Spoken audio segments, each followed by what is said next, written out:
Make sure you guys hit the subscribe button if you guys are enjoying the content that we're throwing up. And make sure you guys hit the like button if you enjoy the video. And yeah, let's begin. So what I want to do here is have a discussion about Batman Rebirth. And what I'm hoping is that at the end of all this, you'll have a good idea of where the series stands and how it expects to shape up going into the future of DC Comics. So much like Green Arrow and the rest of the Rebirth releases, Batman draws on a combination of pulling the past and the present together. However, the difficulty of this concept comes in the idea that DC has never been straightforward about Bruce's past events in relation to the New 52. What I mean here is that where the rest of DC's lineup largely received clean-cut reboots, Batman's past continuity was left ambiguous with occasional references here and there, including Batman Eternal, which saw the return of Thomas Elliot, who referenced the pre-Flashpoint story Hush, while Barbara Gordon discussed her recovery after being shot during the pre-Flashpoint story Killing Joke.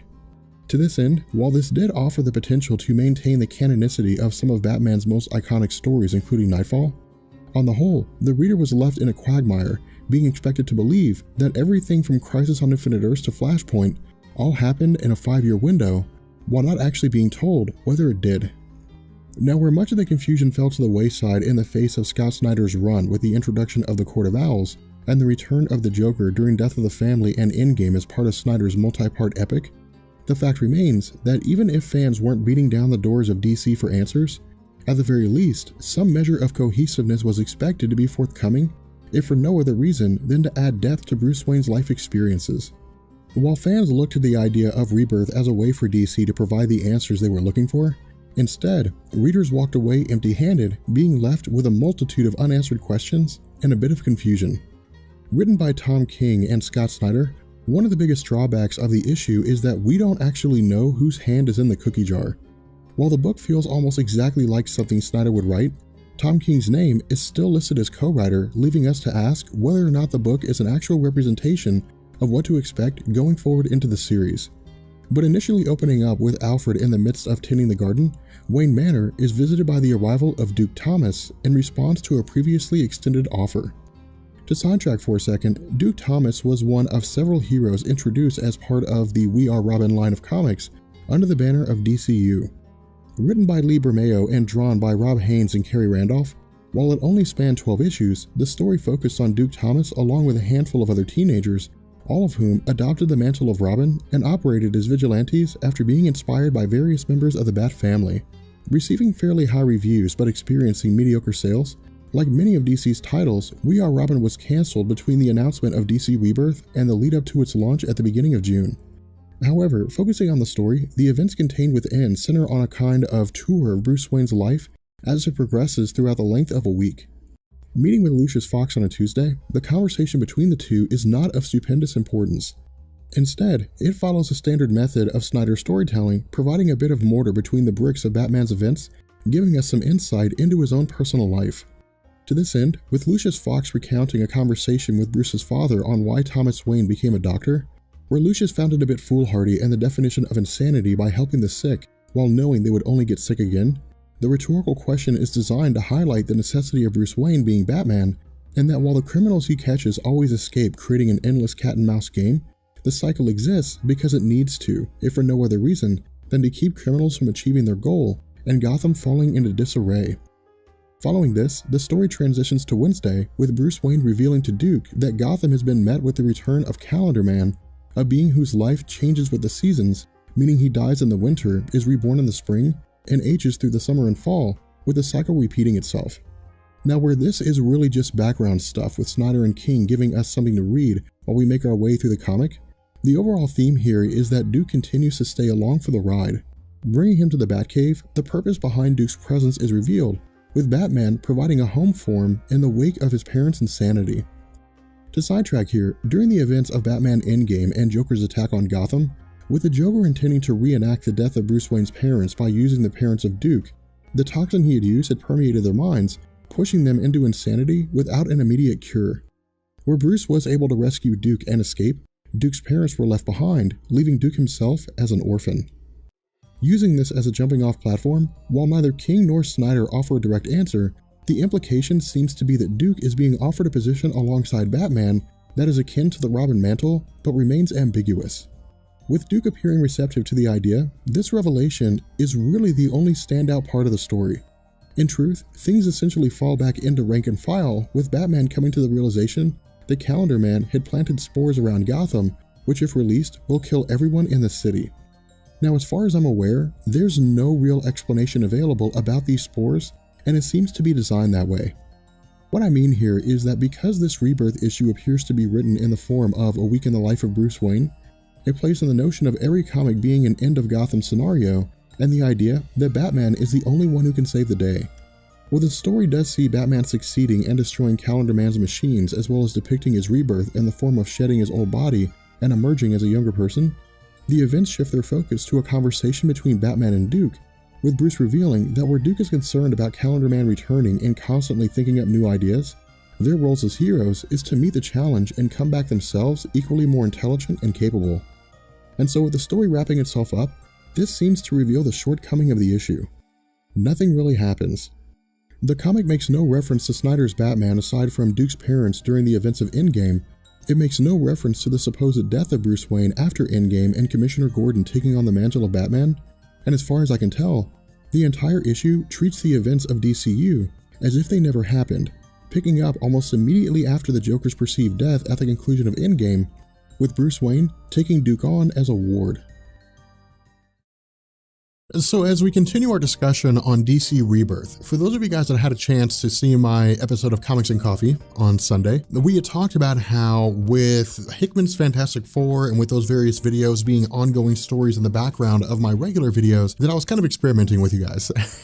I was looking to see how you guys would be receptive to having double videos almost every day and having stories in the background of our existing content on, character discussions and different things like that. And so what I want to do is I want to start paying a little more attention to DC, simply because it really didn't make any sense to change from Marvel Explained to Comics Explained if I'm not going to give DC some due diligence. And to be honest, I'm really just now getting around to reading a lot of the DC Rebirth content, but I'm absolutely loving Batman. And so what I want to do is basically run over this story, I guess the entire 6-part series, Batman I Am Gotham. And we're going to do one video over the course of this week, or I guess one issue over the course of this week, so you guys will get the full brunt of the experience and decide for yourselves whether or not, Batman from DC Rebirth is something that you're interested in picking up. But I Am Gotham, of course, is the official start of Batman Rebirth in DC Comics under the writing of Tom King. Now, one of the big differences here is in the Batman Rebirth #1 issue, that was basically kind of giving us a status quo. And what it was telling us is that Duke Thomas, a character who appeared as part of Snyder's run on Batman, who was the leader of the vigilante group calling themselves Robins, that he's basically been taken under the wing of Batman as the new Robin. And so at this point, we basically had several Robins. Of course, the first was Dick Grayson, the second was Jason Todd, the third was, I think,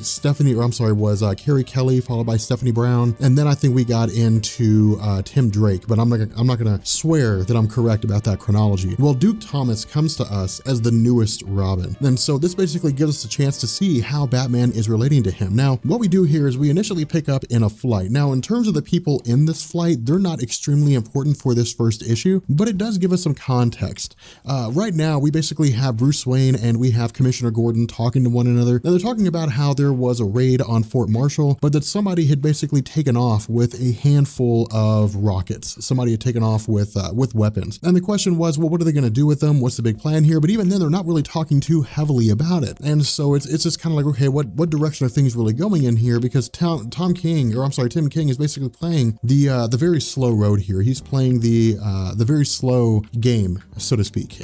But in the middle of their conversation, Batman and Commissioner Gordon witness the plane being blown up after a rocket seemingly hits it from behind. And so what we do, of course, is we pick up with Bruce Wayne immediately taking off, and he's talking to Duke. And what he says is, he's talking to Alfred, and what he says is he needs a plan to basically figure out what's going on with this plane. And that's the basis behind this particular comic. This whole first issue is showing us the lengths that Batman goes to. And this is one of the reasons why this is so cool, is because Tom King doesn't leave us hanging. Tom King doesn't suddenly just jump from one scenario to the other. He takes us through every single step of the way. And so one of the first things he does is Batman sends out an SOS to the Justice League, specifically to Superman and to Hal Jordan, because it would make sense to us as the reader that if a plane was crashing to the ground in Gotham City, be that Superman would get there in seconds, in moments. He'd be able to save the plane and everything would be fine. If he wasn't able to do it, Hal Jordan might be able to get there a little bit slower, but he'd get there pretty fast and he'd be able to use his power ring to save the plane. But what Tom King is basically telling us here is that, or I guess he's providing an answer to all those individuals who ask the question, if Batman encounters a scenario where it seems insurmountable that he can come out on top, why doesn't he contact the Justice League? And the response that Alfred gives Batman is that nobody in the Justice League is picking up. They're all busy off doing their own things. They're fighting their own villains or dealing with their own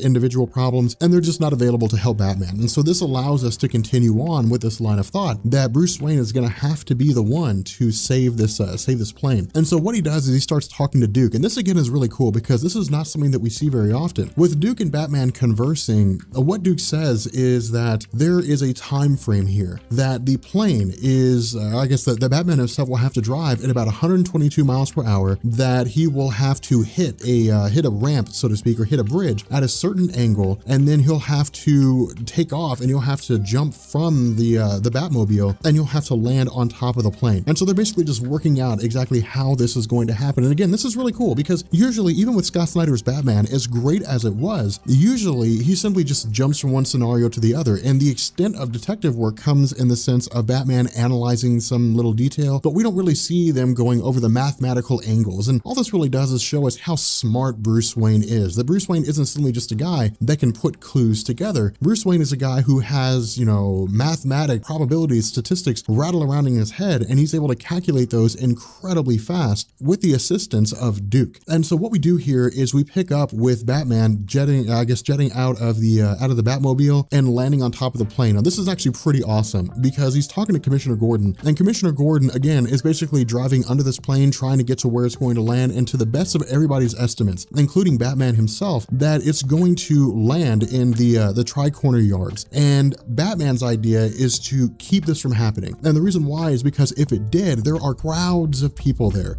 and the loss of life would be insane if they all died. And so what Batman's trying to do is he's trying to get the plane to land in the Gulf of Blackgate, in a giant body of water. That way, the only individuals who will be in any real measure of jeopardy are those in the plane. And of course, the goal of Batman is to mitigate as much of that, of as much loss of life as possible. And so from this point, it's really just Batman flying onto the plane, landing onto it, attaching, different pieces of machinery, attaching little jets and so on and so forth. And the goal is to basically steer the plane in a direction to where it'll pass through two buildings and to effectively guide it, even though it can't be controlled by conventional means. Now, from here, we transition to the inside of a plane. And this is one of the reasons why I think this thing is so cool, because with Batman comics, we largely just focus on Bruce Wayne. The only real view that we get outside of his own perception of what's going on is usually from a villain. Like a villain is watching events unfold, or Commissioner Gordon is watching events unfold, and we see their perspective, but we don't really get the perspective of average people, of your average Joes. And so what happens is really just this guy who's just freaking out. I mean, the plane is crashing, the guy's, terrified, rightfully so, and he's basically saying, like, they're in Gotham City, all they have is Batman. It'd be better if they landed in Metropolis because Superman would have saved him instantly. It'd be better if they landed in, Coast City because Hal Jordan would have saved them, or Jessica Cruz, or, any number of other factors. Simon Baz, for example, probably could have saved him, but they're in Gotham City. There's a man that flies over, that glides around as a bat. What can he possibly do? Because he's just a regular guy. At the same time, he thinks that, he starts saying things like maybe they deserve it because they live in a city full of criminals that have gone absolutely insane. And so this isn't really designed to point to some greater picture. This isn't really designed to point to some great, big, huge concept. It's simply to show that different people react to situations differently. And this is just kind of gives us a bigger understanding, or a better understanding, of how regular Joes deal with life and death in the face of Batman doing what he can to basically save their lives. And so the result here is that while Batman is attaching various artifacts, what he does is he starts talking to Duke. And this is one of the ways in which the Batman story really starts to get cool. This is one of the reasons why I think Tom King is doing such a great job writing. Bruce Wayne's perception begins to shift away from complete confidence in the fact that they're going to be able to save the people on this plane to the possibility that he might die. And the way that this happens is as Alfred is talking to Bruce Wayne and as Bruce Wayne is talking to Alfred, what he says is, or I guess what he asks is, would his parents be proud? Now, this is basically just kind of Bruce Wayne accepting his fate. This is Bruce Wayne accepting the fact that he may not live here. Now, of course, we switch to a scenario whereby somebody is watching or standing over the body of another individual, and this person seems to have been the one that shot the rocket, that shot the plane down, and this person's dead. We don't really know who this individual is that's watching him, but the result is that we switch back to, Batman's conversations with Alfred, and Batman's basically kind of getting his affairs in order. He tells Alfred that if he doesn't make it, that on the off chance that he didn't survive or that some event happened that would have killed him, he prepared a guide, so to speak, a few words of wisdom for those individuals who were closest to him, the members of the Bat family, and Alfred himself. And he instructs Alfred to pass those little bits of information on to those members of the Bat family. But he also says that if something happens to him, that Duke should go train under the direction of Dick Grayson, just because of the fact that Dick Grayson is as good of a teacher as Batman will be. Now, this gives us perception of how Bruce Wayne views Dick Grayson. We've always known that Batman viewed Dick Grayson with the utmost respect, even though they've had their falling out, even though they've had their disagreements, they haven't always seen eye to eye. He was the first sidekick, and he spent the most time alongside Bruce Wayne as Robin. And over the course of Dick Grayson's life, he's even played the role of Batman, a time or two. And the result is that he is as good of a Batman as Bruce Wayne will ever be. And this is really just Bruce Wayne confirming it in the comics. I mean, we've seen this before, but this is DC Rebirth. This is basically, DC giving us a perception of what to expect going forward. And so, Tom King is effectively telling us it's not as though with DC Rebirth, all that history and all that, importance, all that, the relationship between Batman and Dick Grayson has just kind of gone away. Instead, it's just as strong as it ever was. And so as this plane appears to crash into the ground, just before it hits, or crash into the water rather, just before it hits, the plane is lifted up from the water. And Batman's initial thought is that it's Clark, that Superman has come to the rescue. But instead, he's greeted by two individuals. The man addresses himself as Gotham, and the woman addresses, or I guess he tells Batman this woman is Gotham Girl, that this is their city and that they're here to save it.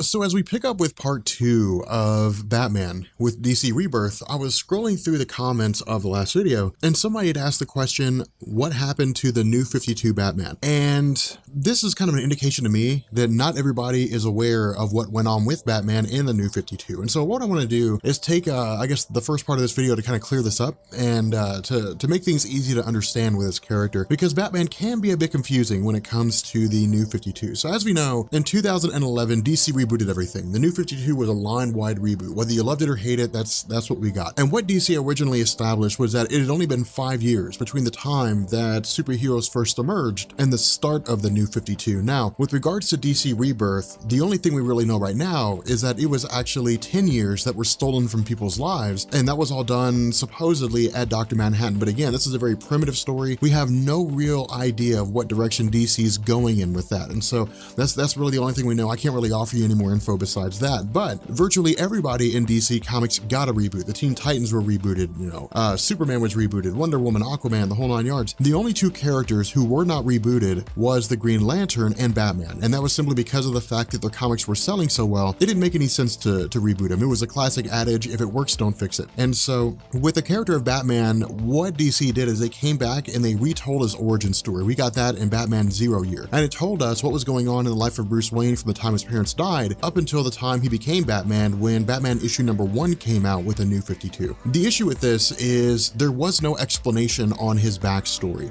There was no, or I guess no, not really his backstory. There was no explanation about all the stories that had happened before he was, before the New 52. We didn't know if stories like Hush had actually happened. We didn't know if stories like Nightfall, if the Killing Joke, if things like that had actually happened in the New 52. Instead, DC just left it open-ended, and they're still doing that. What DC says is none of the stories that happened in Batman's history before the New 52 actually happened unless they say they did. And so during Batman Eternal, for example, we saw the villain Hush return, and DC established that the storyline Hush did happen in the New 52. We had reference to the Killing Joke in the story of Barbara Gordon, Batgirl's own line of comics, and so we know that Killing Joke happened.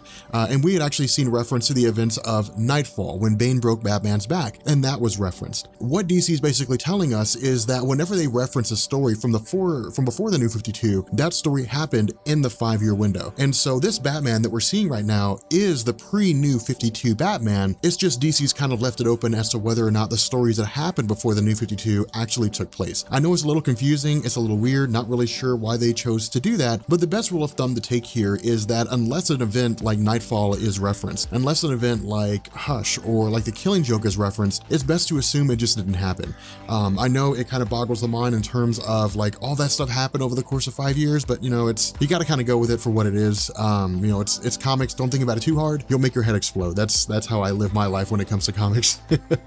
But the fact remains that now that we're picking up with issue number 2, in the last video, we had basically just talked about how Batman was in Gotham City. It's his normal wear and tear where he's saving the city. Of course, Duke Thomas is the new Robin to take the place of Damian Wayne, at least at the moment anyway. And what's basically happening right now is we're continuing the event of the arrival of 2 characters that came at the end of the last video. The first one referencing himself as Gotham, and the second one being Gotham Girl.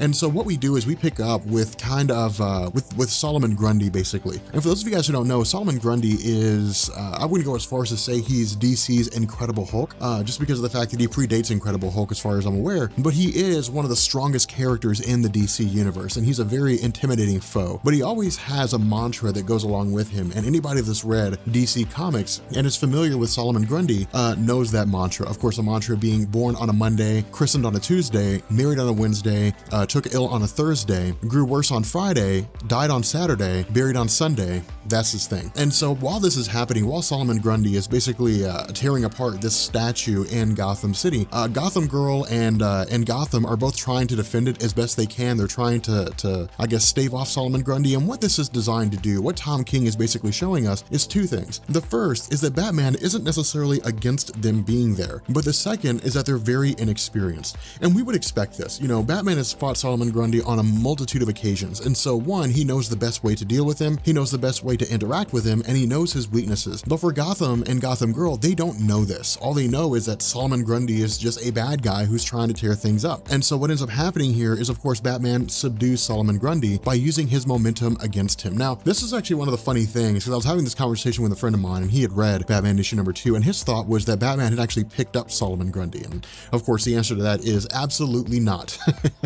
Solomon Grundy's way too heavy for Batman to lift. This is simply just an example where Solomon Grundy's running at Batman, Batman uses the momentum and flips him over onto the ground. But of course, Solomon Grundy is also someone that doesn't necessarily fear Batman, but even if it's on a base level, understands that Batman's not a guy to be trifled with. And so what Batman does is once he has him pinned down, of course, he says that that if Solomon Grundy gets up, it's going to hurt a whole lot more. Now, this is where the inexperience of Gotham and Gotham Girl come into play. And this is where Tom King tells us Batman isn't really against them being there. Of course, what Batman says is that they were wasting too much time, that in Batman's mind, it's all a matter of calculations. It's all a matter of figuring things out. It's all a matter of knowing what's going to happen within a reasonable time frame. And he tells them that because they had wasted so much time, because Solomon Grundy was moving so fast, if Batman had not intervened, it would have resulted in the death of a homeless man. At least we presume he's homeless, but we would have resulted in the death of this man. And so what Batman says is he's been watching them, that they've been doing the best they can to keep Gotham City safe. And this makes sense because Batman wouldn't simply allow just 2 people to show up in Gotham and start acting in a superhero fashion without keeping an eye on them. Even if he doesn't necessarily intervene, he would definitely be aware of what's going on. And that's what's happened here. Batman's been watching them and he simply says, they're doing good. They're doing some very good things, but the goal is to do better. Now, he doesn't give them an actual idea of what to do on how to do better. And this is kind of a funny thing with Batman because unless you're a Robin,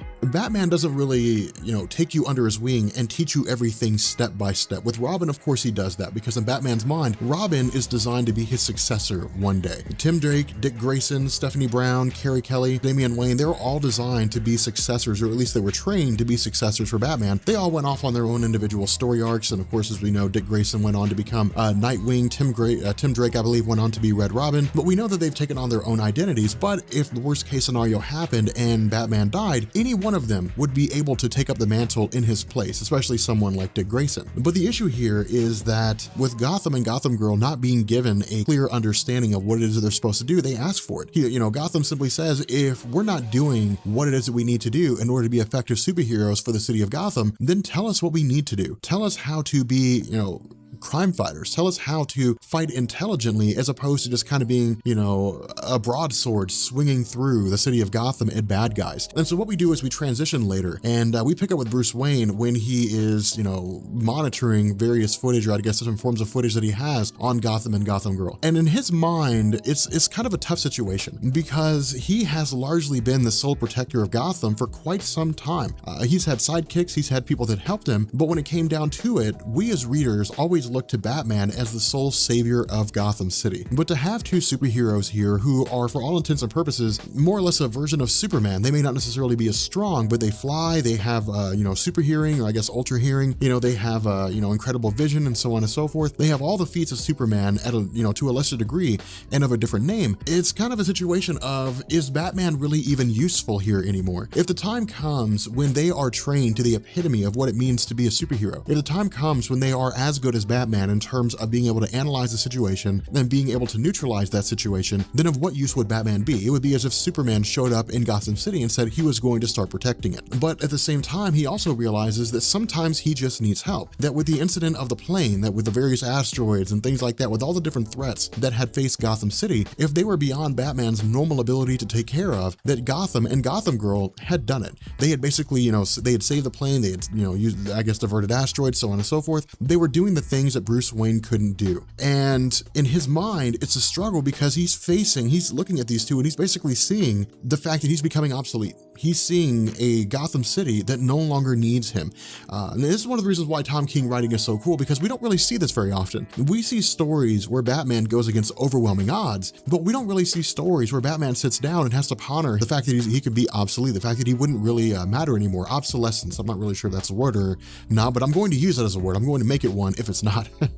But anyway, with Alfred showing up, Alfred, of course, brings us back to Earth. He brings us back to, the everyday life of Batman. And that's one of the great things about Alfred in this story, is he always keeps us anchored to the present. And he basically tells us that in Wayne Manor, there was about 250 guests who were all there to see Bruce Wayne for a children's hospital gala that they've put together. And this is just, of course, we don't really see Bruce Wayne go off and do, perform in that gala because we don't really need to. Instead, Tom King deviates our attention to building another plot, building an upcoming set of events. And what he tells us is that with Commissioner Gordon working over, staying over for about 2 or 3 hours to do whatever it is that he does in the Gotham City Police Department, that there is apparently a man who is down there waiting for him. And when this man comes up to meet Commissioner Gordon, what he says is that he is the person that set Solomon Grundy free. Now, our initial thought, or at least my initial thought when I first heard this, was that maybe this guy was just some kind of villain mastermind,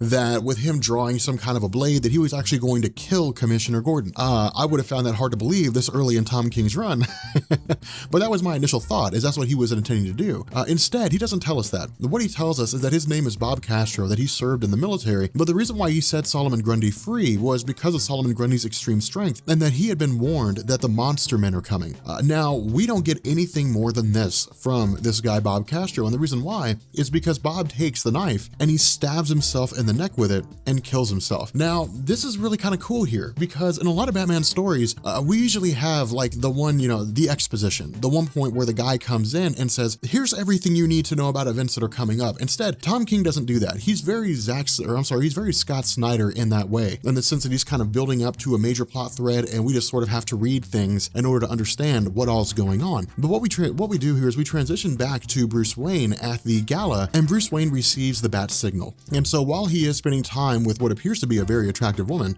he basically takes off. He leaves. And the result is that he ends up having somewhat of a conversation with Duke. Duke, of course, carries on the conversation a bit with Alfred. But in the end, he says that because of the bat signal, because of everything that's going on, that he basically needs to leave. Now, this is one of the other cool things too, is he gives us some insight in how he views Gotham and Gotham Girl. We, as readers, know that Bruce Wayne has a very hard time trusting anybody. In fact, he trusts nobody. And he even says that he doesn't trust Alfred. Now, this is a lie. We know that Bruce Wayne trusts Alfred with his life. In fact, Alfred's been such a long part of Bruce Wayne's history that unless you're reading All-Star Batman, you have no reason to distrust Alfred. I'm not going to spoil that at the moment. If you haven't read All-Star Batman, you definitely need to go check it out. But the fact remains here that, Bruce Wayne says that he does not trust Gotham and Gotham Girl. Now, it doesn't mean that he thinks they're bad. It's simply that he's waiting to see what goes on. He's playing it smart. He's playing the long game. And this is a hallmark of Bruce Wayne. He always does that. Whenever he encounters anybody new, he always plays a long game. He always waits to see what's going on, to see what their motives are before he really begins to extend any measure of trust to them. And in fact, we've been seeing that with Superman, with the pre-New 52 Superman living in the New 52 continuity during the Son of Superman story that I went over. Bruce Wayne says flat out that they don't know him. They don't know that version of Superman. They know the other version of Superman who died. They fought alongside him, but they don't know this pre-New 52 Superman. And so they don't really have a reason to trust him, but they will simply because of the fact that he has done everything he can to prove that he's a legitimate guy. Much like this with Gotham Girl and Gotham, when they show up at the bat signal, Jim Gordon is initially afraid. He's like, what in the world's going on here? You're not Bruce Wayne, you're not Batman. And Batman simply says, don't worry about it, they're with him. And so what ends up happening is Jim Gordon basically tells them what all's taking place, what all is happening, that there was a man who showed up that, killed himself after he claimed that the monster men were coming. And he initially asked Gotham and Gotham Girl, do they know anything that's been going on strange, anything that would indicate that, there are some kind of enemy force that are showing up in Gotham City. Now, of course, Gotham and Gotham Girl say no, and Batman says no, he doesn't know either, but they all sort of reference the instance where the rocket was shot at the plane, and the person who had shot that rocket had also committed suicide. And so what this seems to indicate is that perhaps there's a series of events that are unfolding. This indicates that maybe all these individuals work for the Monster Men, but in some form or fashion, they seem to be tied into the concept of the Monster Men, and they ended up committing acts in their own name. Now, what's really cool about this too, at least what we're going to see at the end of the story, is if I were to hazard a guess, and of course, not spoiling anything, to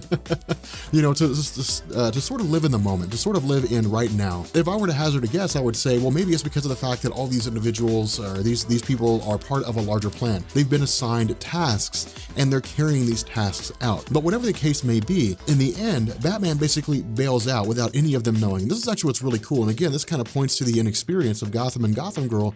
Commissioner Gordon is used to Batman just vanishing up in smoke, just disappearing and going off to do his own thing. Gotham and Gotham Girl are not used to this. Not only that, despite their abilities, they can't find Batman anywhere. Now, we as comic book readers know that this is most likely due to the fact that Batman has honed his skills in such a way that he can avoid Superman if he wanted to. But the fact remains here that with him vanishing, this is just kind of Batman being Batman. It's just not really designed to be an extremely important moment. It's just designed to be something a little funny, something a little interesting, for us to get a bit of a laugh out of. But the fact remains that what we do here is we switch to another location. We initially pick up with a guy who's not really named, and this man is simply just answering questions. He's shown images of his face where he's scared, where he's happy, he's sad, and he's angry. And he's being asked, are you scared, are you happy, are you sad, and are you angry? And each time he replies, yes, Professor. And what we learn is that he's actually talking to Professor Hugo Strange. Now, this is not the biggest part. The biggest, kind of end of the story reveal here is that Hugo Strange seems to be working in accordance with the United States government and Amanda Waller of the Suicide Squad. And so this is just one of those instances where the plot thickens, where things become a lot more complicated. And so what we'll do is we'll find out in the next video, of course, where this line of thought is leading us to. And yeah, it's pretty cool so far. Like, the story is actually pretty interesting. So as we continue our discussion on Batman Rebirth, we pick up now with I Am Gotham Part 3. Now, when it comes to multi-part story arcs, they're usually 3 issues or more, and there's a reason for that. Odd numbers are more often chosen than even numbers, but, with DC, they tend to stick with 6-issue story arcs. But regardless of the circumstances, everything's done in sets of 3. The first 2 issues are done to sort of set up the story. The 3rd and 4th issues are designed to effectively enhance or to add existing information, and the 5th and 6th issues are designed to conclude everything. And with issue number 3, Tom King begins the process of revealing the backstory of Gotham and Gotham Girl. What we do is we pick up at some point in the relative past, not too far, but at some point in the past. Again, we're not given a definitive date here. We just know that it was probably a decade or so. But during a time when a family was basically leaving a theater, this was very indicative of Bruce Wayne's experience. And in fact, when I first picked up this story, I thought that it was a retelling of Bruce Wayne's origin, which seemed a little strange because the boy was older than Bruce Wayne was when his parents were killed. But much like that scenario, this family is heading down an alleyway. Why they chose to head down a dark alleyway, I don't understand, but they chose to head down an alleyway. In the midst of walking down this alleyway, the most, predictable scenario happens and they're held at gunpoint. Now, where the father steps in and tries to protect both his wife and his son, the man is basically subdued. The father is almost immediately subdued, and the result is that the gun again is turned to the mother and eventually the son. But Batman steps in here, and Batman basically saves the life of this family. Now, for Bruce Wayne, this is a big deal because this is effectively a repeat of the scenario in which he lost his parents. And this kind of situation resonates more with Bruce Wayne than any other kind of situation. Despite the things that the Joker does, that Clayface, Two-Face, the Penguin, so on and so forth, they're usually part of a bigger scheme in the comic book realm. They're part of a bigger ongoing set of events in Gotham City. But things like this that depict a family being held at gunpoint in the same fashion as Bruce Wayne's family when his parents died, this strikes a chord, and Bruce Wayne immediately lashes out. But for Batman, this is also a chance for him to be the person that wasn't there when his family died. And this is what he does, as this husband and wife and son, as they're basically consoling one another, having survived the encounter, Batman tells them that it's okay to be scared. They're going to be scared for quite some time, that everybody gets scared for one reason or another. But the important thing is to learn from that fear, to learn to fight fear and to go forward a stronger person. Now, of course, what we know is that this young boy was basically Gotham, and the young girl, presumably his sister, who we'll find out here in a little bit, is Gotham Girl. Now, the connection between Gotham and Gotham Girl and the events that we just went over is revealed to us when we switch to Robinsonville and Gotham City. Now, with regards to Gotham as a whole, this is one of the big misnomers. Gotham is largely considered to be a singular place in and of itself. Gotham City does have suburbs, but it's still considered to be part of Gotham in and of itself. And so what we find is that the parents who had been held at gunpoint are meeting with a man from the Federal Bureau of Investigation. And what they're telling us is that after the incident whereby they had been held at gunpoint, that the boy named Hank had basically become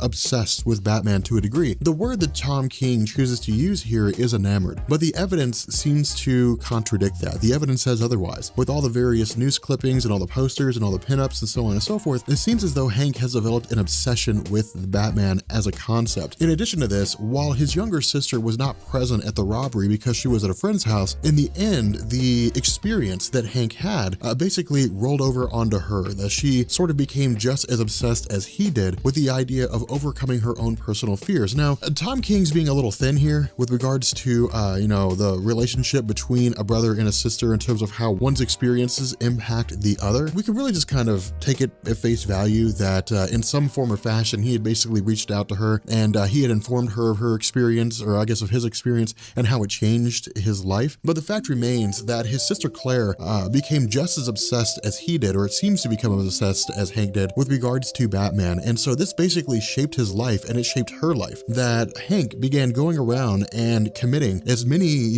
good deeds as he possibly could, volunteering, different things like that, that he began weight training, he began exercising, pushing his body to the peak of a physical experience, that both Claire and himself began to experiment with, forensic evidence, began to read about, science as much as they possibly could. And this is really just designed to say that instead of them, having some sort of guide to take them through their own experiences, instead, they followed the exact same road as Bruce Wayne, that Bruce Wayne taught himself a lot of the things that he knew. He also traveled around the world to gain a lot of these experiences, but he taught himself a lot of the things that he knew. And the result is that he proved himself to be a formidable combatant and take on the Batman mantle in full force. Much like Bruce Wayne, Hank and Claire have done the exact same thing. And in fact, like Bruce Wayne traveling around the world, they did the same. They went overseas, they did, some work in some very dangerous areas, and this went towards expanding their view of the world, but also how harsh humanity can be and how important it is to stand up for what's right, to do the right thing in virtually any circumstance. Now, the connection between Hank and, Claire with regards to why they're being questioned or why their parents are being questioned by the FBI comes into focus when Tom King shifts the argument. And what he does is he begins having the FBI agent ask questions about money transfers. Now, this is not usually something that's handled by the FBI. This is usually handled by the IRS, so it's a little fishy. But the fact remains here that if there's criminal issues involved, involved, well, then the FBI would begin to involve themselves in the events. And so at the very least, the FBI is just kind of poking around and asking the question why there's two new superheroes in Gotham and where they came from. But what the parents of Hank and Claire say is that at some point while they were overseas, they got a request to wire a large amount of money. No reason was given, but because they were their parents and they were concerned for their well-being, but also because Hank and Claire had been extremely charitable people in how they lived their lives, there didn't really seem to be any concern that anything nefarious was happening. And so they transferred the money, and then I guess a few months later, Hank and Claire appeared in Gotham City as heroes who effectively had the same power as Superman. Now again, this FBI agent's just kind of poking around, or at least a person claiming to be an FBI agent is just kind of poking around, trying to get a lay of the land and trying to understand everything that's going on. But the end result here is that we're getting somewhat of a mysterious backstory. We're not getting all the information. And so before anything else is revealed, the FBI agent effectively leaves, and as he gets into his car, we realize that he's using the alias of Matches Malone, which is also a name that Bruce Wayne uses. And so in effect, Batman's poking around at the history of these two individuals, trying to find out where they came from. Now, in truth, I wasn't really expecting this. I actually thought that it was probably some kind of a henchman of a villain or something along those lines, but this makes sense. This makes perfect sense. You know, with Batman basically doing his research, kind of hunting around behind the scenes, it would stand to reason that he would go as far as to look up the heritage of these two people and to find out where they came from. But it also gives us a little bit of perception when it comes to Bruce Wayne. You know, as we talked about in the last video, Bruce is not a very trusting person when it comes to anybody, to be quite frank. Of course, the vehicle that he was driving was not an actual car. Instead, it was basically a housing for his Bat motorcycle. I'm not sure exactly what it's called, you know, the Bat wheel, I guess, I can't remember. But it's basically, you know, this is just a multifaceted depiction of the deception, the lengths that Bruce Wayne will go to get the information he needs. It doesn't necessarily make him a bad person. It's just that at times it's necessary for him to be duplicitous in order to gain honest answers. And so what we do is we switch to Claire and Hank, who are in the middle of holding up a bridge that seems to have collapsed. And while Batman is racing and trying to get over there in order to keep things, you know, in order to both monitor Hank and Claire to make sure they're being heroes effectively, as well as do what he can to ensure the safety of those bystanders, we also see that while he is able to do this, that the entire situation is being monitored by Hugo Strange. Now, as we had talked about in a previous video, Hugo Strange is a well-known, villain of the Batman landscape, but he usually uses his experience or his knowledge for the purpose of manipulating other people, but he's really one of these villains that's kind of the hidden hand. You know, it's usually a circumstance just like this, where it turns out that Hugo Strange was behind everything. And so while the bridge is saved, or I guess the bystanders on the bridge are saved, you know, while things seem to come to a close, eventually Claire and Hank are met by the arrival of Psycho Pirate, a villain capable of manipulating the emotions of virtually anybody he comes into contact with. And so the question becomes, what direction are things taking now? So as we continue our discussion on Batman Rebirth, what we do here is pick up now with the aftermath of Psycho Pirate seemingly causing Gotham to go insane. And for those of you guys who are just now joining us in this series who may have just stumbled across this video, DC Rebirth is a line of comics written by DC designed to basically take what worked before the New 52 and blend it with the New 52. And with characters like Batman, he's kind of a weird quagmire. Of course, we talked about this in the last video, but Batman didn't really get a reboot per se in the New 52. Instead, it was just kind of up in the air whether or not his continuity had stayed intact. And we were just sort of left to our own devices. You know, stories like Hush, like Nightfall, like The Killing Joke, they weren't considered part of Batman's continuity in the New 52 unless they were referenced. And so we didn't really get any solid ground. We were really just kind of walking on quicksand when it came to his backstory. But the fact remains that as part of DC Rebirth, writer Tom King had introduced two new characters. The first was Gotham and the second was Gotham Girl. Now, in the series up to this point, they had basically saved a plane that was preparing to crash into a river, and Batman was trying to keep the plane protected, trying to keep the plane from crashing, but ultimately he was unsuccessful, and he was even facing his own death in the process. But because Gotham and Gotham Girl seemed to have powers that made them almost identical to Superman and Supergirl, they were able to save the plane, and by virtue of that save, you know, however many hundreds of people. Now, what the series had done up to this point, it is basically given us a view of Batman in terms of how he sees Gotham and Gotham Girl, and in his mind, he had done a little bit of back search, a little bit of investigation into their history. We saw that in the last video, where he had gone to talk to their parents, and it had been Batman himself who had inspired them. We didn't know exactly how they became Gotham and Gotham Girl, but we know that Hank was in a situation much like, Bruce Wayne's parents, whereby Hank and his parents were walking out of a theater, they head down a dark alleyway, they were held at gunpoint, but Batman showed up and saved the day. After that, Hank had become obsessed with Batman, and his obsession had spread to his sister Claire. And the result was that the two of them had basically become great humans, great people. They had gone on humanitarian missions. They had done as much research as they could with forensics.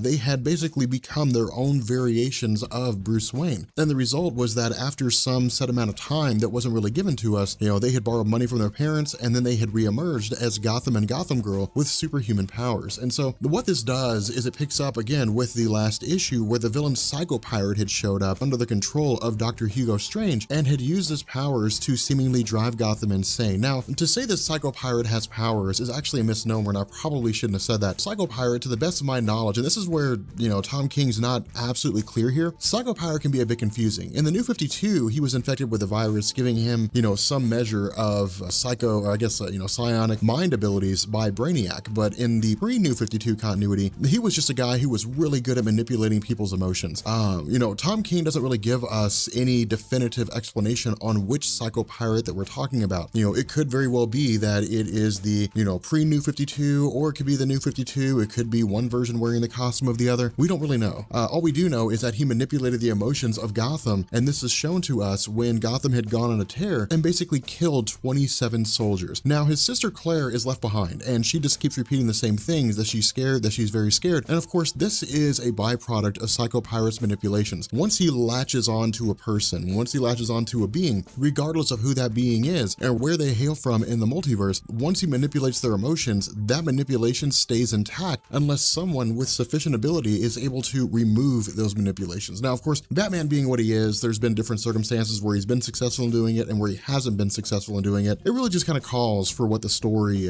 needs it to be. But what ends up happening is we show up, or I guess we transition to the rooftop of another building, and we find a guy who's standing on the building and seems to be in the process of committing suicide. Now, Gotham shows up behind this guy, and basically, it seems as though he's going to talk him down. But Gotham keeps repeating the same thing. I can fix this. We can fix this. It's the same thing being said over and over and over again. But the guy says no. The guy says that no, this cannot be fixed, that the monster men are coming. And this is a weird situation here, because what we're going to find at the end of the story is that not everything is what it seems when it comes to the realm of the monster men. But the result is that this man has some kind of a device on his phone, and when he presses the button to activate it, it blows up the building. Now, this seems, I guess is revealed to us, to basically be a flashback in the mind of Claire. And this tells us exactly what was happening right before Psycho Pirate showed up with Hugo Strange and manipulated Gotham. And so in yesterday's video, when we had simply just picked up with Gotham and Gotham Girl in a building that was, immersed in flame, we didn't really know exactly what was going on. This simply just tells us that. But what we do know is that Claire had been taken back to the Batcave, presumably at the request of Batman, where she's being cared for by both Alfred and Duke Thomas. Now, this is kind of a funny thing here, and I really liked what Tom King was doing with this. With Duke Thomas, one of the things that I've kind of misspoken about so far in the series is that Duke Thomas was supposed to be a Robin, which is sort of ironic because I covered this in my Batman Rebirth video. Duke Thomas is not actually supposed to be a Robin. That was a mistake that I made in the previous videos. Duke Thomas is a character that's just being groomed to be someone, presumably taking the place of Batman. That seems to be the common idea here. I don't recall whether or not Batman had actually stated that in Batman Rebirth. I'm pretty sure he did. I think he just simply said that Duke was being groomed for something else. But the overall theme here is that Batman, especially with the events that had transpired this far in the I Am Gotham series, Bruce Wayne is coming to the conclusion that with everything that's happened up to this point, with Court of Owls, Night of Owls, with the return of Joker in Death of the Family, Batman Endgame, Bruce Wayne's kind of coming to grips with his own mortality, that it seems as though he's basically losing his grip on Gotham City itself. And the result is that someone needs to be able to step up and take his place. And even if that's not the case, Bruce Wayne also recognizes that he's not immortal. immortal. He's not going to live forever. You know, he is going to die at some point in time. And even if Dick Grayson is a great superhero, he's still got Bloodhaven to take care of. You know, Damian Wayne is forming the Teen Titans. You know, Tim Drake is off doing his own thing. Basically, every member of the Bat family has their own situation to take care of, but Duke doesn't have that. Duke was introduced during Scott Snyder's run of Batman. He is a character who led the, you know, the We Are Robin team. He's basically kind of groomed himself to a degree to be the new Batman, and then Bruce Wayne's just sort of taking the next step and giving him the official training, so to speak. But what's interesting about this is that Duke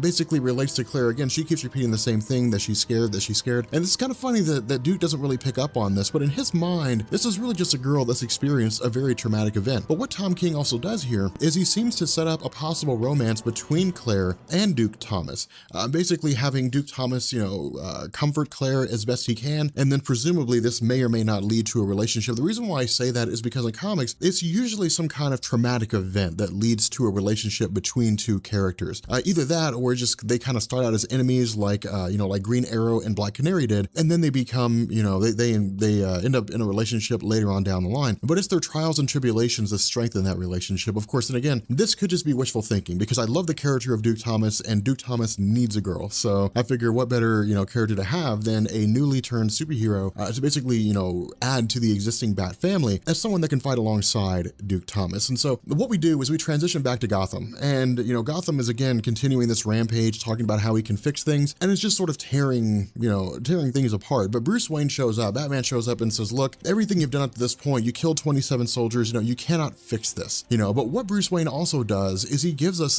his official view. He gives us an official exposition on what he thinks about Gotham. This is cool because it's something that we haven't seen before. We've seen him poking around, we've seen him doing investigating, but this is basically the conclusion that he came to. When he first met Gotham, you know, Gotham and Gotham Girl had saved that plane from crashing into the river, and Batman realized that they can do things that he can't. They're basically Gotham City's own Superman. He had looked to them as possibly the next step, and what Tom King seemed to be doing, or at least in my mind anyway as I was reading this, is if Duke Thomas is being groomed for a replacement for Bruce Wayne, then Bruce Wayne himself looked at Gotham and Gotham Girl as, you know, kind of a tacked on addition to that, an unexpected, you know, an unexpected way for him to basically bolster the continuation of the Bat family, to kind of continue the legacy going forward. But the result is that Batman says that despite the fact that he looked at both Gotham and Gotham Girl as people that could have saved Gotham City in a way that he couldn't, in the end, Gotham killed 27 people. And it basically seems as though he is officially a villain, or in some form or fashion, a villain that has ulterior motives, or simply just lost his mind, became drunk with power. Now, the one thing to point out here is that Batman does not know about Psycho Pirate and Hugo Strange in the equation. In his mind, he simply just stumbled onto a circumstance where 27 people were killed. The word "I am Gotham" was written in blood, and so Batman simply went by the evidence that existed at hand. But once he and Gotham begin to get into an argument, once they begin to, you know, to discuss, I guess, you know, debate with one another, what ends up happening is, of course, Gotham takes off after destroying the Batmobile, and Duke chimes in to Batman stating that he's found a pattern, you know, among these soldiers that were killed. And what he says is that their dog tags, when the numbers are rearranged, when the numbers are, you know, when the pattern is discovered, the number comes out to be 24. And what ends up happening is Batman puts two and two together and realizes that, you know, this basically adds up to Task Force X. Now, the way this ties into Task Force X is actually really, really cool. And this is one of the things that I like about Tom King, because he basically expands on the clandestine nature of the Suicide Squad, but he's also, or at least also seems to be leading up to the Justice League versus Suicide Squad event, which would be the first major crossover of the DC Rebirth line of comics. But what he says, or what Duke says, is that after cracking the code, he came to realize that the unit in particular that was killed was the 24th unit of a military group. And the 24th letter of the alphabet is X. And so what Batman ends up doing here is coming to the realization that X stands for Task Force X, which is the other name, that's the official name for the Suicide Squad. And so what he ends up doing is he basically travels to where Amanda Waller, or at least we travel to where Amanda Waller is located, and she's essentially talking to a military general. Now, what's really cool about this is, you know, Amanda Waller in this bunker, in this military base that they're at, is actually below Gotham City itself. And it's the last place we would expect to find find her, to be quite honest. I mean, with Amanda Waller in the New 52, we would have expected to see her in the field, but this is what's so cool about DC Rebirth, is that it gives us the old Amanda Waller that we're used to before the New 52. And so she's the office worker, but she is cold-blooded. I like to think of her as the mob boss of the DC universe, in the sense that she's a person you don't cross. She knows all the right people. She's like the J. Edgar Hoover. She's got info on everybody, and those individuals that she wants to stay in power, and those that she doesn't want to stay in power do not stay in power. And so while she's talking to this military general, the guy says that it's impossible for Batman to find them, that they are, miles below the surface of Gotham City. Batman will never think to look for them in Gotham City. He's got soldiers, he's got huge military grade doors that Batman can't penetrate, but all of that's wrong. And the reason why is because Batman is there.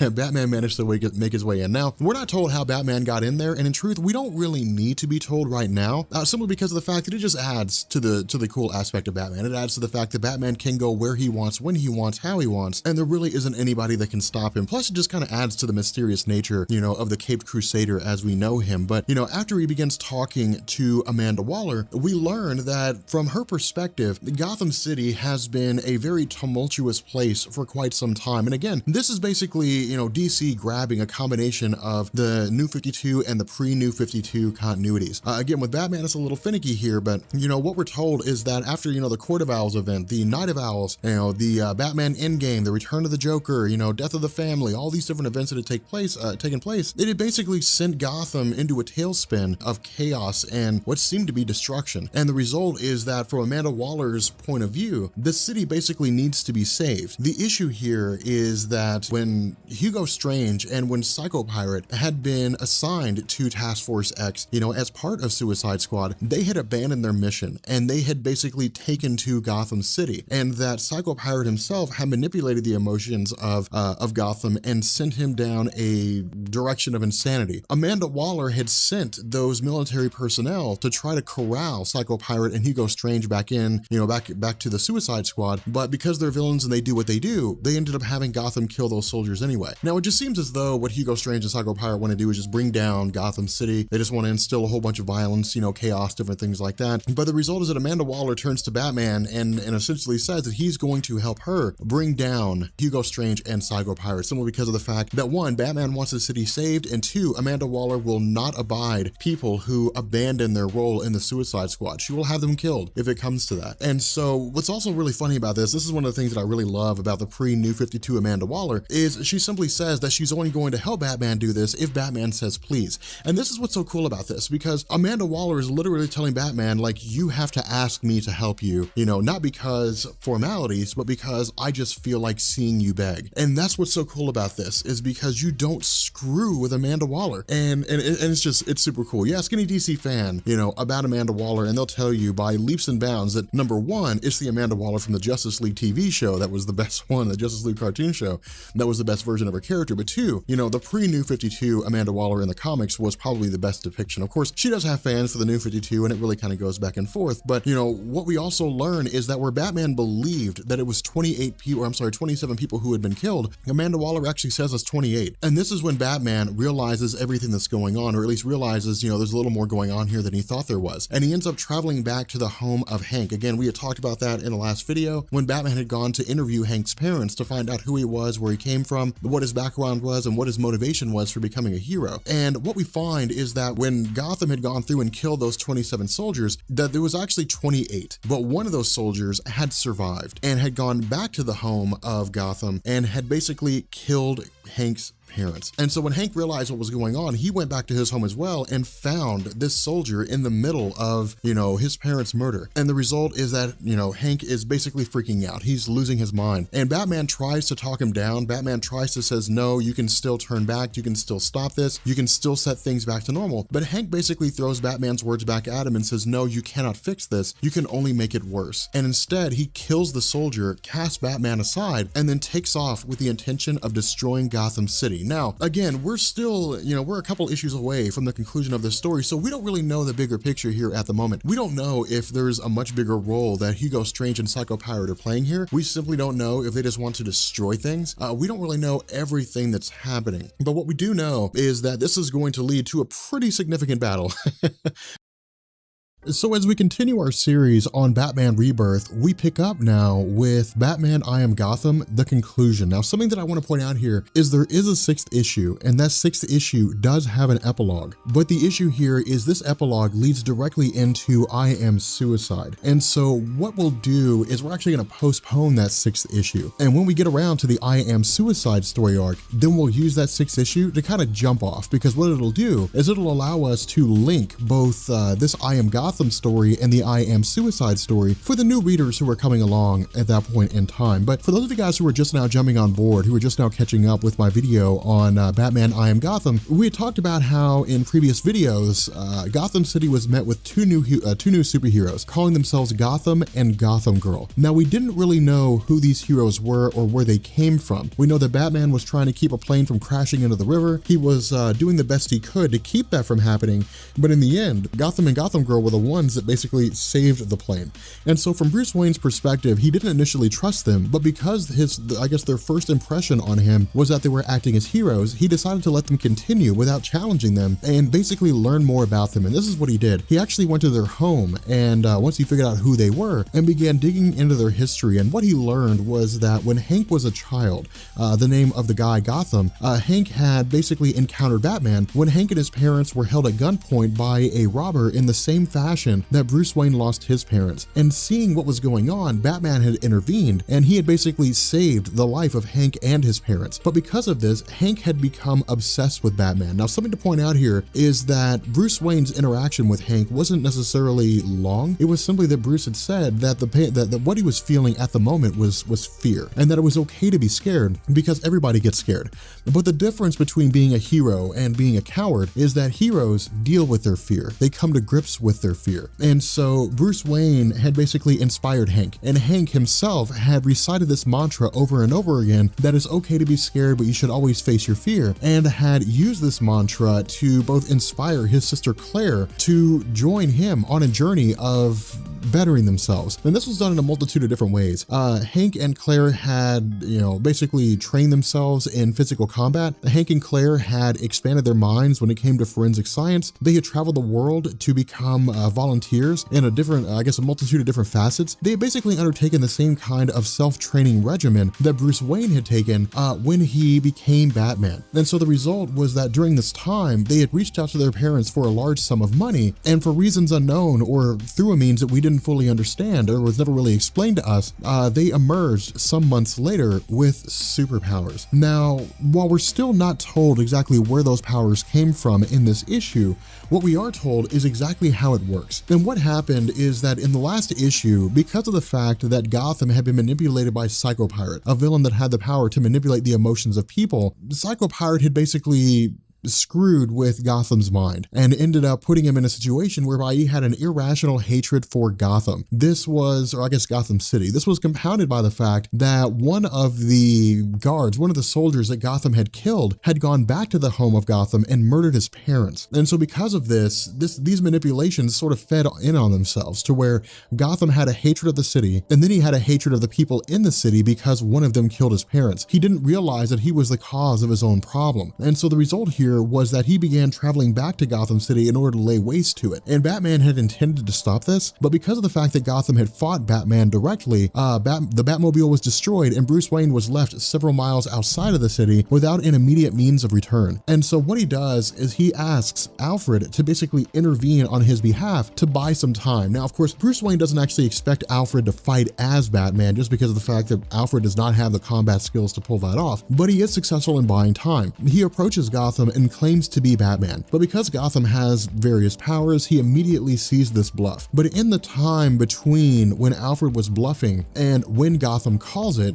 Batman shows up. And so Alfred takes off and heads back to the Batcave, and Batman and Gotham end up in a battle that basically stretches across the city of Gotham. Now, Batman tries to reason with Hank here. He tries to talk him down, say, hey, look, man, you can't be tearing the city up. We can solve this emotional crisis that you're having. But Gotham is so entrenched in his anger and so entrenched in his rage that he just can't let it go. Now, during this time, because of the fact that Gotham had killed those soldiers, his sister Claire had basically watched the events unfold. Now, Tom King's not specific here. When Claire was found by Bruce Wayne, she was basically just kind of sitting in the corner in a fetal position, basically saying that she was scared. The reason why I say that Tom King isn't really clear on this is because we don't know if her fear was a byproduct of, Psycho-Pirate's manipulations, or if it was because Gotham was kind of her backbone. He was the guy, the brother that kept her grounded and kept her confident and strong. But the result is that while Gotham Girl was taken back to the Batcave and put under the care of both Duke Thomas and Alfred, she's watching the events unfold both on the news and through various, camera devices the Batman has around Gotham City. And so in the midst of this conflict, because Gotham City is being laid waste to in such a capacity, Duke tries to reason with her. Duke tries to talk to her, but she doesn't really want to do any of that. She doesn't really want to talk to anybody. And so what Batman says is, with everything being as chaotic as it is, because of the fact that he cannot handle Gotham on his own, he tells Alfred to get a hold of the Justice League. And that's exactly what happens. In the intervening moments when things are kind of going chaotic, when Batman's holding off Gotham as best as he can, the Justice League shows up here. Of course, we have the pre-New 52 Superman, we have Wonder Woman, we have Barry Allen, we have Jessica Cruz and Simon Baz, the Green Lanterns of Earth, and Cyborg and Aquaman. Now, what's really interesting about this situation is the Justice League is a formidable force in and of themselves. I mean, they're really the cream of the crop when it comes to DC's Earthbound superhero team. And of course, with regards to Superman, sometimes Wonder Woman, and especially Simon Baz and Jessica Cruz, some heroes who operate beyond the planet Earth, who have the potential to operate beyond the planet Earth. We would expect them to easily be able to subdue Gotham, but this is not the case. Gotham not only overpowers the Justice League, he overpowers Superman. Now, this is important because this is basically Tom King telling us how powerful Gotham is. In the New 52, the New 52 Superman that we saw when the, reboot first launched was weaker than his pre-New 52 counterpart. But when the New 52 Superman was killed and the pre-New 52 Superman took his place, we saw the stronger of the two Supermen emerging. This Superman that we see here is the pre-New 52 Superman. He's the strongest version of Superman, in the post-Crisis on Infinite Earths continuity. And Gotham is easily able to overpower him. Now, we didn't initially know what the basis behind this was, if it was simply because his powers were just that much more advanced, or if there was something else going on. But this explanation is given to us by virtue of Claire, of Gotham Girl herself. And what she says is that they basically bought their powers. Now, again, we're not given, an explanation on where these powers came from in the story or where they bought them from. We're simply just told that they bought them, and that the powers they bought were super strength, invulnerability, ultravision, but the use of these powers and the limit of their powers was relative to their life. And what I mean here is they basically sacrificed years of their life for higher levels of power. And so there was no limit to how strong they could be. There was no limit to how strong Gotham Girl or Gotham could be. There was no limit to their invulnerability. There was no limit to,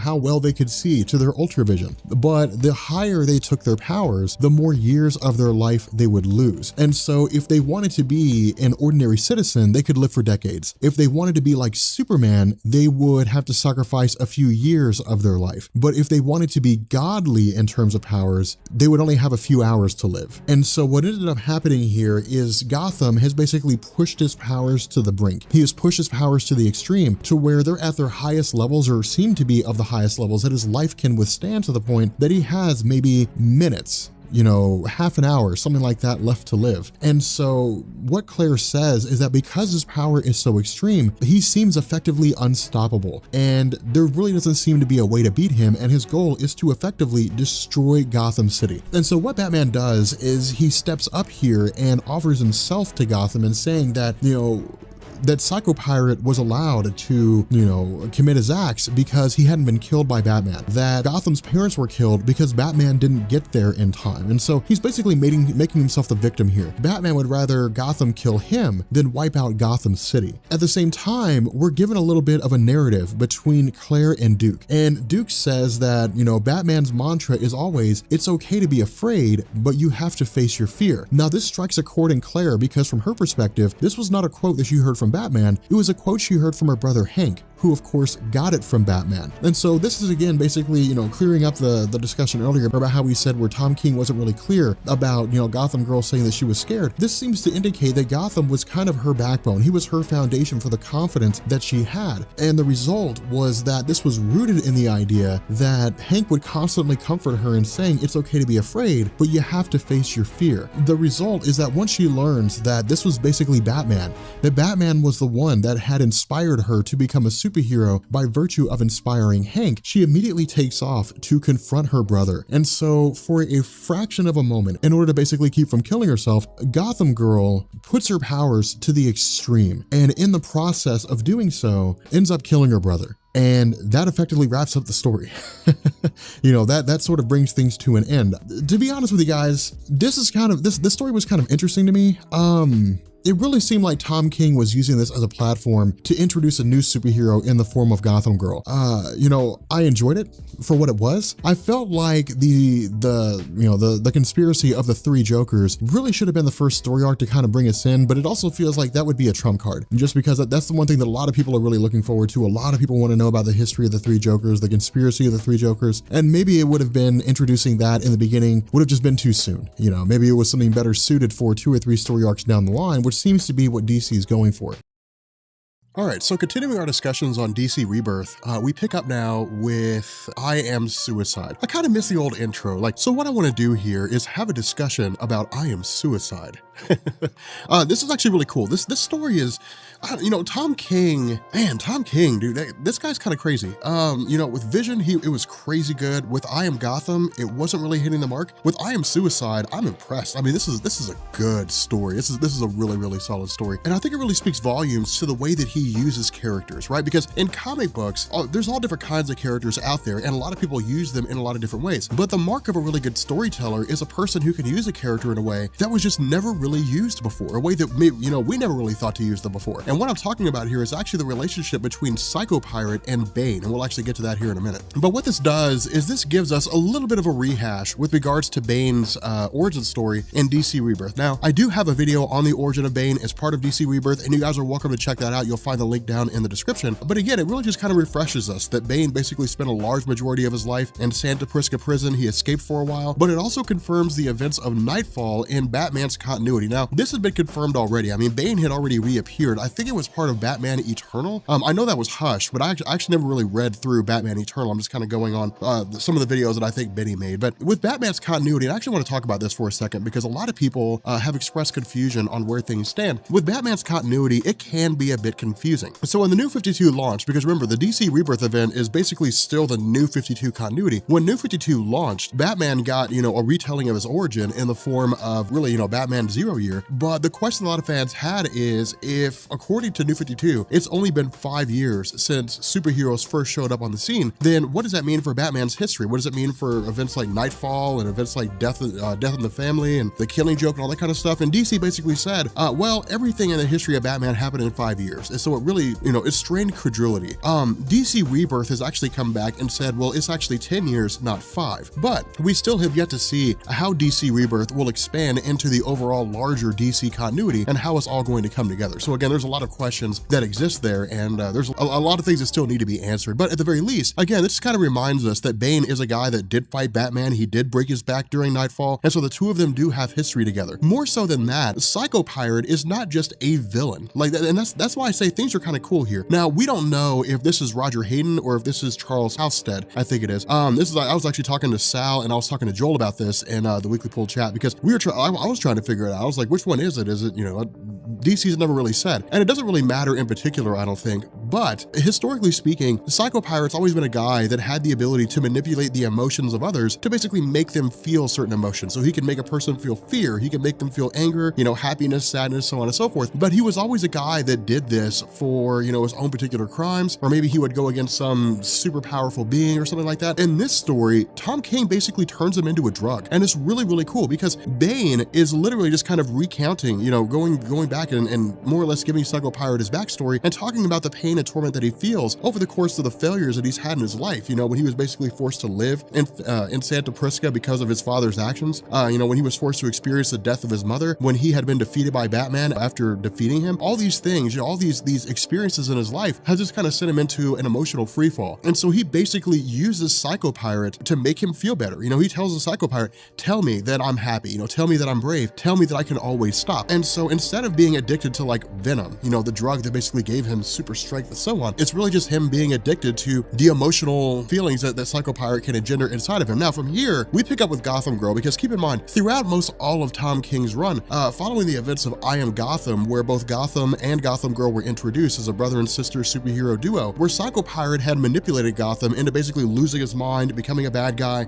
and then eventually it took the whole Bat family to kill him. You know, Gotham Girl was manipulated to feel extreme fear, and that's never really gone away. She's never really gotten over that. She's been able to temporarily get past it, but it was very much like Jessica Cruz, you know, when she was introduced. She was just always afraid. She'd be able to get over that fear, but it was only for a temporary amount of time. It's only now in Sam Humphrey's Green Lanterns that she's finally learning how to conquer her fear, especially after the events of Darkseid War, and she's able to actually become a Green Lantern and start creating constructs. With Gotham Girl, it's much the same way. The problem with this is that because the influence of Psycho Pirate is so strong, Bruce Wayne comes to the realization, he basically says, I've got to go, and I've got to find Psycho Pirate. I basically have to go to Santa Prisca, to the base of Bane, get Psycho Pirate and bring him back. The problem is Batman can't do that on his own. Between Bane, between Psycho Pirate, between all the soldiers that they have there, there's no way Batman will be able to pull this off by himself. And so what he needs is a team. Now, this is where things get cool, because the story kind of takes on this like Ocean's 11 kind of feel to it. Not in the sense of like, you know, the goofy or the jokey nature and like, you know, thieving and so on and so forth, but in the sense that Batman is effectively putting together a team. So it's like, you know, Batman's 4, I guess Batman's 11, that'd be a cool story. Like Bruce Wayne's 11, like I would read like Bruce Wayne's like, we're gonna go rob casinos in Las Vegas. I would love that. But the first person that he picks up traveling to Arkham Asylum is Ventriloquist. Now this guy, Arnold Wesker, is probably like, he's the queen on the chessboard. He's the most, I guess not really the most important, but the most powerful piece with regards to the plan that they're gonna have going on. And the reason why is going to become apparent as we get to the end of this. But Arnold Wesker is a guy that DC really toys with. The reason why the whole relationship between like Woody, the puppet, and the ventriloquist Arnold Wesker was so cool, and the reason why he's always been kind of a mainstay as a villain in DC's comics, is because of the fact that DC walked the line. We always kind of knew he had multiple personality, but there were some writers who wrote stories about him where there were times where it seemed like Woody was real, like the puppet was actually real, and Wesker was just doing what the puppet wanted him to do. You know, being able to give the puppet life really changed everything. And so because of that, it added a whole bunch of different effects. More so than this, some of the other people that he picks up, of course, is actually a girl named Jewel, a guy named Bronze Tiger, and then another guy named Punch. Now, of course, Bronze Tiger, a lot of people are pretty familiar with him. The story as it's given here is pretty self-explanatory. He more or less suffers from delusions of grandeur, but he's still a very capable fighter. Not only that, of course, Batman's like, look, you're a little faster than I am. I need you on my team for this mission that we're going to go on. But Jewel and Punch are actually a little more intriguing here. Of course, with Batman being accompanied by Commissioner Gordon, Jewel is a girl who's basically been stuck in a catatonic state. Now, the introduction of Jewel and Punch actually came out of the possible cancellation of the Joker, and a lot of people don't know that. Back in the 1960s, it was entirely possible that because Batman's comics just weren't selling and the Joker wasn't doing well because of the Comics Code, DC thought about like killing his character off. But what they needed was a more tamed down version, but still entertaining equivalent of the Joker. And so in 1967, I think it was a Captain Atom comic, they introduced Jewel and Punch. Now they were like the Joker Harley Quinn. They were like a 1-2 punch combo when it came to being silly and being nonsensical. Of course, it was like the Joker and Harley Quinn about 30 years before Harley Quinn. But the fact remains here that they were basically nonsensical. They were slapstick. Jewel has these jewels that allow her to use different abilities, energy projection, manipulating emotions, and so on. These guys have their own little gadgets, their own little tricks. But what we learn here is that with Jewel having been in a catatonic state, that Commissioner Gordon is not Commissioner Gordon. Instead, Commissioner Gordon is actually Punch. And what Punch had done is he had come to the realization that if Jewel was within Arkham Asylum, a time would come when Batman would basically go to see her for whatever reason, for information or something along those lines. And when that time came, he was basically going to be at his side, disguised as Commissioner Gordon. Now, of course, Bruce Wayne picks up on this almost immediately, but allowed it to go through. And the reason why was because he looked at Punch and said, it's astounding the lengths that you will go to to rescue this woman that you care so much about. You literally tricked the entirety of the Arkham staff. You broke into an insane asylum in order to rescue the woman that you love. And he says, I need a person that has skills like that. Now, the last person that we pick up with, and this is why when the story first launched, when I Am Suicide first launched, it was a huge deal because everyone thought this was the Joker. You know, the story initially started off, or I guess this conversation initially started off almost exactly like The Killing Joke. You know, I've been thinking lately about you and me. That's how The Killing Joke started off when Batman first encountered the Joker in the story, the conversation that they had. But as, you know, Batman's talking to this person and begins to undo the mask on their face, we learn that it's Catwoman. And the reason why she's here is because she killed 237 people and we don't know why. Now, of course, we actually figure that out, or at least we're told what it is here in a second. And the story behind this is actually really kind of cool. What Catwoman says, or at least, you know, the way it's given to us is kind of like in a letter that she wrote to Bruce Wayne as he's basically having all these guys, or at least he's invading Santa Prisca. It's really one of these situations where Catwoman compared herself to Bruce Wayne in a lot of different ways. That as a girl who was raised in an orphanage that was run by Thomas and Martha Wayne, she had seen, you know, the picture of Bruce and Thomas and Martha, and had always imagined herself being a part of them. And that was always really kind of a cool element of her character, is Catwoman always aspired for better, but always tried to achieve better in the worst way possible. But the kicker to all this is that she essentially says that her parents, you know, she never really knew them, you know, never really had a chance to meet with them. Instead, the orphanage, the fire that was caused, was by some crazy terrorist group, you know, and there were 237 of them. And so what she did is she started in Gotham City and she literally went through and killed every last one of them. And then she expanded outside of Gotham City and eventually traveled the world, killing every single member of this terrorist group. You know, they committed their act and they had no reason, no motivation, there were no claims, no demands, no nothing. They just did it for the sole purpose of inspiring fear. Now, that's why she's in Arkham Asylum. And in fact, the next little bit of the story will really focus on Batman in terms of him originally catching her. That part's not extremely important. It is kind of interesting, but we're going to go ahead and actually leave that out of the story just because of the fact that it's not really a necessity for the main events that are going on here. But with Batman arriving at Santa Prisca, of course, it's one against 1,000. And despite how capable he is, I'm actually glad with what Tom King did here, because some writers may have been tempted. Some writers, you know, may have been like, yeah, of course, it's ridiculously impossible. But Batman was somehow able to defeat 500 soldiers and it all happened off panel. Tom King's like, no. That's stupid. Like that, it'd be cool to see, but there's no way. Even the most staunch of Batman fans would just be like, I mean, I don't know about that, man. Like, I mean, I love Batman, but he's not going to defeat 500 people with automatic machine guns. It's not going to happen. And so, of course, Batman is effectively taken prisoner. Now, he's brought before Bane himself. And the kicker about all this is, remember, Bane is not using Venom right now. So he's not using the substance that allows him to take on this extreme strength. And in fact, during his conversation with Bruce Wayne and with Batman, he basically tells him this. He's like, I'm not using Venom right now, so I can't defeat you as easily as I did the first time we met when I broke your back in Gotham City. But he says I could still break your back. And that's exactly what he does. He breaks Batman's back. And so what he does is he basically takes him, drags him down to the same prison cell that Bane himself had spent so much time in, and then just kind of leaves Batman there. Now, of course, Batman is able to make his escape, you know, the comic being what it is. Batman is able to get out, but once he does, we basically learn that, you know, Selina Kyle, the Catwoman, had come along as part of this plan, and that she had personally brought the ventriloquist. The point of Batman even being caught in the first place was to basically be thrown in a prison cell and then allow, you know, himself to basically open a back door for Catwoman and the ventriloquist to get in, because in his mind, he knew that as intelligent as Bane is, you know, in Bane's mind, Batman can't escape. If Batman's back is broken, he's not going to be able to get out. And so if he's being held prisoner, there's really nothing Bruce Wayne can do. And so he can effectively just kind of throw him in there and call it a day. Now, at this point, we switch over to the conversation that these guys are having here. And again, this is really kind of cool because what this does is it actually allows Selina Kyle and it allows ventriloquist to have this interesting conversation, because it really did beg the question, you know, who is this in control when it comes to the ventriloquist? Is it multiple personality, or is it the idea that the ventriloquist himself is really being subjected to the control of a puppet? And of course, during the conversations between the two, Selina Kyle begins asking things. She's like, you know, is it really just the puppet or is it you? You know, and in the mind of the ventriloquist, he's like, no, it's not just me. The puppet really does have control. You know, that's really the monster. He's really the one making me do these things. Now, for Selina Kyle, this is kind of cool, you know, because she's like, basically, this guy's got an out. He can plead insanity every single time because, you know, to anybody looking at him for what it is, he's got multiple personalities. I mean, you know, the ventriloquist is just a personality, a counterpart to him. Now, the reason for this is because back in the early days of Arnold Wesker's life, he was really timid, he was really meek. He was, for all intents and purposes, a coward. He was scared of everything. He was always running and hiding from all of his different problems and things like that. But eventually his parents were killed. And in the emotional turmoil, really, that came out of this experience, he basically ended up developing a second personality that didn't manifest until he came in contact with a guy named Donegan, I think it was. And this guy Donegan literally had a dummy named Woody. And the dummy began talking to Arnold Wesker and eventually helped him to escape. And the two of them just kind of went on a crime spree. But the fact remains here that by his very nature, by his very definition, Arnold Wesker is a guy who just does what he's told. He doesn't have any initiative. He has no drive,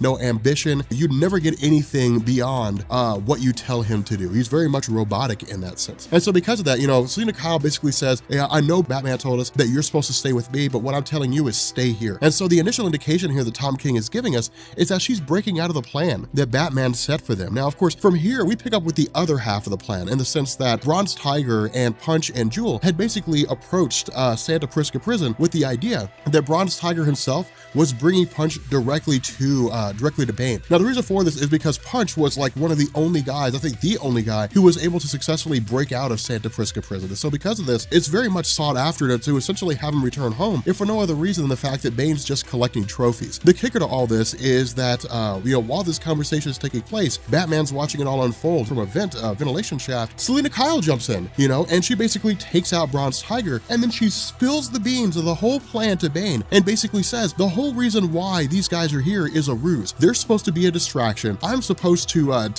kidnap Psycho Pirate. Batman's gonna jump back in. He's gonna fight you, and while all that's going on, I'll make off with Psycho Pirate, and we'll get him back to Gotham City, and then everybody's just gonna leave. Maybe they'll die, maybe they won't, but that's the intentional plan, is for everybody to make it out. In the middle of all this, we have what looks like Selina Kyle killing Jewel, and then turning around and killing Punch. And so it's like, okay, this is really the worst case scenario right here. Catwoman just destroying the entire plan that Batman had laid down. Now, when I was going through this, I was just kind of like, holy cow, like this is extremely bad, because what this basically means is that they're all most likely going to die at the hands of Bane. And so with Batman more or less being held prisoner here, or at the very least, kind of forced to submit to a degree, it's the idea that they're effectively going to take him out. Like they're going to do him in. It seems like it's the end of the road for Bruce Wayne. Now, at this point, we have people who were just kind of spread out in different locations. And so what's going on here, and it actually took a minute for this to kind of sink in. What's going on here is the equivalent of a chess game. Anybody who plays chess knows the worst thing you could do is bunch your players up. More so than that, you should always have your pieces strategically placed in different locations, because the best way to checkmate a player is to checkmate them at a distance, but to also effectively box them into a corner, box them against their own pieces. That's one of the best ways to win. Because of this,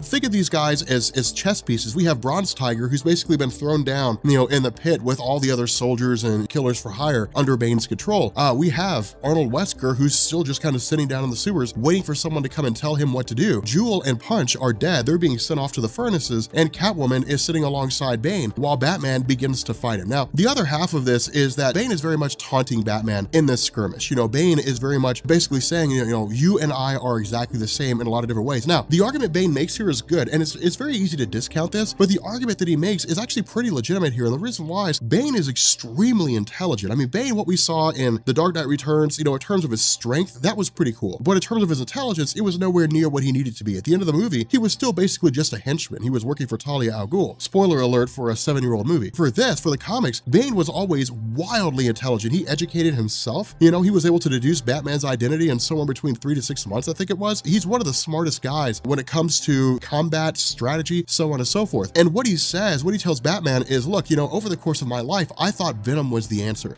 I thought that having this substance that would grant me super strength would allow me to achieve what it is that would make this pain go away. That would make me feel like a better person, because I felt like I could do anything. But he said that's not the answer. The answer is actually Psycho Pirate. Psycho Pirate will make you feel better. All you have to do is tell him that you want to be happy. All you have to do is tell him that you want to be brave. All you have to do is tell him that you can always stop. And so he tells Batman, tell me this. Tell Psycho Pirate this. Batman responds by saying, all I want to do is I want to break your back. And that's when all the chess pieces start moving around. We learn that Jewel and Punch are not dead. They're very much alive. The Bronze Tiger is feeding for Venom, Venom, and he basically starts attacking all these different guys. Bronze Tiger then turns around and begins making his way back up to where Batman is. Punch and Jewel are basically using their tricks and so on and so forth to basically create air bubbles using gum so they can, jump out of the furnace, they can jump into the water, come back up to the surface without having to worry about drowning by simply breathing in the oxygen that they have in there. Now, of course, this stretches the limits of credulity, but at the very least, it makes for an interesting story. Finally, we basically pick up with all these different guys moving in the direction of Arnold Wesker,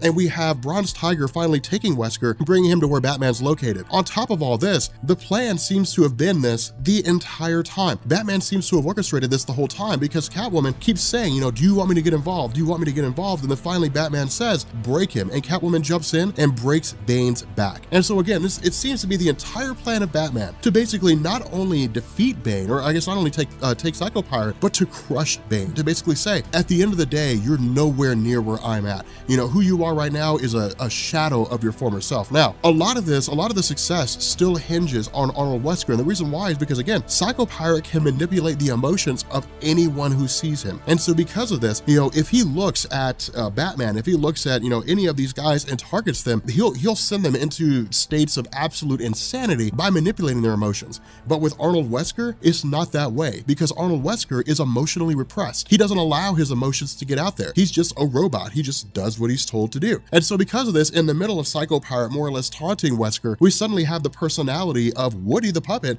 emerging in the form of a talking hand. And then this is really just Arnold Wesker's defense, his own consciousness coming out and basically saying, no one can control me. The only person that can control Arnold Wesker is, of course, Woody. No one controls the ventriloquist. And so, of course, because of this, Psycho Pirate's taken out, which leads to Bronze Tiger taking out Arnold Wesker to make sure that he can't become, too wildly dangerous. But again, this just kind of allows the story to come to its organic end with Batman taunting Bane one last time by basically saying, a time's going to come when you're going to want revenge, when you're going to want to come after me. And when that time comes, don't, because you're going to get more of the same. And so what this story does is it concludes with the various guards of Bane, coming running in to his aid. And the one thing he keeps calling for is Venom. And so the indication here is that Bane is going to go back to being the same Bane he used to be, where he was all juiced up and he was like 3 times the normal size of a human being, and he was breaking Batman's back. So Tom King's Batman I Am Bane is an incredibly well-written story, and in truth, it's one of my absolute favorites. The reason why is because of the fact that Tom King has a lot of similarities to Scott Snyder, but he's basically making Batman his own, and the story is really just kind of like this multifaceted thing. I mean, for the first 20 issues of Batman Rebirth, it's all about really bookending into his battle with Bane, wrapping things up and then setting the stage for the Button storyline, of course, when we basically deal with the idea of the Watchmen in the DC universe. But the cool thing about this is that, again, much like Scott Snyder, it's all-encompassing. When Scott Snyder first took over Batman with the New 52, what he basically did is, of course, he gave us like Court of Owls, for example.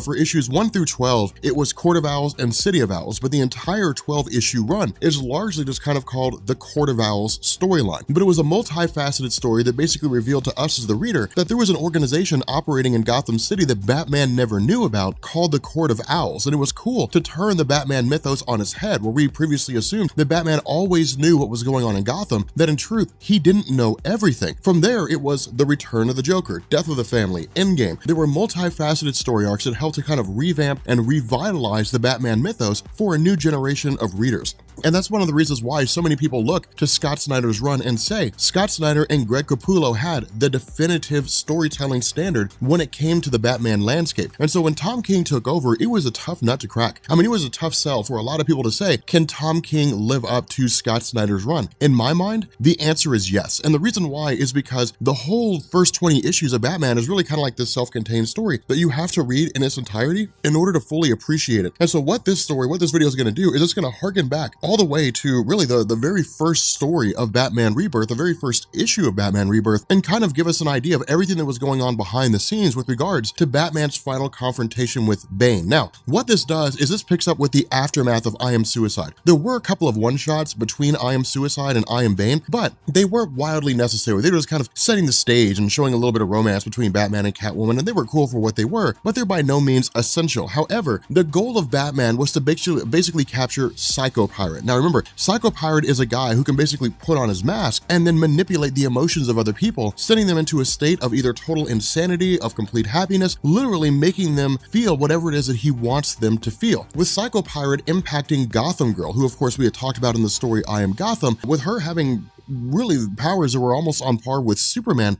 the idea was to basically have her alongside Gotham turn against Batman and send Gotham City into a state of complete and total chaos. The idea was that ultimately Gotham was killed and Gotham Girl was taken by Batman for the purpose of trying to restore her back to her normal mental state instead of just being in complete and total fear all the time. And so because of this, with Batman basically, in the events of I Am Suicide capturing Psycho Pirate, what he did is he literally invaded the island of Bane, Santa Prisca prison, and then took Psycho Pirate away from him. Now, the reason why this is so significant is because with this story picking up, of course, it really has Batman engaging with Bronze Tiger. Now, on the surface, it seems as though Bronze Tiger's kind of coming out of nowhere, but this is really a ruse that's been set up by both Batman and Bronze Tiger. And the reason why is because this is designed for the purpose of basically capturing Psycho Pirate and then bringing him into contact with Gotham Girl in order to restore her mental state back to where it's supposed to be. Now, we'll see that come to its fruition. We'll see that fleshed out here in a little while, but what we end up doing is we actually switch over to Batburger, and this is a really cool point in the story. This is kind of funny, and the reason why is because of the fact we've got Bruce Wayne alongside Duke Thomas, and the guy who's serving their food, he's asking do you want to jokerize your fries and different things like that? I'd love to go to a restaurant where I could jokerize my fries.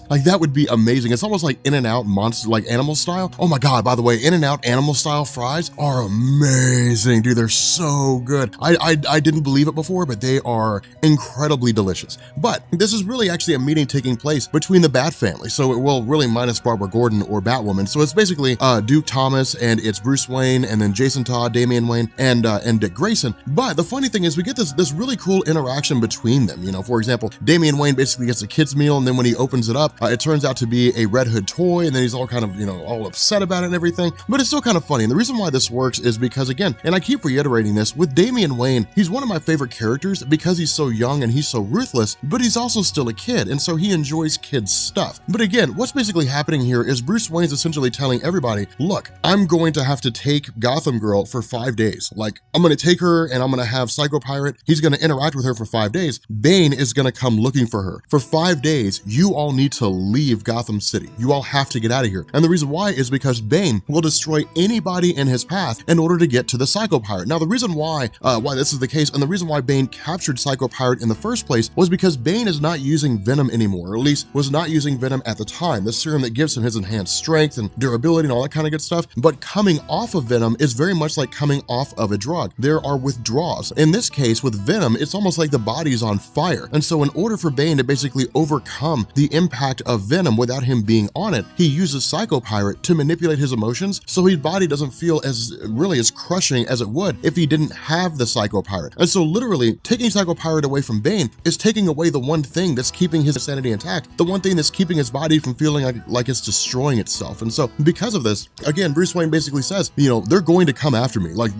Bane is going to come after me, and he's going to come after you if you're around here. He's going to use everybody that he can in order to force my hand and require me to give up Psycho Pirate. Now, this is the other cool thing, because remember, Duke Thomas is still relatively new to the idea of what it means to be a sidekick or a trainee of Batman. Of course, we know his role is different from Damian or Dick Grayson. He's not a Robin per se, but he does have history with Batman, with the I Am Robin storyline, or I guess We Are Robin storyline, and all these different little events, but he doesn't nearly have the experience of Damian, Jason Todd, Dick Grayson, any of those guys. And so in Duke's mind, he's still very loyal to Batman and hasn't quite grasped the idea yet that when you're a Robin, your number one responsibility is to defy Batman. And so because of that, you basically have Damian, Dick Grayson, and Jason Todd who essentially race off to go against Bane to try to find a way to defeat Bane, to make sure that he can't harm Batman. Now, at this point, we follow Bruce with Selina Kyle. And again, there's a lot of things that happen off panel here that we'll find out later on down the line, but this really seemed to be a little segment that came out of nowhere, in the sense that there's some flirting between the two, but we don't really know everything that goes on. We just simply know that for whatever reason, Tom King is throwing it in here. And this is one of the instances that I've been talking about when I've been saying, there we go, I can't talk, that Tom King's Batman has been hit and miss for a lot of people, because there are things that have been thrown into the story that seem totally irrelevant. The couple couple one-shots that we had with Batman and Catwoman where they were on a rooftop, you know, doing their own thing. You know, these instances here, they seem to come out of left field. They seem to have no place in the overarching story, but what we're going to find out is that they actually do. It's just Tom King has kind of been, you know, working off panel. And so what we end up doing, you know, as we transition back over to Wayne Manor alongside Alfred, Bruce Wayne, and Gotham Girl, is that once they get in the Batcave for the purpose of transferring her over to Arkham without anybody realizing what's going on, when they get into the cave, they find the hung bodies of Damian Wayne, Jason Todd, and Dick Grayson. Now, what this shows us is exactly what we would expect, that these three guys do not stand a chance against Bane. Not only that, in this story, we're going to see Bane at his absolute most ruthless. And the reason being because of the fact that Bane is basically a desperate man in this situation. He's really like a rabid animal in this particular story. And it's one of the things that make him so cool. Of course, we'll cross that bridge when we get to it, but it's almost like a combination of like Tom Hardy's Bane from The Dark Knight Returns combined with Bane as we traditionally know him in comic book form. And it actually makes for a wicked combination. It is really, really cool. But from here, you know, of course, switching over to Bronze Tiger, essentially, of course, he kind of answers the door out of nowhere while he's still going, you know, coming off the withdrawals of Venom, only to be shot in the stomach. And so at this point, we pick up with Superman's Fortress of Solitude. And of course, we basically have Damian, Jason, and Dick Grayson being held in stasis by Batman in the Fortress of Solitude with Superman protecting them. Now, this raises a very interesting question right off the bat when I first saw this is, why doesn't Batman ask Superman for aid? In fact, why doesn't Batman ask the Justice League for aid? And he has. But the idea behind this, and really the overarching theme behind DC Rebirth, is to have a tighter knit continuity among the various characters and stories that have been going on. That was one of the biggest issues of DCU, is you would have virtually no continuity. Batman's the god of knowledge in the Justice League, while he's not Batman in his own story because he's just kind of MIA. And so that lack of continuity threw people off. With DC Rebirth, continuity is the name of the game. DC is very much taking a page out of Valiant Comics with how hardcore their continuity has to be. And so because of that, you know, we have Batman speaking with Superman. The other half of this, though, is that if Superman were to get involved, there would be no conflict. Superman would just pummel Bane and then take him prisoner, and that would be the end of that. There would be no, you know, possibility of Batman's defeat. There would be no question of what happens next. You know, none of that stuff. It would take away from the suspense of the story. Not only that, I just want to see Batman fight Bane. And so because of that, what we end up doing is we basically have Batman telling Superman, look, I just need you to keep these guys protected. Now, of course, Superman doesn't have to be in the Fortress of Solitude. Remember, it's Superman, superheroing the whole 9 yards, much like his, you know, connection with Lois Lane here. Now, if somebody were to break into the Fortress of Solitude, Superman would know and he would be there in an instant. And so again, it's almost like a security system of sorts in terms of Superman's powers. But switching back over to Arkham Asylum, this is when we basically have Alfred dressed as Dr. Arkham alongside Gotham Girl, who's disguised as Hush, Thomas Elliot, you know, Batman's childhood friend who, you know, eventually became an enemy, when they basically make their way into to a cell where Psycho Pirate's being held. And the idea here is for Psycho Pirate to basically use his ability, you know, use his mask to begin restoring the mind of Gotham Girl. Now, this is one of the reasons why this is so cool, is because Psycho Pirate spent a prolonged amount of time with Gotham Girl manipulating her mind, but it wasn't 5 days. You know, manipulating her emotions didn't take a full 5 days. But in this instance, it will take that to undo the damage. And the reason why is because of the fact that not only is fear really one of the most potent emotions when it comes to DC Comics, we know that with regards to the Sinestro Corps, the Green Lantern mythos, the emotional spectrum, but also because of the fact that Gotham Girl has been dealing with this altered emotional state for quite some time. And so the damage is pretty intense. And so the Psycho Pirate's going to have to basically blast her with the full potency of his abilities in order to basically restore her mind back to where it needs to be. And of course, this basically picks up with him telling her, you know, you're brave, you're very, very brave, and that kind of thing. Now, transitioning over to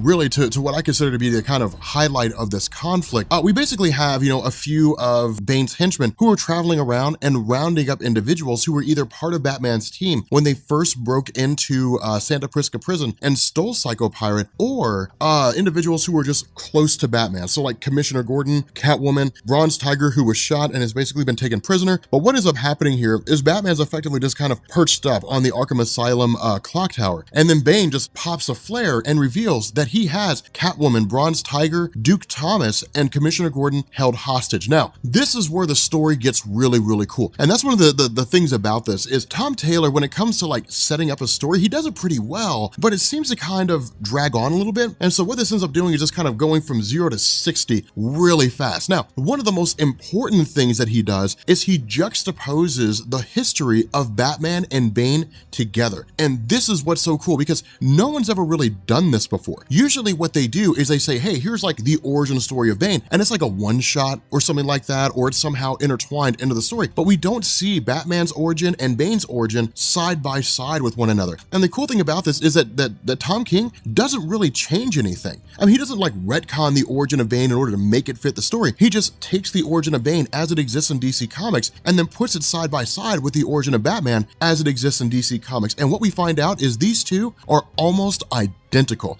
And that's the coolest thing about this. At a young age, they both lost their parents. Of course, Bane had lost his mother, but the motivation behind them becoming who they were is rooted in the loss of their parents. They both are motivated to become better people. They struggle with their surroundings. But when it comes to the idea of where they end up branching off, this comes in the form of the fact that when they basically undergo the process of improving themselves, they enhance their minds, they enhance their physical bodies. But where Batman looks to his experience and says, I'm going to train myself to become someone more capable, I'm going to train myself to basically wage a war on crime, Bane's idea is that he's going to conquer crime. He's going to conquer anybody out there who could pose a legitimate threat, just for Bane to do nothing more than establish his dominance as a person in the world out there. And so again, that's where really their roads kind of started to fork off. But even then, they're not that dissimilar. At that point, it really just kind of comes down to semantics. When it's Batman waging a war on crime, he might as well be conquering criminals. When it comes to, Bane conquering criminals, he might as well be waging a war on crime. The only difference is the end result. Where Batman looks to criminals and says they can be rehabilitated, Bane says, you now work for me. And so that's one of the cool things. It's really one of these awesome juxtapositions between these two characters in terms of how similar they are. Now, the other half of what goes on here is actually just a direct fight between Batman and Bane. And Bane pulls no punches. I mean, he absolutely wrecks Batman. And it's one of the coolest things here because Bane goes on this tirade. He basically says, I'm not a joke. I'm not a riddle. I'm not a bird or a cat or a penguin. I'm not any of your foes out there. I'm not some butler tending to your wounds and telling you everything's going to be okay. I'm not some sidekick that's there to have your back when things go under. I'm not some weakling. I'm not some rich kid that's basically trying to save the world. I am Bane. And that's the coolest thing about this is because it's Tom King basically saying, this is the Bane you know and love. This is the Bane you want. You don't want the Bane that's kind of coming off Venom. People don't want the Bane that's just kind of, has enhanced strength to a degree. People want like the Bane who broke the bat. They want Nightfall Bane. And that's the coolest thing. That's one of the reasons why I love this so much. That's why I think Batman Rebirth is the best thing coming out of DC Rebirth right now, just because of the fact that we get this awesome, amazing segment between these two characters who historically have had so much history between one another. Now, what ends up happening here is that because of the fact this is taking place over the course of 3 or 4 days, that Batman's basically kind of left unconscious, and that's it. Bane tells his guys, kill everybody. Commissioner Gordon, Duke Thomas, kill them all. Well, then of course we end up finding out that what was happening off panel with these different encounters between Catwoman and Batman was that they were setting this up, that Batman knew Bane would come for Catwoman. It's one of the reasons why he kept her there, simply because of the fact that Catwoman knows that she's very capable when it comes to escaping her confines, when it comes to her agility, so on and so forth. She's really the one person in Batman's corner who's almost guaranteed to make an escape if she's captured by Bane. And so because of this, what she did is she freed Duke Thomas, Commissioner Gordon, she freed all those guys, Bronze Tiger, and then took Bane's guys hostage. And so what this does is it thins the playing field. What it does is it basically sort of puts everything on the side of Batman, with Bane really having no allies left on his side. Now, of course, the conflict ends up leading directly to Arkham Asylum itself. And this, I think, is really where the story begins to reach its climax. And the reason why I say that is because of the fact that with Bane entering into Arkham, we get this really, really cool segment from Maximilian Zeus. Now, for those of you guys who don't know, Maximilian Zeus is basically just a crazy guy, but he has these amazing monologues. He has like some of the best monologues in DC Comics because he runs off like all these historical lines and stuff like that. But in this one, he's actually running off a segment from, I want to say, the Inferno aspect of Dante's Divine Comedy. But it basically ends with, all hope abandoned, ye who enter here. And so it's really just like anybody who comes in here is going to get decimated by Bane. The reason why we know this and the reason why Zeus is even free in the first place is because in order for Batman to buy time, he freed all the criminals in Arkham Asylum. And so it's basically Bane against everyone. And it's like the coolest thing ever. It's one of the coolest things because Two-Face is the first one to encounter him, right? And Two-Face says, look, we're of two minds. The rational side of me says, Batman said that he would basically improve my sentence if I stopped you, but then his chaotic and his dark side says, but if you have something better better to offer, let me know and I'll take your side. Bane punches him, knocks him out, and says, I offer pain. That's what I offer. I offer pain to those who get in my way. And that's exactly what he does. I mean, that's, God, man, fanboy. That's why this is so cool, is because Bane is just a force of nature right now. I mean, Solomon Grundy, not a chance. Amygdala, not a chance. These are two powerhouses in DC Comics, two individuals with insane levels of strength, and Bane takes them both out because remember, Venom enhances his strength and he just starts pumping that juice, and that's the end of them. One of the other cool things that we get too is we have like Solomon Grundy, I'm Solomon Grundy, he starts running off the Born on a Monday thing, Amygdala's like, I'm Amygdala, so on and so forth. Bane says, I am torment, I am ruin, I am plague, I am Venom. And that's what's so cool about this, is because it's just, God, I love seeing this version of Bane. It's so awesome because that's one of the things that we've always wanted to see, right? I mean, Bane has always been like a thinking man's villain. I mean, he's always been extremely strong, extremely durable, but one of the greatest aspects of Christopher Nolan's version of Tom Hardy's Bane in The Dark Knight Returns is just how insanely powerful he was. I mean, just his sheer force of strength was the ability for him to just overcome Batman, and there was no fight. I mean, you guys know just as well as I do, the first fight between Batman and Bane, that wasn't a fight, that was a murdering, and it was the coolest thing to see because it was just Batman getting completely dominated because he was not prepared. What we get in this is still the thinking man's Bane, the one that we know from Nightfall. We get the smart Bane, the educated Bane, the Bane who's wildly intelligent and uses that to his own ends. But because of the fact that he's desperate to regain the Psycho Pirate, he's now fallen down into this path of being intelligent, but also being a man filled with nothing but rage. And so because of this, he starts taking to everyone. And that's what makes this so interesting. Now, switching back over to Bruce Wayne, of course, it's kind of crazy because Bruce is talking with Alfred, and Alfred's like, dude, why did you free all those villains? And Batman's response is, well, we're just kind of buying time. Now, in truth, this was a really smart move by Batman. I mean, when Bruce Wayne knows right off the bat, these villains are not going to stand a chance against Bane, right? I mean, they're not going to be able to hold him down. I mean, as long as he has that juice pumping, he's going to be an unstoppable force. But it's not the idea to stop Bane. The purpose is to basically have a stopgap measure. It's to basically slow Bane down in order for Bruce Wayne to recover, even if only temporarily, to basically kind of regain his mind, to bring himself back together, and then to fight off Bane again. And so again, with Bane continuing on, it's Mr. Freeze gets taken out, Firefly gets taken out, it's one villain after another, Man-Bat, Victor Zsasz, the Mad Hatter, all these guys keep getting crushed. Copperhead, no one is able to stop him. No one's able to keep Batman from pulling off what he needs to pull off. Now, what Tom King also does here is he begins the process of setting up the war of jokes and riddles for the larger Batman mythos. Of course, it's really, really small here. It's basically Bane taking Riddler and having Riddler put his mind to task with cracking this massive door where Psycho Pirate is supposed to be held captive. But what Riddler also says is once the doors open and Bane makes his way in, he simply just kind of runs it off. It's a quick little line, it's not too huge, but he says, tell Batman I still remember the war of jokes and riddles. I still remember what he made me do, and you guys know just as well as I do that he deserves this. And so again, what this does is lead up into this sort of final conflict between Batman and Bane. And again, that's why all this makes sense, is because with this story, Batman basically ponders his own death. Issue number 1, when he first encountered Gotham and Gotham Girl, when this plane was about to crash, into the Gotham Harbor, when these two people showed up seemingly out of nowhere with enhanced strength and durability and the power to fly,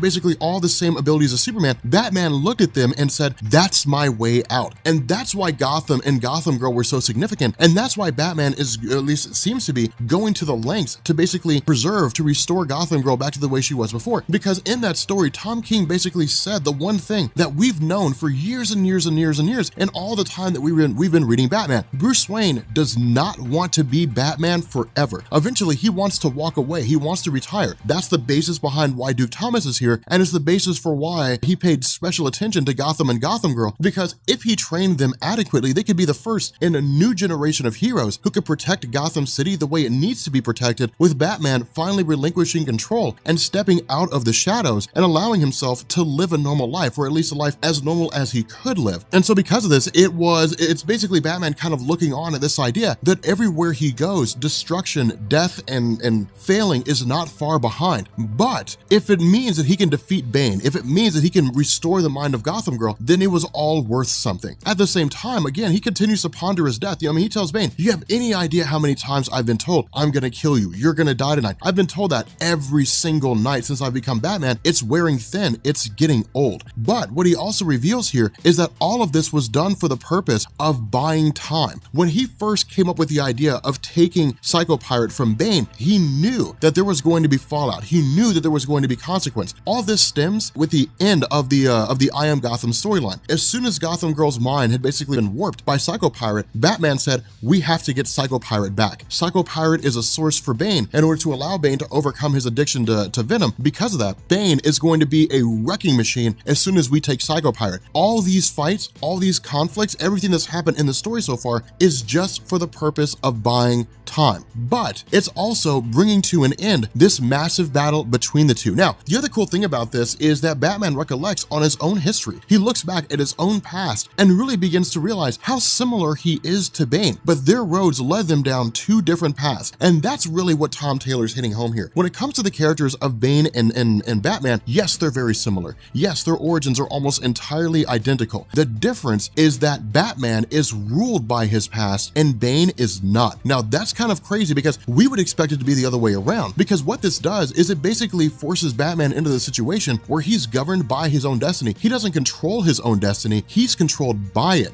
Batman is ruled by fear. Batman's ruled by fear of the fact that somebody else out there will experience the same situation he experienced with his parents. Now, that gives him strength to do what he does every day, but instead of him controlling his own life, controlling his own destiny, he's governed by it. His road was set the instant that his parents died. Now, with Bane, it's not necessarily the case. Bane chose his path. Bane chose to go onto the road of becoming a bad guy, chose to go on the road of becoming a villain. But then that asks the question, what would have happened if he had chosen a different path? What would have happened if he had chosen the same road as Batman, where he decided to wage a war on crime? What would have happened if the two of them had come together as allies? What kind of work could be done in Gotham City if they both function together? And so that's why this story is so cool, is because it begs those questions. But in the end, of course, Batman, as Bane continues saying, I am Bane, Batman's response is, yeah, I know I've heard it before, but I'm Batman, and just headbutts the hell out of Bane and essentially knocks him unconscious. And so what this does is it basically brings an end to the battle between these two. There's something to be said about the conflict here, because it's really kind of like this final battle, almost indicative of, the Batman versus Joker in Scott Snyder's Endgame. And that's one of the reasons why I say, Tom King is very similar in terms of how he's more or less mirroring Scott Snyder's Batman in terms of how he adds in Bane, but it's still its own style of storytelling. And so it's really kind of cool. It's one of those cool situations where they do stand side by side, but they are still different at the same time. But what this does is it really kind of has Batman sort of having this imaginary conversation with his mother, who's now deceased. And the idea is, it's really him coming to grips with her death in a lot of ways, where he basically says, look, all this has been about is saving Gotham Girl, is keeping this girl's life intact, is giving this girl a chance to live a normal life. And of course, it really sort of ends with his mother telling him, look, you don't have to die in some grandiose way to make me proud. Everything you've done has made me proud. The fact that you've lived up to our legacy, done the best you could for Gotham City, both financially as Bruce Wayne, as well as Batman in terms of your war on crime. And so again, it's really just kind of him coming to grips with his own history, coming to grips with his own life. But again, it's really kind of one of these interesting things. That's one of the reasons why I like this story, is because it basically just sort of wraps up everything that's happened in the last 20 issues, and then it sets the stage for the next phase of Tom King's run, which will focus on, the whole Button story arc, the idea of the Watchmen being in the DC universe.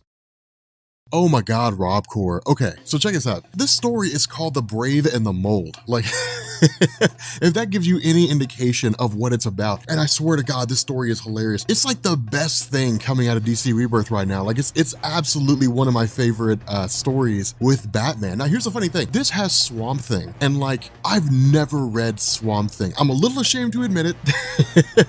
I have never read Swamp Thing once in my life. Like, I've never read a single comic of his. because I heard that like the new 52 Swamp Thing is really, really good, but I've never read it before. And it's kind of weird because he's like a pop culture mainstay, right? Like most everybody knows what's going on, like who Swamp Thing is when they see him, but like I've never read anything about him. So this is like my first real exposure in comics to his character, and it's amazing. So here's a cool thing. So initially this picks up, I mean, technically it's kind of like chapter 2. They kind of split into chapters like the old anthology books from the 1940s and 50s and 60s, where you would have like a singular book that would go on for 30 pages, but you would have like part 1, which would be like 4 pages, a part 2 might be 6 pages, or chapter 1, chapter 2, something along those lines. But all that really happens here is just like some guy in an apartment is shot in the head, and he's kind of singing this really haunting song. This is actually picked up on by Jim Gordon and Batman. Now, this is where things get hilarious, because with the character of Swamp Thing, from what I've read and from what I understand, he's tied into something called the Green, and that I'm pretty familiar with just because of the whole Injustice stories. But the way it works, as far as I'm aware, the way it originally worked is Swamp Thing was just kind of like this outlier in DC Comics. He was just kind of out there in no man's land, like Hellblazer in the Vertigo stories. He was just kind of out there by himself, and he really wasn't tied into like the rest of DC. But with the New 52, DC rolled him into the shared universe, and what they did is they came up with an idea called the Green. And what they basically said was that in the realm of DC's landscape, you've got the green, which is plant life, you've got the red, which is animals, you've got the black, which is rot. It was almost kind of like this Earth-based equivalent to like the emotional spectrum from the Green Lantern mythos. But the fact remains that Swamp Thing is tied to the green, much like Poison Ivy. And so what this means is that he is effectively immortal. I mean, as long as plant life exists, he will exist. And he can literally just kind of like reconstitute himself, take on additional mass. He has strength of a level that's never been calculated before. He's incredibly capable in terms of what it is that he can do. But that's about the extent of my knowledge on his character. After reading this story, I'm almost inclined to go back and read the New 52 Swamp Thing just to see if it was really that good. I have no idea how long it went on for. I can't imagine it went on too long. 52 issues is what everything ran for in the New 52 because they were all monthly titles, so it's not like it was a super lengthy thing. But the fact remains here, the Swamp Thing basically just kind of reconstitutes himself or forms out of some plant matter and just kind of makes his presence known to Jim Gordon. Now, this is the funny thing because Batman knows who Swamp Thing is, right? So Batman's just kind of like looking at the crime scene and analyzing things, and Jim Gordon is just like, okay, like, this giant swamp monster just kind of emerged behind us, and I really feel like that needs to be said right now. Like, I really feel like we have to acknowledge that this happened, and it's just funny to see people reacting to this. And that's one of the things that I love about King's writing, is because he gives the characters so much character. Like, Jim Gordon is just this guy that's like, okay, look, I mean, I guess it was only a matter of time before something like this happened. We live in a world where bullets bounce off of a man because he's an alien. We've got a guy who flies around at night, or just like glides around at night, dressed as a bat, beating people up. It makes sense that there would be a giant guy who's composed of, plant matter appearing in the middle of a room in a crime scene. But it's kind of cool because while this is happening, Batman's just like, is there a problem? he's totally responding to Swamp Thing as if he's a normal person. Now from here, we switch over to Alfred, and this again is another funny scenario because Swamp Thing being composed, of compost, being a giant compost heap, is just kind of like leaving marks and stuff on the ground, leaving plant marks on the ground. Alfred cleans this kind of stuff up, but it's just like, yeah, it's all par for the course when you're Alfred. It's just kind of the way it goes. Messes get brought in by the giving tree, things just come in, messes get made, and that's really it. But again, it's one of these kind of cool things. Now, the interesting thing about this is that Tom King is so good at characters, and this is where the story really kind of starts to shift a bit towards the character development. And the reason why is because with Swamp Thing, there is no such thing as death, at least as far as he explains it here to Bruce Wayne. There is no such thing as death. A person comes from the earth, or they come from life evolution, however it is you want to look at it, they come from divine intervention, they die, so to speak, but they become one with the earth, and in turn, they feed plants and they feed trees, which provide life-giving oxygen or nourishment to different, critters and organisms across the world. And so there's always kind of like this cycle of life and death, so to speak, but no one's ever really dead. And that's what makes this so cool, is because in his mind, he basically says, look, this man who was killed is my father. He sent me letters, he tried to talk to me. I've spoke to him maybe once after the whole instance with the swamp where I became Swamp Thing, and that was really it. Like, this guy never really had a role in the life of Alec Holden. Instead, he was just kind of this guy that Alec knew about, but never really did anything with. Now, the reason why this matters, and the reason why this is so cool, is because what it does is it bridges the gap between Bruce Wayne and Swamp Thing. Swamp Thing is this guy where he's basically like, I have this man who's my father that I'll never be able to talk to anymore. I'll never be able to converse with. I'll never be able to learn more about him. Not that I ever did know much about him in the first place, but now that I want to know about him, I can't because he's effectively gone. I'll never be able to speak to him in the conventional sense. With Bruce Wayne, it's much the same way. His mother and father were killed in front of him. He'll never be able to talk to Thomas Wayne. He'll never be able to talk to Martha Wayne. He'll never be able to get their opinions, get their ideas, ask them, do I make you proud? That's one of the most significant moments about the button. That's why the encounter between Thomas Wayne from the Flashpoint universe and Bruce Wayne from the main DC universe was so significant, because even if it's not his biological father in the traditional sense, it's still his father. It's still the Thomas Wayne that he knew, albeit just a different version of Thomas Wayne. And it was emotional, and it was visceral, and it was amazing. And so because of that, it creates some real emotional tie to these characters, if that kind of makes any sense. And so ultimately what ends up happening here is Swamp Thing basically says, look, I'm just kind of here because I'm interested in solving this murder. And that really kind of seems to be it. I mean, it's like, look, my dad was killed. I want to know what's going on. Now, the initial indication here from Bruce Wayne is that this man was murdered on like the 84th floor of a building. And there's only a handful of people who could have been the ones responsible for that. Now, the first one he goes after is Kite Man. And Kite Man is amazing. Kite Man's so cool. All this guy does is fly around and yell, Kite Man, hell yeah, that's all he does. Like, that's his thing. That's his whole ordeal. Now, of course, the cool thing about this is that Tom King very much plays on the idea of like what Batman's about, right? Like, we know as the Batman is the guy who doesn't kill, but the bad guys don't need to know that. The bad guys just need to believe they're gonna die. And if you're Kite Man and you're soaring 500 feet above the ground and Batman latches onto you and will not let you go, the only thing racing through your mind is you're going to smash into the ground and Batman's gonna let you die. He's gonna bail out, a second before it happens. He's gonna live, but Kite Man's gonna be done with all his living. And so it's kind of cool because, we know this is not gonna happen. We know he's not gonna die, but the questions that Batman has is, who is it that committed this crime, or how would they have gained access to the resources necessary to commit this crime? Because Kite Man didn't invent his own stuff. He got his stuff from somewhere else. And so again, it's really kind of like one of these whodunit mystery sort of things. And so what Catman basically says is that he grabbed his stuff from a guy named Mooney Money. Now, of course, Mooney Money is clearly a comic book stand-in for Guy Fieri, but the fact remains here that going through all these different sources and jumping through all these different guys, eventually Batman, basically realizes that this murder seems to have been done by a guy by the name of Headhunter. Now, Headhunter is a guy that I know nothing about. I don't know if he's new. I don't know if he is a character that was recently created. I really don't like using Wikipedias just because anybody can edit them, but I don't know anything about that guy. But really, the only explanation we need is what's offered here, where he's basically just like a mercenary, and he always executes his victims by shooting them twice in the head, and no one knows why he shoots a second time. But the funny thing about this is that Bruce Wayne kind of hints at this and says, look, this guy's going to be hard to find because he basically commits his crimes. He goes underground, he goes on the run, and then he only resurfaces whenever he's ready to commit another murder. And so the guy is sporadic. He pops up here, he pops up there, but there's no pattern to what it is that he does outside of the murders that he commits. And so it's really kind of a cool scenario, because what this shows us is that even within the realm of Gotham City, or even the world as a whole, there are some people out there who are just that good at evading Batman. They're just that good at evading him. And again, it makes Bruce Wayne more realistic. It makes him more grounded. It makes him more tangible, and basically telling us that despite all of his vaunted resources, all of his wealth, all of his capabilities, at the end of the day, he is still only human, and he can only do what a normal human can do. And so because of this, Swamp Thing basically chimes in and says he's currently entering the Gotham Museum of Art. And when Batman's like, how did you find that out? Swamp Thing's response is that the grass told him. And that's the coolest thing about this, because Batman's like, all right, look, man, the grass, all right, if you're talking to the grass, that's cool, whatever, man. Do what you do, man. You be you, I'll be me, and we'll call it a day. And so it's just really kind of funny to see these interactions between these characters who would normally never meet, because they're so starkly different, right?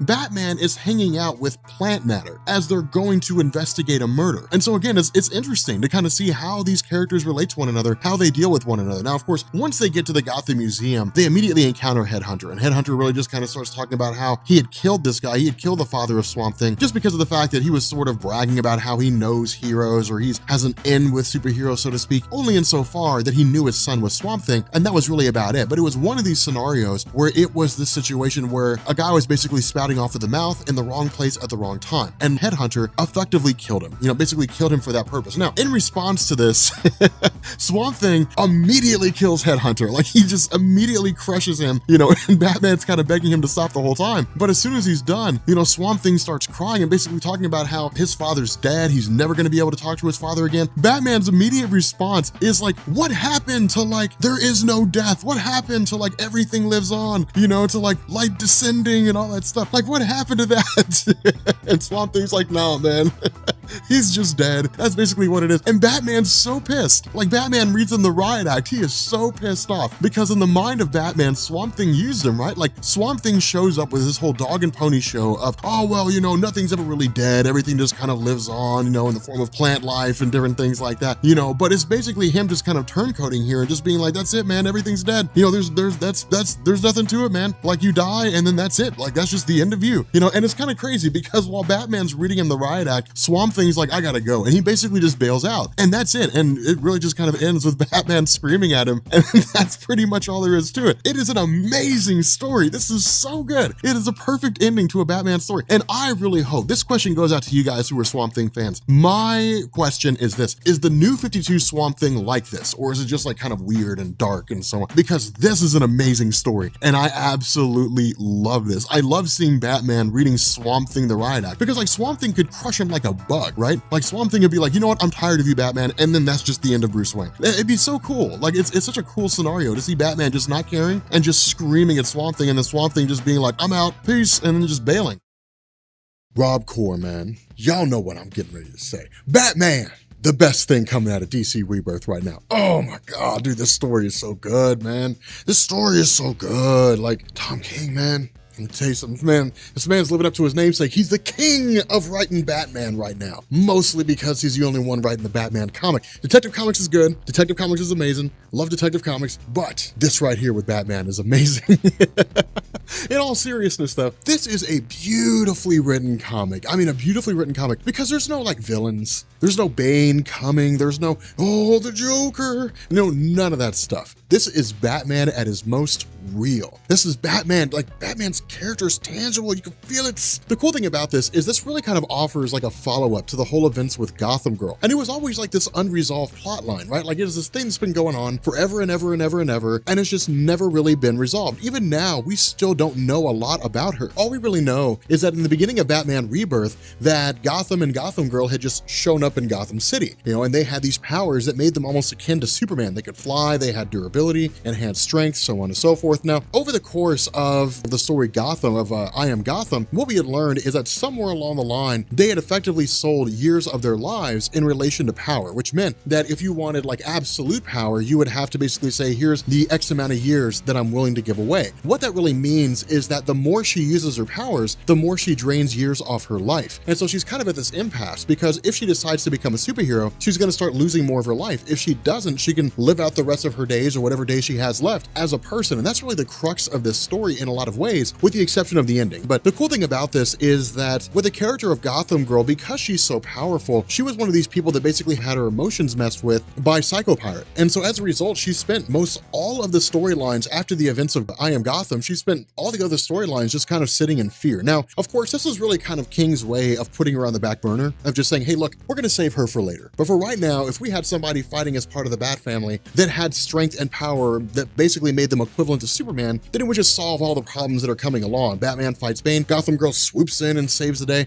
It would cause all kinds of issues because fans would be like, well, why doesn't Gotham Girl just do anything? So it allows her to be put on the back burner. But having recovered from her whole experience with regards to the machinations of Psycho Pirate puts her in a position now to where she can basically decide what she wants to do next, because it's really kind of a fresh start for her. And the cool thing about this is that it really asks all these important questions with regards to Bruce Wayne as a character, because with Gotham Girl kind of pondering what she's going to be next, is she going to be a superhero? Is she going to be live a normal life? She asks these questions to Bruce Wayne because he's really the first guidance that she's ever really had in being a superhero. Keep in mind, Gotham Girl and Gotham gained their powers. They decided they wanted to be superheroes, but they didn't have any real training. They didn't go to the Justice League and say, teach us how to be superheroes. Batman was the first time they encountered a superhero. And Batman is a very unique case among the superhero community because he's so capable, but he's also just mortal. All it would take is for someone to know Bruce Wayne's identity and then to be sitting on a rooftop on a building somewhere with a sniper rifle. Bruce Wayne gets out of his car, he goes to walk into Wayne Enterprises, he gets shot in the head, and that's the end of Batman. I mean, that's all it would take. A story like that wouldn't be very fun. Like, it's just the death of Batman, that thing is 3 pages long. It would not be interesting at all.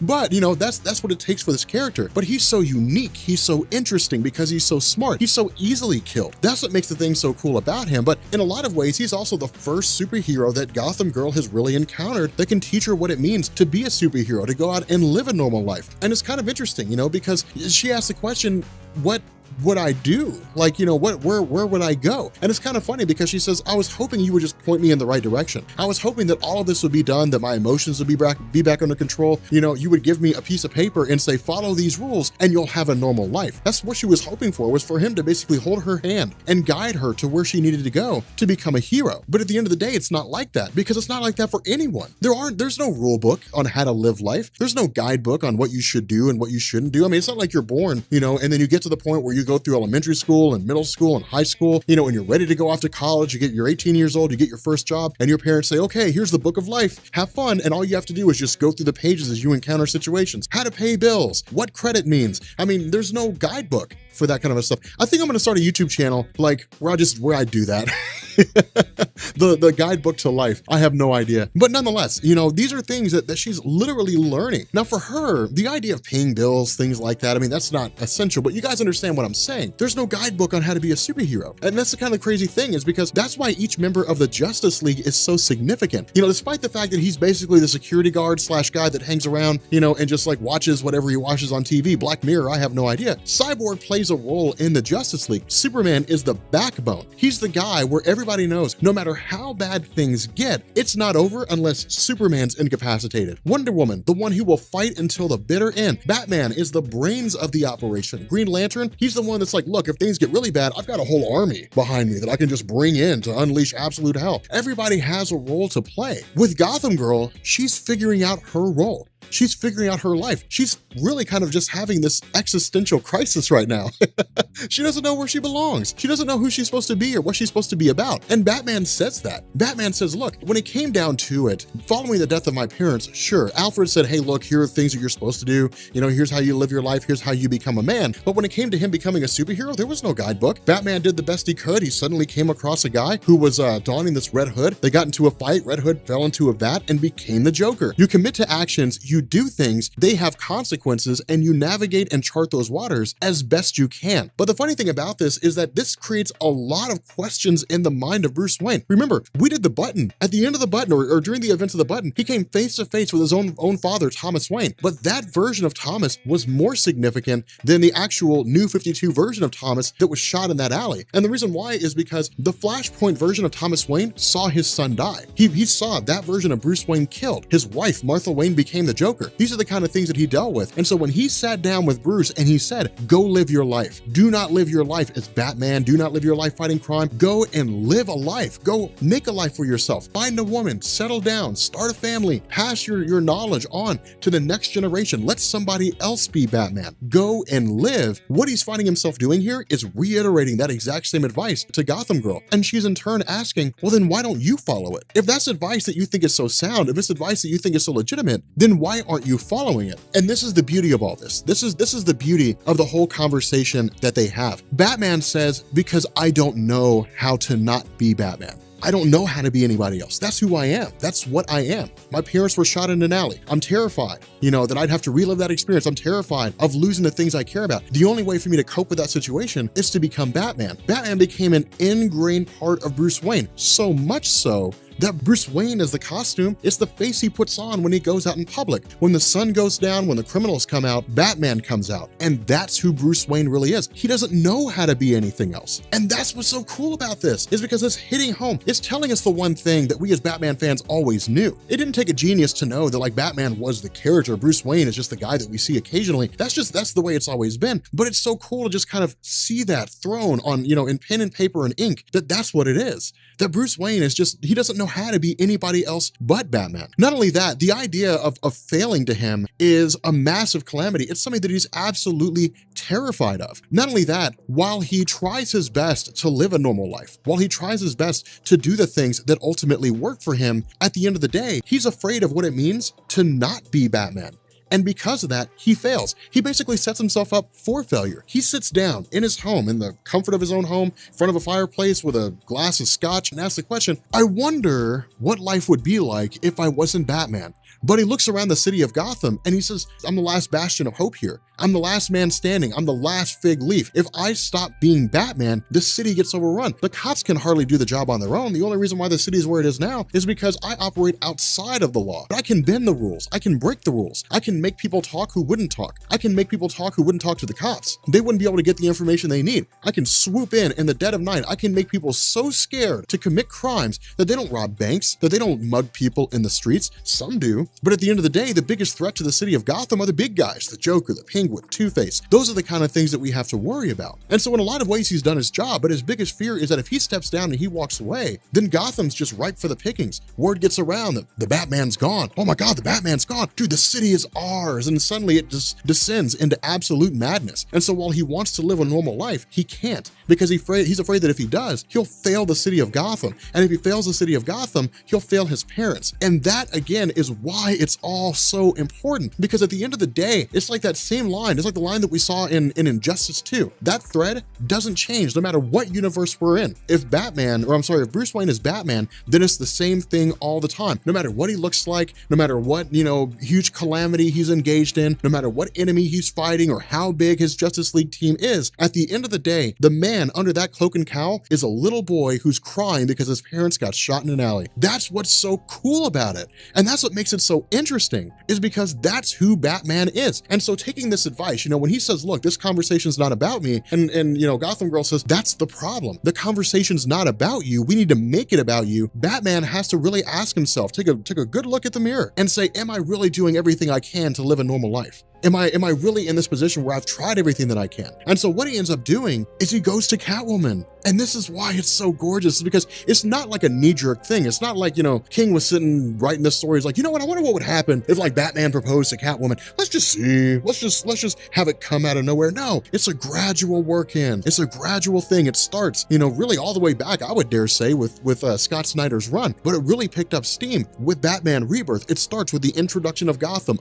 Girl. The possibility existing that Batman can train these two new people so that he can go and have a life for himself, only to find out that one of them goes crazy, ends up being killed by his sister, and the sister's emotions are manipulated by Psycho Pirate, and she ends up having to be taken care of. And it's right back to the way it was before, right back to the way things were before. Bruce Wayne's got to be Batman, and he's got to keep Gotham City safe, and he's got to train Duke for whatever it is that he's got to do. And then suddenly it's Bane. Oh my God, Bane's back. And it's the same thing over and over and over and over again. And then he goes to Barry Allen and says, hey, let's do some investigation about this button. Eobard Thawne shows up. Eobard Thawne just wreaks absolute havoc on Batman, disappears, reappears, rants about having seen God. Barry Allen and Batman jump into the time stream. Batman runs into his own father, Thomas Wayne. Thomas Wayne says, go live your life. The world, the universe, the multiverse is screaming at Bruce Wayne, go live a life, man. Quit being Batman. Go live a life. Go do your thing. And so what does he do? He finally, after so many years, follows the universe's advice, follows the multiverse's advice. Everybody says, go live a life. And he does. He goes to Catwoman in one of the most beautiful moments that I've ever seen in a comic book. He goes to Catwoman and says,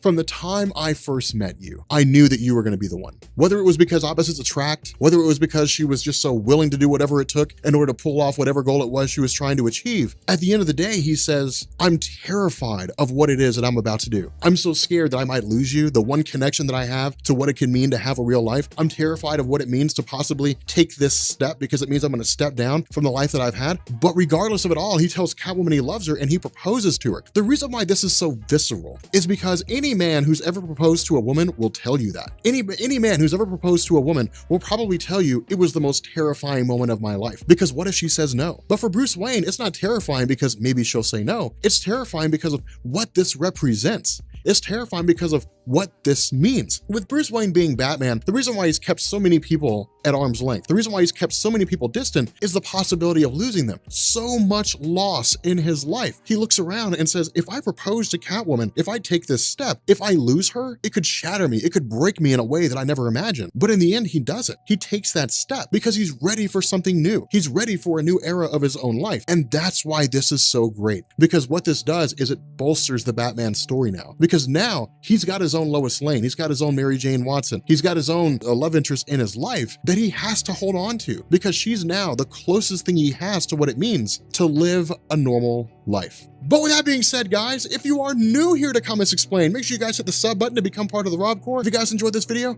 make sure you drop a like. God, this was an amazing story. This is actually going to lead into the War of Jokes and Riddles, which I'm really excited about. But oh my God, was this beautifully written. DC Comics, bravo, bravo. This was amazing. It's the best thing coming out of DC Rebirth right now. Absolutely stellar. I really hope that we get more stuff like this. It's one of the reasons why I love King's Batman so far, because it's just been astronomically amazing. And this is just the cherry on top. It's the icing on the cake. Beautifully done. Okay, so the War of Jokes and Riddles is amazing. This story is incredibly good. In this video, we're covering part 1, and then we'll probably upload a second video either later on today or later on this week that will be part 2, the conclusion of the whole thing. But the War of Jokes and Riddles is incredible. Dare I say, the best thing coming out of DC Rebirth right now. It is probably one of the best stories that I've read in a long time involving Batman. But this comes directly out of the aftermath of Zero Year, which we've covered, and you'll find that down in the Batman playlist in the description. What this also does is it basically follows up to the idea that Bruce Wayne has only been Batman for a very short amount of time. And so this story is basically a retcon. Now, for those of you guys who are familiar with comics and you know what that is, bear with me for a second. For the people who don't, retcon is basically, it's short for retroactive continuity. And what it means is that a writer will basically go back to a particular character and put something in their comics that wasn't there before. This is basically a story that was never told before. It was a set of events that had never been hinted to. We didn't know anything about it. And it's basically just throwing it in there now, saying that this actually happened. And it's essentially a war between the Joker and the Riddler. And it is, God, it is incredible. So the cool thing is that when it came to Batman Zero Year, when it came to like the origin of the Joker, different things like that, the idea was that it was telling the story of how the Joker became the Joker. But it fit in with the notion of the fact that the Joker's a guy that will always be one of Batman's main villains, if not his most significant villain. And so because of that, following the events of Zero Year, the Joker had just sort of taken off. You know, the guy who would become the Joker eventually became the Joker, and then he would just fight Batman later on. What this does is it takes place before a lot of the Joker stories that we saw after Zero Year. What it also does is featuring, you know, kind of talking about the Riddler for a second, the idea was that the Riddler was a little more involved and a little more complex and more developed in terms of, you know, his storytelling. Now, the reason for this was simple. The idea was that when New 52 first launched and writer Scott Snyder was basically crafting his run on Batman, the idea was to bring the Joker back later on down the line during Death of the Family. Technically speaking, Death of the Family is the first major storyline that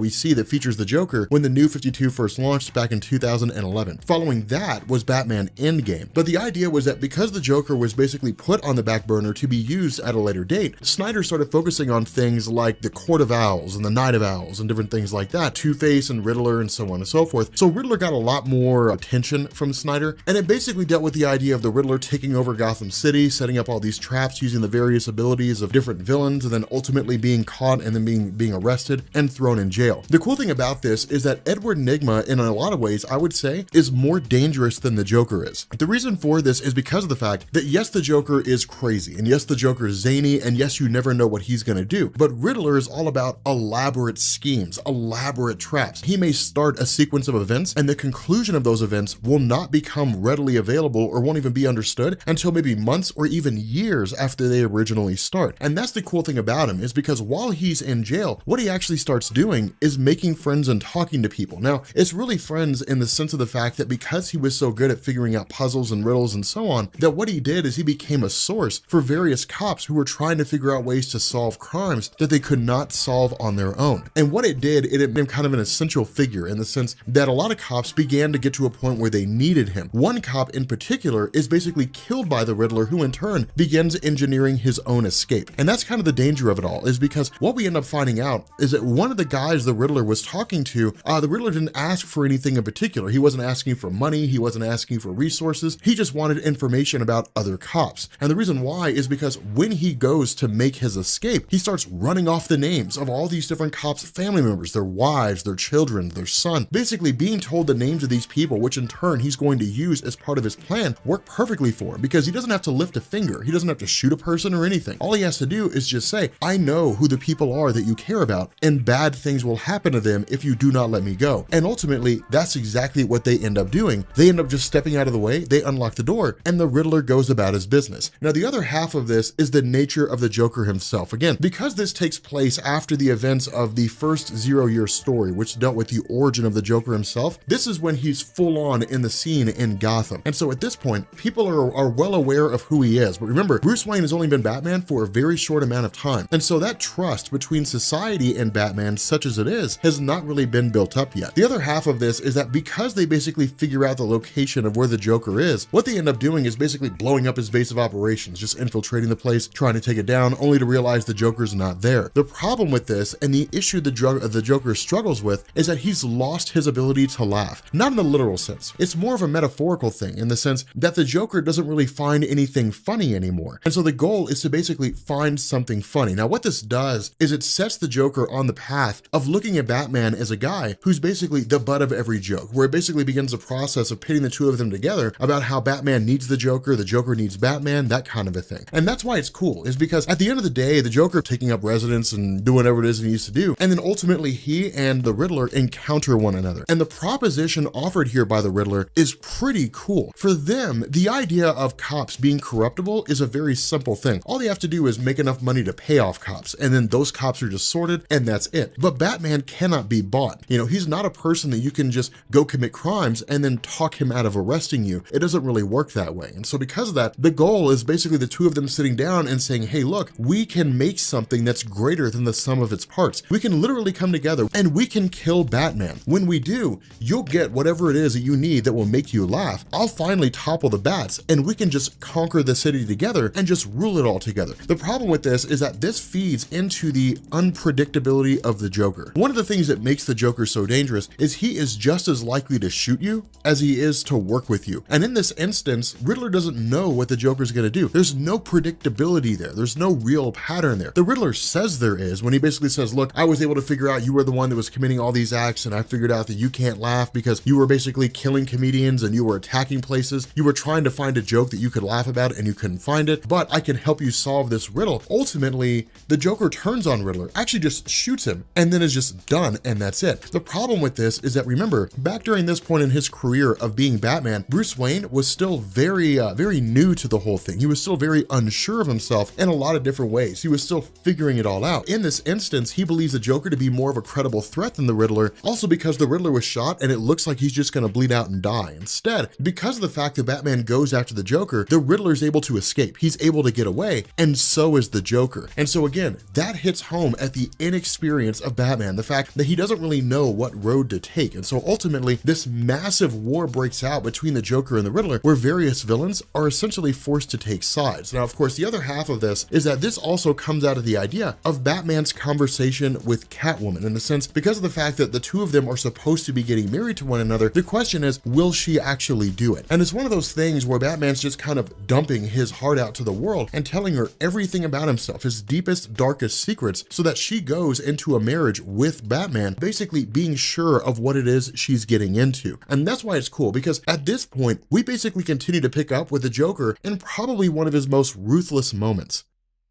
Now, on the surface, it doesn't seem that ruthless, it doesn't seem that hardcore, but he actually ends up walking into a home that currently belongs to a family, the Templeton family, walks into their home, and the Joker eliminates them all, literally takes them all out, because he's just trying to find something that's funny. The Riddler ends up coming back by basically getting some surgical work done by a disgraced doctor who had long since lost his career. But the other half of this is the perception that it gives us of the Joker in relation to how the rest of the criminal empire views him. When the Joker calls up a guy by the name of Carmine Infantino, he basically says, look, you have an hour to kill the Riddler, and if you don't do it, bad things are gonna happen. And immediately Infantino's on the job and has his guys taking care of it. He does it reluctantly, but he ends up doing it anyway, because he knows that the Joker will follow through with his scheme. This is essentially a scenario where people are just building up soldiers to their side. When it comes to the Riddler teaming up with Poison Ivy, this was already established in 0 Year, when he used a lot of the things that she had to his advantage in order to basically pull off taking over Gotham, a lot of the traps and different things things like that. But when Infantino's guys run up on Riddler and Poison Ivy, they're taken out almost right off the bat. And so, of course, because of that, once Infantino shows back up and the Joker's sitting in his office and he says, an hour's passed and the Riddler's still alive, we end up finding out that the Joker had traveled 3 hours to Metropolis to find the mother of Carmine Infantino, killed her, and then took all of her teeth out of her mouth. That was what he did in response to Infantino not following his directions like he said. And that's why people are so terrified of the Joker, is because of the lengths he will go to in order to pursue his goal. That's why he's so dangerous. And so ultimately, with Batman essentially discussing this whole thing, it turns into just this massive war. I mean, on one side, you have the Riddler, and you've got, Deathstroke, and you got Two-Face, and you have Scarecrow, and you got Victor Zsasz, and all these different guys. On the sides of the Joker, you've got Mr. Freeze, you've got Solomon Grundy, you got the Mad Hatter, you got Deadshot. You have these guys who are basically criminals that just kind of go about and they do their own things. But all these different villains that exist in Gotham City are perfectly aware of the fact that the Riddler and the Joker are two of the most dangerous, if not the two most dangerous villains that exist. And so because of that, they basically fall rank and file. They essentially choose their sides with whoever it is they think will ultimately win. Now, the other half of this is something this does is it actually switches over to a completely different guy, a guy by the name of Kite Man. And Kite Man is the best character ever. I love Kite Man.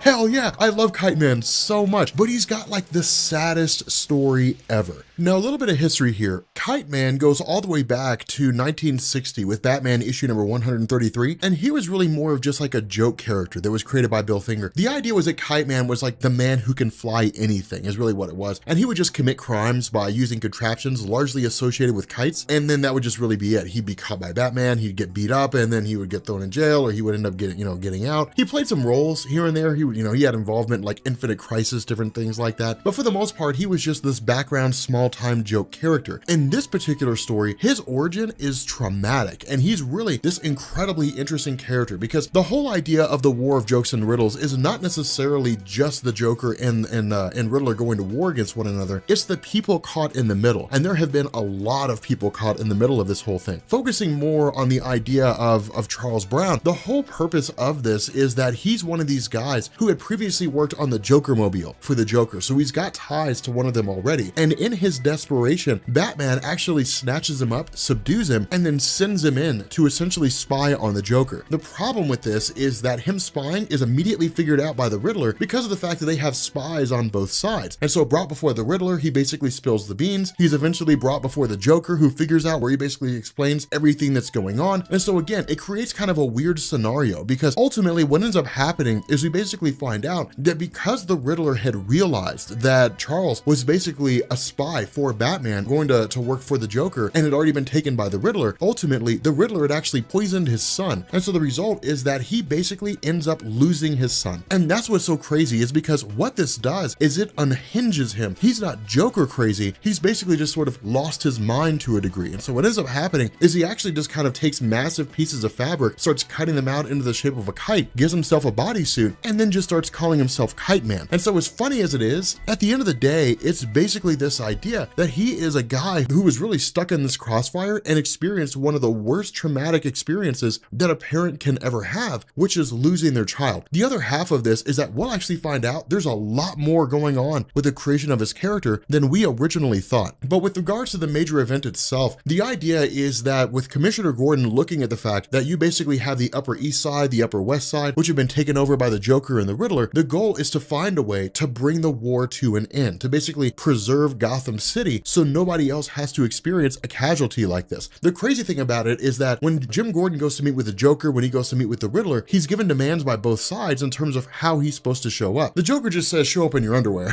Because it's the Joker, and when you're the Joker, that's what you do. The Riddler is a lot more complex, as his character should be. Now, the cool thing about this is that this is designed to display two diametrically opposing sides and juxtapose them next to one another. The Joker is simple. He's just a crazy guy who wants to take out Batman. That's it. The Riddler is complicated. He's intriguing. He's got all this lore and all this mythology to him. The other half of this is that the war of jokes and riddles is being fought on a multifaceted level. You basically have criminals fighting in the streets of Gotham City. In this instance, it's Deathstroke, a genetically modified super soldier, against Deadshot, who's just a super accurate guy. But because they're the two greatest mercenaries in the world, their fight spans 5 days, and 62 people die in the process. So it is a massive calamity between these guys facing off against one another, and it's a pretty big deal. At the end of the day, it all basically comes down to Batman. It comes down to him as a character having to figure out a way to end this war, knowing that it's not going to stop until the Joker or the Riddler achieve their goal of essentially taking him out. Now, the cool thing about this is that because Batman has the Wayne family fortune at his disposal, what he actually does is he orchestrates a sit-down between the Riddler and the Joker. It's basically just them bickering with each other the whole time, just taking pot shots, and like the Riddler making fun of him and that kind of a thing. But it's interesting to see this happen because it goes down exactly as we would expect, in the sense that they just sort of argue and carry on different things like that. But it's basically them making the case as to why it is that they should be the one to take down Batman. And that's the proposal that Bruce Wayne offers here. Again, they don't know that Bruce Wayne is Batman. They have no idea that the two of them are the same person. And so going through and basically pretending as though he doesn't care about the Batman concept, he doesn't care whether Batman lives or dies, that his loyalty is directly to Gotham City itself, he basically says, both of you guys make your arguments on who it is you think should win, and I'll give $1 billion to the winner, and that'll allow them to pay off all the criminals in Gotham City, pay off the cops, do whatever it is they need to do in order to basically take out Batman. And it's kind of crazy because what we end up finding out is that prior to this sit down, the Joker and the Riddler had basically both brought in hostages under the idea that if something were to happen to them, the hostages would be killed. What ends up happening is the Joker agrees to free his hostages, and the Riddler believes he killed his before he showed up, which he did.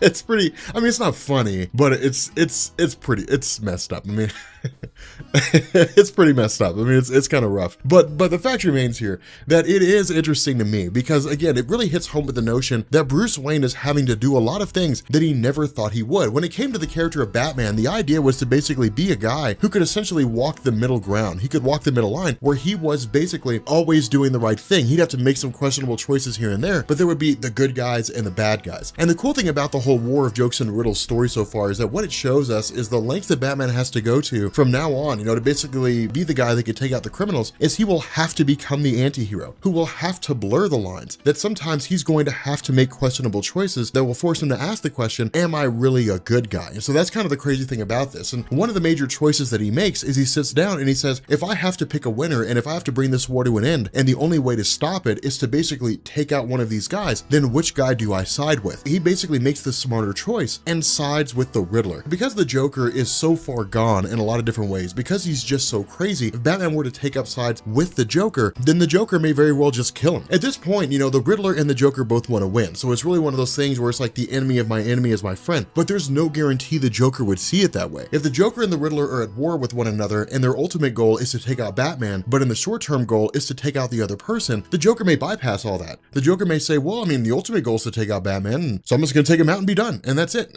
And then whatever happens, happens. That's the crazy thing, but the Riddler is a lot more fluid in his thought, analytical in terms of how he looks at things. The Riddler's immediate goal is to take out the Joker, after which, then he'll focus on Batman. And so because of that, Batman sides with the Riddler. It's just the smarter choice to make. Now, the other half of this is also using the resources of the Kite Man against both Joker and Riddler, using kites to fly into where the Joker's at, and then in turn, in the middle of the whole conflict, once the Joker's temporarily defeated, and the most logical thing happens when criminals of the Riddler turn against Batman, he basically set things up so that Kite Man could modify the packs, kick him into action, and they would basically yank the criminals out of Gotham City into the air, where they'd be swooped up by Alfred and the Bat Blimp, because apparently the Bat Blimp is still a thing. But the idea here is that this ultimately boils down to the Joker and the Riddler fighting against Batman. But the crazy thing about this is that this is essentially everything Bruce Wayne has been talking about. When he's been going through and recounting this entire story to Selina Kyle, to Catwoman, basically saying, this is where I committed the act that I swore I never would have committed before, we end up finding out that in the middle of this conflict, the only option Batman feels he has in order to successfully take out the Riddler is to kill him. And that's exactly what he ends up doing. He harkens back to the idea of the Riddler killing Kite Man's son. He harkens back to the idea that this war has cost so many lives and has seemingly been pointless. And in that anger, in that wrath, while he is of clear and sound mind, he takes the action of trying to kill the Riddler. Now that's huge for Batman, because it'd be different if Batman just let himself go, right? Like if he just acting out of rage and wasn't thinking clearly and had a temporary moment of insanity and went to go kill the Riddler, that would make a lot more sense for the Batman character in terms of fans letting it slide. I mean, Batman fans will let Batman get away with anything, but in terms of,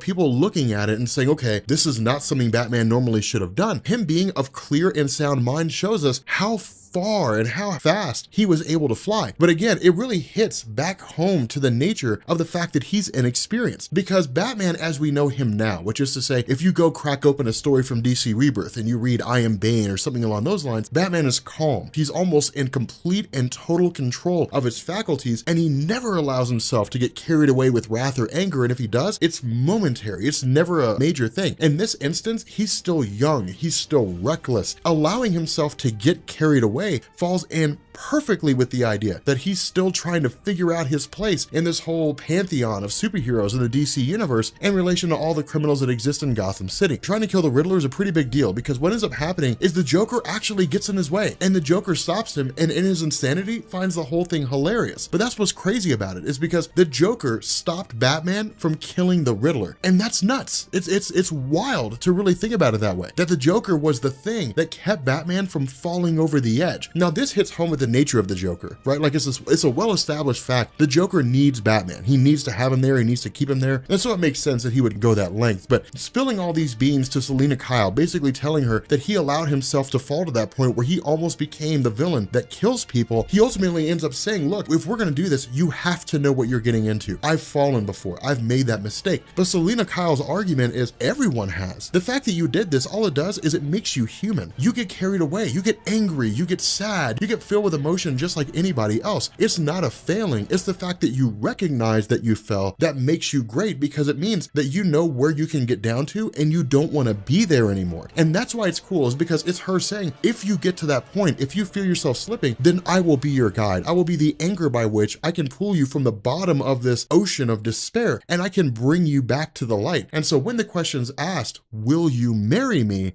Selina Kyle says yes. Okay, so I'll be honest, man, this writing regarding Batman and Catwoman, it's so cool. Like, it's really amazing. You know, like what Tom King is doing is probably the best thing coming out of DC Rebirth. So the whole idea of Batman and Catwoman, it really throws into sharp relief the nature of like marriages in comic books, right? Because there's two types of marriages. There's the ones that are gonna be difficult but interesting, and then there's the ones that are too easy. Like, for example, Superman and Wonder Woman. I mean, granted, Superman and Wonder Woman never got married, but they were dating for a while when the New 52 first kicked off, and fans didn't really like it. What story could you write that would involve Superman and Wonder Woman that could be compelling and last any real measure of time? Like, oh no, Lex Luthor has green kryptonite and he's attacking Superman with it. You know what? Wonder Woman shows up and she knocks out Lex Luthor and she grabs her green kryptonite and she throws it into space, and Superman gets up and says, thank you, Wonder Woman, and the story's over. That's it. Whereas when you have Superman and like Lois Lane is human. She has no powers. She's just a reporter, and she's in danger a lot of the time, but she can also hold her own. But the fact that she has no powers forces the writer to rely on Lois Lane's ingenuity in order for her to pull it off. And it's cool, because with Batman and Catwoman, it's much the same way. It makes sense that Batman and Catwoman would get together. Now, this whole idea of Batman marrying Catwoman, or at least proposing to Catwoman, does set in stone this idea that there can be some pretty compelling stories. And this initially picks off with the two of them just kind of roaming through the desert and having to put a horse down because it just can't walk anymore. Now, it's kind of intriguing, because the interaction between the two of them in some ways is almost like an Aaron Sorkin TV show, like an Aaron Sorkin script, right? Like, if you guys ever watch a show like The West Wing or The Newsroom or something like that, the way that Aaron Sorkin writes interactions between people never talk that way. But it is interesting to see. And with Batman and Catwoman, it's much the same way, where they sort of have these interactions, like they'll finish each other's sentences, or they'll know what the other's thinking, or something along those lines. And it's almost like a fictional account of how you imagine a relationship to be. But it works with these two characters because they've been enemies for so long, but there's always been this kind of romance between the two of them. And it works. And it's really, really cool. But the other half of this is the Bat family, right? Like we talked about in Red Hood and the Outlaws, that in a lot of ways, Jason Todd doesn't see himself as a tried and true member of the Bat family. He is, but he doesn't necessarily see himself that way. But in the middle of the Bat family hanging out, doing whatever it is that they do in their off time, I guess hanging out in the library and just, kicking their feet up and just talking about stuff, Alfred shows up. Now, Alfred showing up is always interesting because Alfred's like the father figure for Bruce Wayne, right? And I mean, while he is there to serve the Wayne family, keep in mind, Bruce doesn't really treat Alfred like a real butler, which is to say, he's not like, your job is to come here, do these things, and then you leave. No, he's a father figure. Bruce Wayne is almost always inclined to take the advice of Alfred unless it runs contrary to what Bruce Wayne wants to do, which is actually about pretty far from like a father figure. I mean, it's actually kind of far from, okay, so I don't know how you reconcile reconcile those two things together. But switching back to Batman and to Catwoman, because again, this will bounce back and forth between those two groups to a degree. We basically pick up with the Tiger. Now, the Tiger is a really interesting character. In fact, he was introduced in the early days of the New 52 when DC was experimenting with the character of Dick Grayson. One thing to remember is that when DC rebooted in 2011, they were switching things up for a lot of characters. A lot of it was looking at characters who had existed for a long time and said, how can we make them more intriguing? And Dick Grayson was a really good example of that. I mean, you got to think about it. Dick Grayson appeared back in 1939, 1940, something along those lines. So he was basically Robin for like 45 years. And then eventually he became like Nightwing, becoming Nightwing, having his own story, holding his own character. He did that for, over 20 years. And then eventually when DC rebooted everything in 2011, they made him a secret agent. And while a lot of people didn't like it, it was interesting because it provided different levels of storytelling. Now, Tiger was introduced as like the best spy of Spiral, which is the organization that Dick Grayson worked for. But it is kind of cool because it's always been this theme with his character that he's the best broker of information in the world. He knows everything that goes on. And so the idea is that Batman and Catwoman are searching for a particular person. Now from here, we jump back to the Bat family. And this is really funny. This is like a pretty cool situation because Alfred is just kind of like, all right, look, Bruce Wayne left and he went on this illegal mission and there's something that he did that I'm not supposed to tell you about, but I'm going to tell you anyway. And everybody's guess is like, okay, so like it's going to destroy the Bat family, right? Because that's usually what happens with Batman's secrets. The big, huge revelation that Alfred drops is Bruce Wayne proposed to Selina Kyle, to Catwoman, and she said yes. And people are just like, what? Even Ace the Bat Hound is just like, what? They're like, no way that happened. That's crazy talk. It's really funny to see that whole relationship unfold.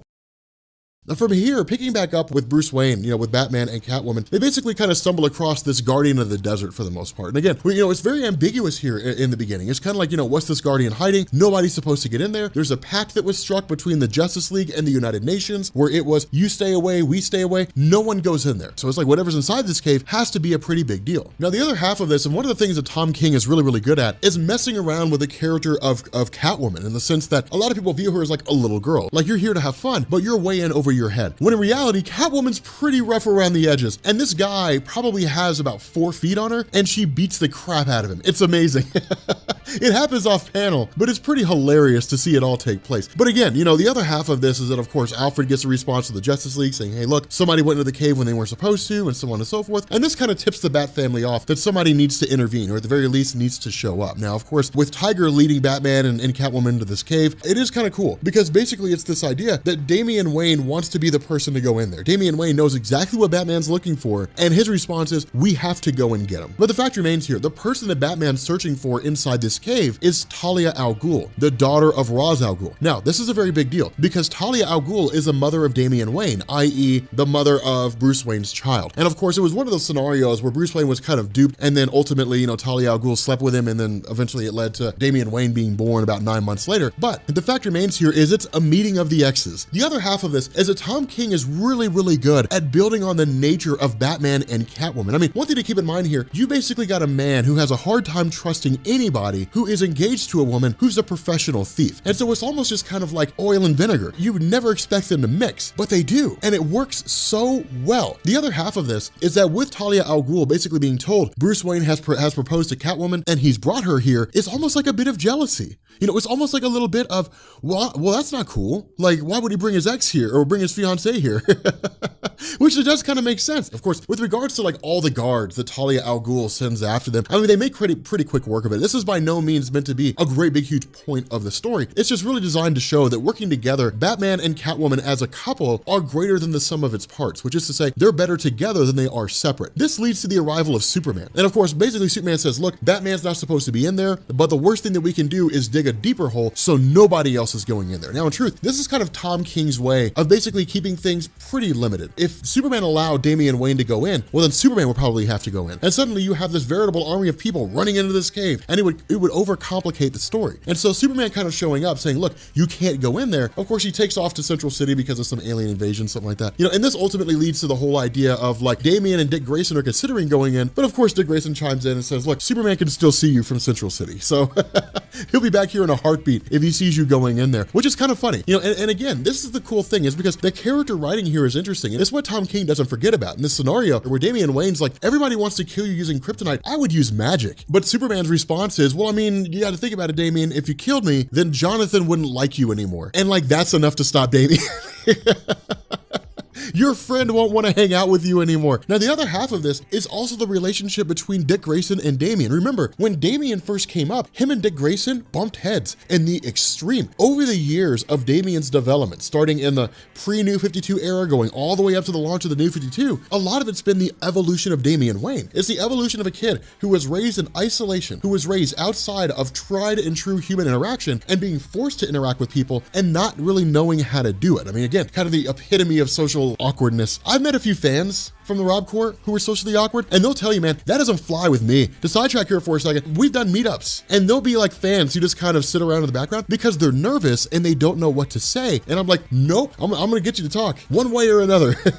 I'm gonna get you to talk, and I'm gonna answer your questions on which character is my favorite superhero and who can beat who, and we'll get ice cream and all kinds of cool stuff like that. I love hanging out with fans. It's one of my favorite things to do. Anyway, Batman correctly deduces the idea that these guys showing up and facing off against him and Catwoman are not to kill them, it's to tire them. Because Talia al Ghul finally makes her presence known and says, I challenge the both of you. Now, in truth, she overcomes Batman pretty quickly. And I would surmise Batman actually lets that happen. That under normal circumstances, Batman could easily take out Talia al Ghul. And the fact that Batman was so easily overtaken by Talia al Ghul indicates that he let her overtake him. Because from there, her focus shifts to Catwoman. Now, I would not believe that Batman would let Catwoman die. For me, I think it's more of a test. Where does she reside? And that kind of seems to be how this goes, with regards to the way the story ends. But the battle between Catwoman and Talia al Ghul, the battle itself isn't really so great as much as the dialogue between the two. Because one of the things that happens is Batman says, look, we're here for a girl named Holly. Catwoman was accused of killing 237 people. She took the rap for a girl named Holly. We're gonna get Holly to basically confess to her crime so that Catwoman can be free and she can marry me without having to live underground and worry about cops chasing her down all the time, to give her some measure of freedom that's out there. But the whole dialogue between the two is Talia al Ghul starts to run over this whole scenario where she says from the time that she could walk all the way up to the time that she became a formidable fighter that she is, her father Ra's al Ghul would throw her a sword and say, fight, and you keep fighting until I tell you to stop fighting. And if she died, he'd throw her into the Lazarus pits, resurrect her, bring her back out, and start the whole process all over again. But the whole scenario, the whole thing that Talia al Ghul is hitting home is that there's a difference between the way that Catwoman lives and the way the world really is. It's a battle of ideologies. There's two kinds of people out there. There's people living their heads in the clouds, and then there's people who understand the world the way it really is. And that's what this is designed to be. Talia al Ghul is the darker side. She's the part that she believes matches Bruce Wayne, because Batman has the dark side. He's got the brutal side, the part that doesn't really want to let bad guys live, because if they live, then they'll probably go back to committing their crimes again. It's that side of Bruce Wayne, whereas Catwoman is really kind of like the caring side, the loving side. And that's what's so interesting about this, is because there is this conversation that takes place between Dick Grayson and Damian Wayne. Dick Grayson asks Damian Wayne, do you know why Batman proposed to Catwoman? And Damian Wayne's initial response is, I don't really know. I mean, you can offer an opinion, but at the end of the day, it's just your opinion. And Dick Grayson's response is, because it makes him happy. But the reason why he didn't tell us is because it means he's asking for something. And that's the coolest thing. It's because Dick Grayson sits down and he says, look at Batman's history. Look at everything that Bruce Wayne does. All he does is give and give and give and give. He sacrifices himself for the betterment of others. It's always been giving things up. It's always been losing things. Batman's never really been able to say, this is mine. Batman lost his parents. He lost Jason Todd. He lost Alfred for a time.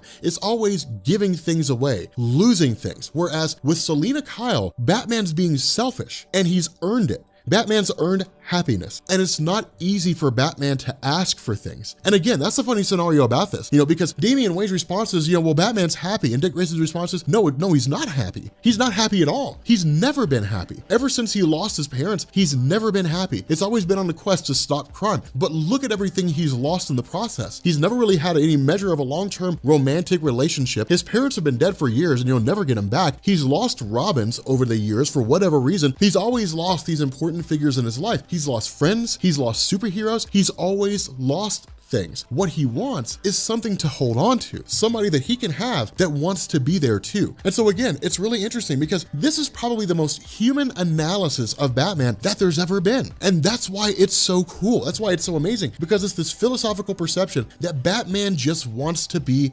happy. Batman wants to finally come home and he wants to hang his coat up and say, I'm done. And that's what this all really seems to be about.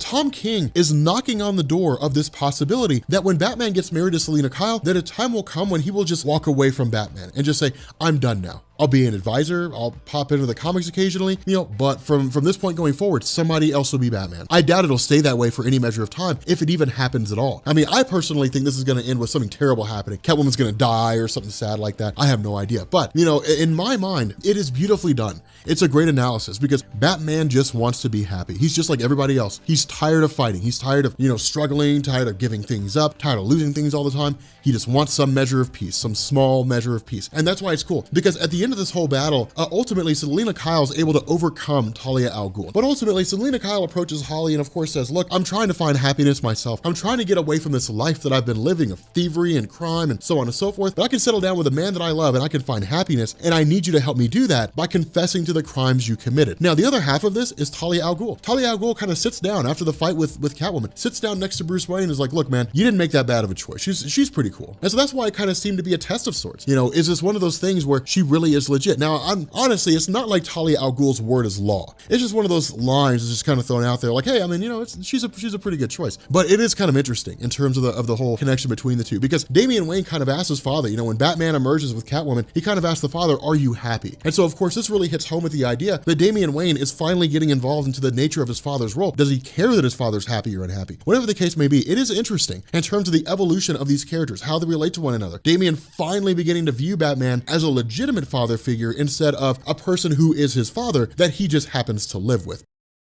So this story is like the greatest Batman story ever told. Really, it's like a Batman Superman story, but it's like the greatest story ever told. I love this story so much. Now, I mean, I haven't read everything about Batman, so I guess maybe it's not, I guess I can't really say it's the greatest story ever told, but of the stories I've read, it's like the best Batman story ever told. It's so cool because this is all about like bromance between Batman and Superman, as well as like Catwoman and Lois Lane. Okay, what would be the woman equivalent of a bromance? Like, I don't know what the woman equivalent of that is. Like a womance, I guess? I don't know. Like maybe there's friends. I don't know. Like BFFs. I have no idea. Like what the equivalent of that is. But it is cool because like initially this kind of kicks off with like Superman and Lois Lane kind of going back and forth, right? And the whole reason why is because Lois Lane is like, you should call Batman. Like we need to hang out. Like we need to like get together and like we need to like hang out and have some fun and just like have like an adult's night out because like it would be fun. And it's kind of funny because like Superman avoids it, right? He's just kind of like, oh well, I mean I'm busy. I've got stuff that I've got to do. I mean I've got superhero things. Like it's just making up reasons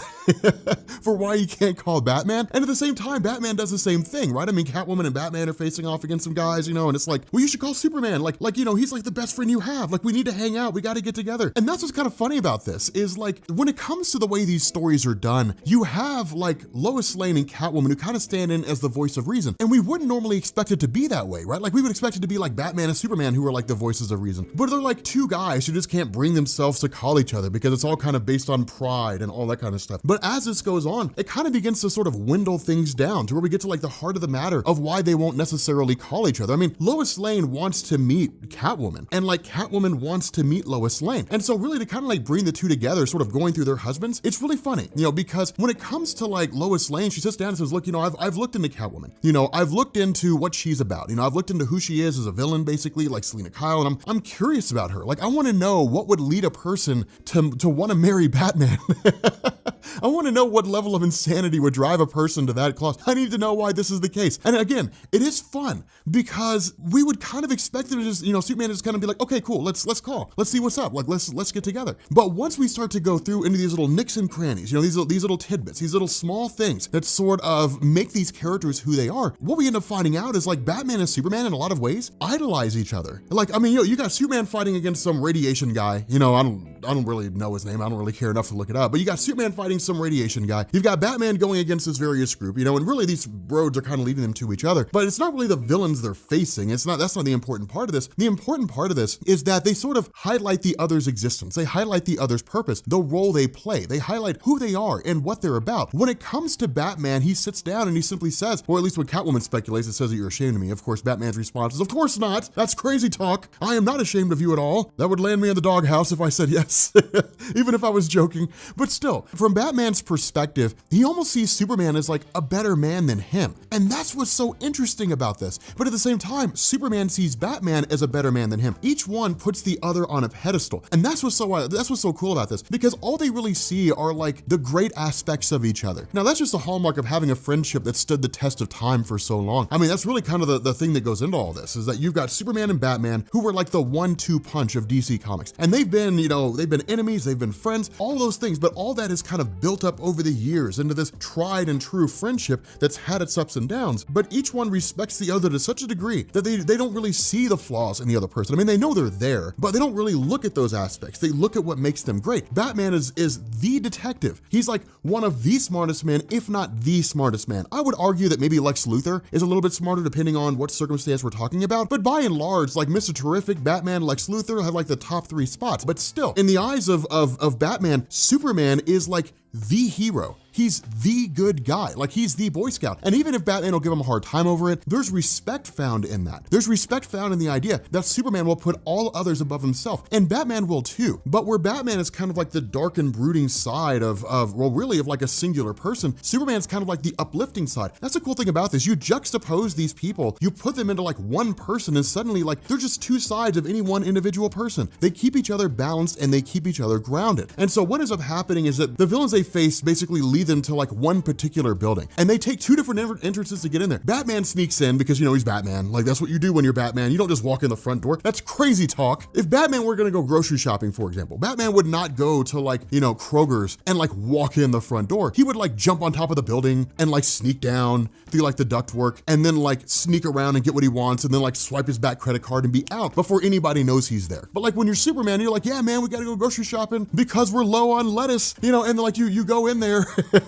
and you buy the stuff you need and then you leave like a normal human being does. But still, like they end up running into each other, and it is kind of funny because what ends up happening is like they're kind of standoffish, right? Like, well, I didn't expect to see you here, Batman. And it's then you have like Selena Kyle and Lois Lane, and Lois Lane's like, you must be Catwoman. It's nice to meet you. And like they immediately break the ice and start shaking hands. Now, of course, these villains show up and of course they make quick work out of them. But Superman's response is, well, let's get some dinner. This is where the story gets amazeballs. It gets so cool. They show up to the Gotham County Fair and it's superhero night. Now, all right, I want to be honest with you guys. I've been to a lot of fairs. All right, I've been to a lot of fairs, a lot of carnivals in my time. I have never seen a carnival or fair where it's like, you can't get in here unless you're dressed as a superhero. I really want to go to one of these. Anyway, when these guys get in here, it's kind of funny because they're immediately turned away, right? They're like, hey, look, it's superhero night. You have to be a superhero. If you're not dressed as a superhero, you can't come in here. And they don't believe they're superheroes, even though this guy is talking to Batman and Superman.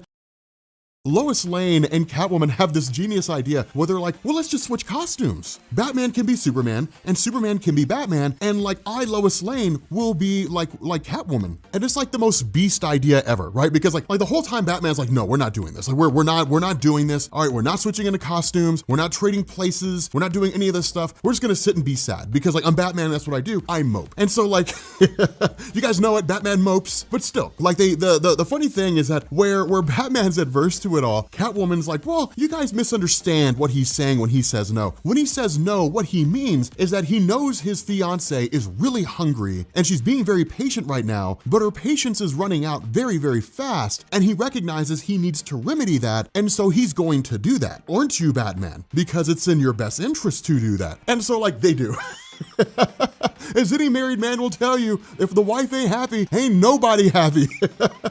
And so it's funny because like they basically switch costumes, and like the whole time this happens, it looks amazing. Like it's so cool because you've got Batman who's cheery and Superman who's just like mopey, like I'm just gonna call him Batman Superman now. I'm gonna confuse the heck out of you guys. But you got like Bruce Wayne, Superman, who's just like, this is not going to be fun. But I mean, look at this. It's like the most fun ever. Like they're eating corn dogs, and like Lobo is doing the hammer machine thing that like people always fail at and they feel bad. I mean, it's cool with this thing because like they go into the tunnel of love. And it's like a married couple versus a newlywed couple. Clark Kent and Lois Lane come out. This is so weird to me, like seeing them like this. Clark Kent and Lois Lane come out. They're like, well, that was nice. Man, Bruce Wayne and Selena Kyle come out and they're going at it like rabbits in heat. It's amazing. But the best part of this is the batting cage. right? When they get to the batting cage, like they're just like smacking baseballs left and right. And then Superman's like, hey man, I mean, I could pitch to you if you want. Like you wouldn't hit it, but I mean, I could pitch to you if you want. And then Batman's like, no, dude, like if you pitched to me, Superman, I would smash that baseball. Like you don't have a chance. Like there's really nothing you could do here. Like I would absolutely smash that thing. Something else I also want you guys to notice too, Superman is dressed as Batman wearing his glasses. I think it's hilarious.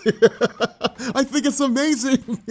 Batman wearing glasses, Batman wearing specs. Dude, this is like the most fun I've ever had covering a story before. This is amazing. But the other half of this is like we pick up with Lois Lane and Catwoman, right? And this is cool because for the most part, again, like they're foreign entities to each other to a degree. And the biggest question that Lois Lane has is like, why Batman? Like of all the people you could marry, why would you marry Batman? And the answer of Catwoman is so simple and it's so amazing and it's beautifully done. Her response is, it's just because he catches me when I fall. And it's you know, the question is like, can you relate to that? And it's so cool because like that's the story of Superman and Lois Lane. And we've said it a million times before. Lois Lane falls, Superman catches her. But it's that he's always there for her and she's always there for him. It is the definition of what it means to be like a tried and true partner, you know, a tried and true love. I mean, that's kind of the nature of life, right? I mean, when people get together and people get in relationships, they're not really waiting on Superman, right? I mean, like a lot of women out there aren't really waiting on Superman to show up and whisk them away from all the dangers of the world and to give them all the money they need so they'll never have to worry about things. I mean, there are some who are, but like by and large, if a woman out there is waiting on Superman, it's because she's Superwoman. She's looking for a partner. She's not looking for a superhero, a white knight to show up and rescue her from all of life's struggles. You know, the idea of a relationship is coming across problems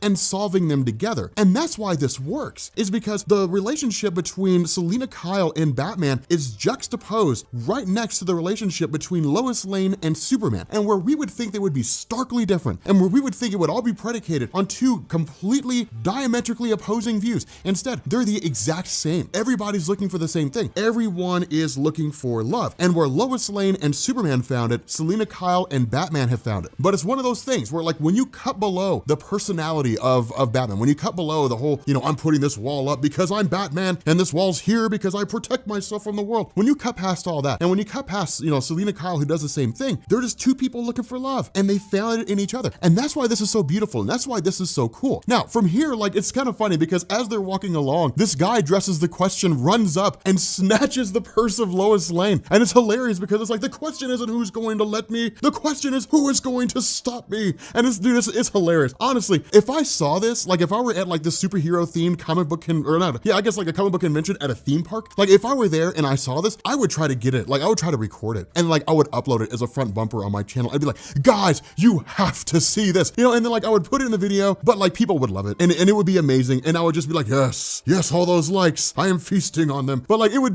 be hilarious because in response to all this, Superman and Batman are just kind of watching this happen. And then like Superman's like, okay, so like here's how far this guy is, how fast he's traveling. And Batman's like, got it. Throws a baseball, knocks the dude right out. And somebody dressed as Green Lantern is just kind of like, damn. Also, maybe it's just me. That guy looks like he's dressed as Alan Scott Green Lantern. Oh my God, they're referencing Alan Scott Green Lantern, like the old Alan Scott. Not the new Alan Scott. The new Alan Scott's not as good as the old one. The old Alan Scott. But once the night starts to wind down, like once everything starts to come to a close and it really starts to come to an end, it's really more or less everybody just saying, hey, look, this was amazing. Like this was a great time. You know, I had a blast. Batman's just kind of like, no, I did not have fun, even though I did. I'm just not going to tell you. Like, I mean, that's brooding Batman. But you know, when the whole thing winds down, it's funny because Superman's like, hey man, like I'd still love to like pitch at you sometime, to like throw a baseball and see if you can hit it. You know, I mean, you can't, but like, I mean, we'll see what's up. You know, it's like, I know a place. So they end up at like a baseball pitch, right? And this is the coolest thing ever. We end up at a baseball pitch and like Superman goes to throw the baseball. And Batman's like, dude, I'm gonna hit it. I mean, that's just the way it is, you know? And Superman's like, whatever, man, nobody can hit this baseball. Like, you're not gonna hit this baseball, Batman. And Superman throws the ball and he's like, here's to the impossible. And then the comic ends, we never find out what happens. That's not true. I don't know why I told you that. What ends up happening is Batman smashes it. Why? Because he has prep time. Okay, so we are picking up with actually what I think is one of the coolest stories in DC Rebirth so far with Batman, which is called The Gift. And this actually sees the return of Booster Gold. Now, Booster Gold also did appear in the booster shot with Superman, but we haven't really covered that yet. That actually comes in the aftermath of the Oz effect. So we'll probably cover that sometime in the next couple weeks or so. But when it comes to like this is really, I think this does a better job of kind of hitting home at the nature of Booster Gold, really for like a lot of new fans. And the reason why is because for people who are getting into DC Rebirth or really getting into DC Comics because of DC Rebirth, there's a very good chance that you have no idea who Booster Gold is. Now, he was in like New 52, and you did see him there, but really, a lot of fans' mind, at least how they think of Booster Gold, really comes from like before the New 52, right? Like it comes with the post-crisis landscape. And the reason why was because that was when Booster Gold really blew up. I mean, Booster Gold was introduced in 1986, so he's a post-crisis character. But the idea here is that when you had the original Justice League back in Brave and the Bold, and then they got their own solo series, really from like 1960 going forward, when Crisis on Infinite Earths happened, DC canceled the Justice League in its entirety. They got rid of the traditional Justice League team, Batman, Superman, Wonder Woman, Green Lantern, all that kind of good stuff, the Flash, and they relaunched it under Keith Giffen and JMD Mateus as Justice League International. And the reason for this was because by the time Crisis on Infinite Earths happened, the core members of the Justice League were hugely popular. I mean, they didn't really need a Justice League team. It was cool to have, but the concept of the team could be used for other purposes, namely bolstering the popularity of characters who just really couldn't sell their own books because the name Justice League was so huge. And so handing it over to Giffen and Mateus and then having them revamp it as Justice League International meant the name remained the same, but the roster changed. Now, of course, in order to keep wary readers from walking away in its entirety, they threw Batman on as leader of the team, and that was enough to keep people interested. And then once, the roster began to take form and you had like Guy Gardner and you had Booster Gold and you had Blue Beetle, the kind of comedy / serious nature of the stories proved to be hugely popular. Justice League International was massive when it first showed up. People loved it. Now, as time progressed, people began to lose interest. And that's the reason why in 1998, Justice League International was just basically wiped away. All the Justice League teams were removed in their entirety. And then you got JLA by Grant Morrison, Justice League of America. It was the return of the original Justice League team. But nonetheless, when it came to the character of Booster Gold, he was really popular because one, he was a glory hound, and two, like he was basically a crook. He was a guy from the future who would use his knowledge of current events because he was from the future and showed up and then was just like, I know how to save everything. And it was funny for what it was, but it was really more the relationship between Blue Beetle and Ted Kord that helped to make Booster Gold hugely popular. Like that's really what kind of set things off. The sort of like,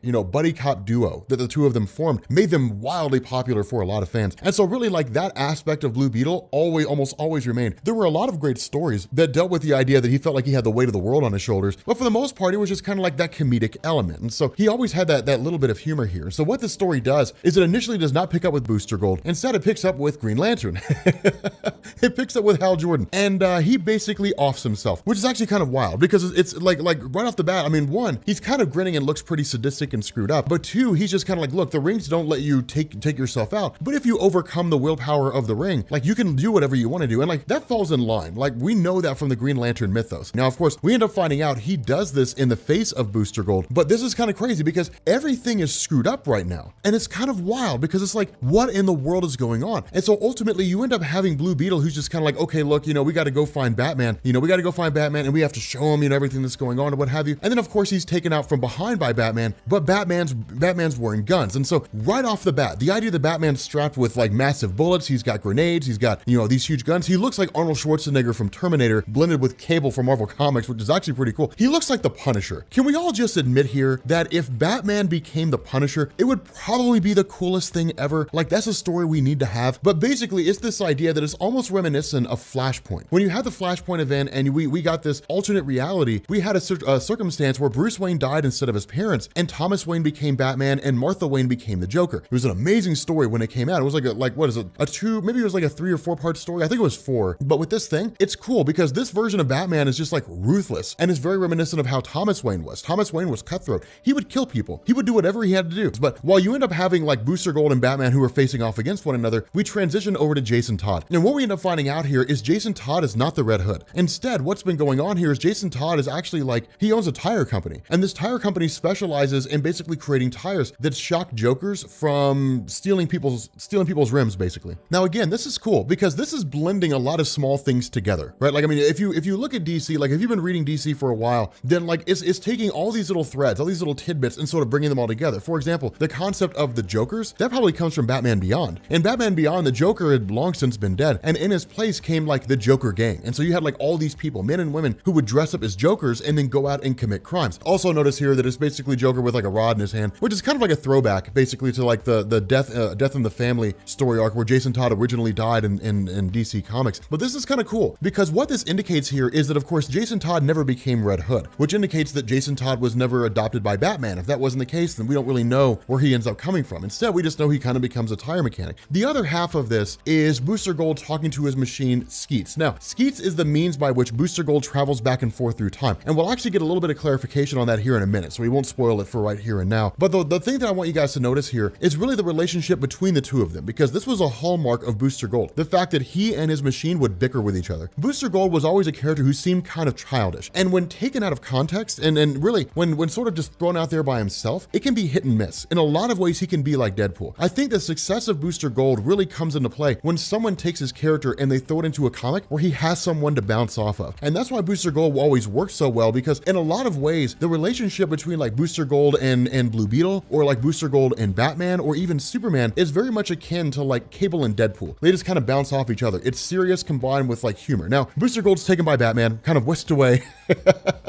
And it's kind of like hung from a balcony. And that's when you end up finding out this Batman is actually Dick Grayson. Now, again, this is one of the things that I love about stories like this, is because we're not going to find out how Dick Grayson became Batman. And that's why things like this are so cool. Why the miniseries of like White Knight and things like Nightwing's New Order. The reason why those little things and tidbits like this are so cool is because they keep us wanting more. And that's actually a genius move. To kind of sidetrack here for a second, one of the big issues that Marvel's been struggling with for the last while is they've really kind of reverted back to where DC used to be maybe 50 or 60 years ago, in the sense that they're like very, very linear stories. And Marvel was like that when Stan Lee and Jack Kirby were writing stories, but they're very linear stories. It's just kind of like, you know, here's an event that sets off the story, and then here's a story happening, and then the story ends. Done. And like, that's it. It doesn't really give you any reason to want anything more than what you already see. But with stories like this, the reason why these are a great reprieve is because you're just kind of like, well, then how in the hell did Dick Grayson become Batman? Where's Bruce Wayne? Like, what's going on with Bruce Wayne's character? Like, those are the kind of things that you want to know. And they keep us coming back and they keep us wanting more. And then we end up tweeting the hell out of the writer, give us the answer to this question.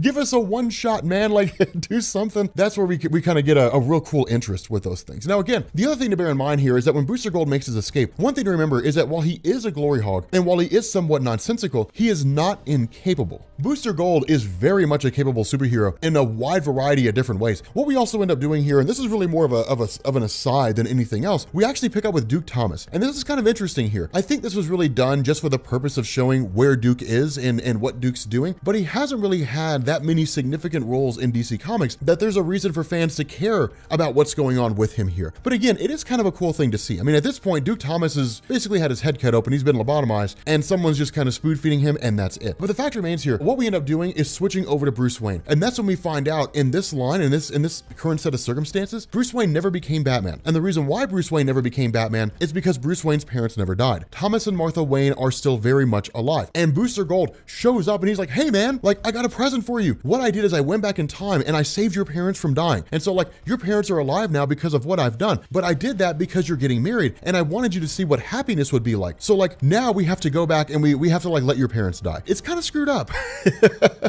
It's kind of messed up. Like, hey man, this life you're living is a lie, but this is the gift that I gave you. And now I'm going to take this gift and take it away. It's like giving a person $1 million and just saying, I wanted you to see what it was like to hold $1 million. Thanks. And then just take the $1 million and leave. But like, that's Booster Gold. Now, the funny thing about this is the response of Bruce Wayne is like, I've always known that that was the case. I've always had this itch under my skin. There's always just like this phrase on the edge of my tongue. I knew that something wasn't right here. It was an itch that I couldn't scratch. Things are not the way they're supposed to be. And so the result is that he's like, okay, I mean, I guess things could go back to normal, but I don't want them to. So he destroys Skeets, traps Booster Gold in the modern day and leaves him there, and then just leaves and goes back to his life. And we pick up a year later, and then we end up having Booster Gold, who breaks into Arkham Asylum to free Catwoman. And so picking up with Thomas and Bruce, it's kind of cool here, but we also end up finding out some somewhat seedy things are going on. Of course, Oswald Cobblepot, the Penguin, basically is president of the United States, but still, like, Thomas has done some seedy things. And that's the interesting thing about this, is when you go through and you look at the various iterations of Thomas Wayne in DC Comics, and even when you go back and you look at like the origin of Batman, the indication is that Thomas Wayne was always a good guy. Now, a lot of that was because we didn't get a whole lot about him, and it's only really in like expanded flashbacks, which is to say flashbacks flashbacks that give you more information about his dad, that there seems to be the possibility that maybe he did some seedy things, that maybe he wasn't really as legit as we thought he was. But still, like in this, he's been working to try to make Gotham a better place, but there's just kind of something off about him. But in the midst of all this, because of the fact that everything's crashing down, because villains are going awry, because everything's going crazy here, what we end up having is, one, he suffers a heart attack, and two, the revelation is that like Oswald Cobblepot is going to bring in the forces of Ra's al Ghul, who have basically conquered Europe and Asia, combine them into a single continent, and then use those forces to essentially quell any kind of rebel threat that exists inside the United States. But the hidden letters here, the hidden wording, the invisible ink really kind of says that like Ra's al Ghul, like once he gets in, he will not leave. And so he'll get his forces in here, and then he could potentially conquer the United States. Not only that, of course, picking up with Booster Gold, he's really kind of rambling on to Selina Kyle, but we start learning some things that are going on behind the scenes, that when Booster Gold traveled back in time and stopped the parents of Bruce Wayne from dying, that of course that meant Bruce Wayne never became Batman. And because Bruce Wayne never became Batman, Bruce Wayne never joined the Justice League. And because Bruce Wayne never joined the Justice League, that meant that there was no one there to save the Justice League when they first faced off against Starro. And when that happened, Starro killed the Justice League. They're all dead. And so it's kind of crazy. I mean, you end up having like, Green Lantern, of course, who was alive, but like the indication seems to be here, Wonder Woman, presumably Martian Manhunter,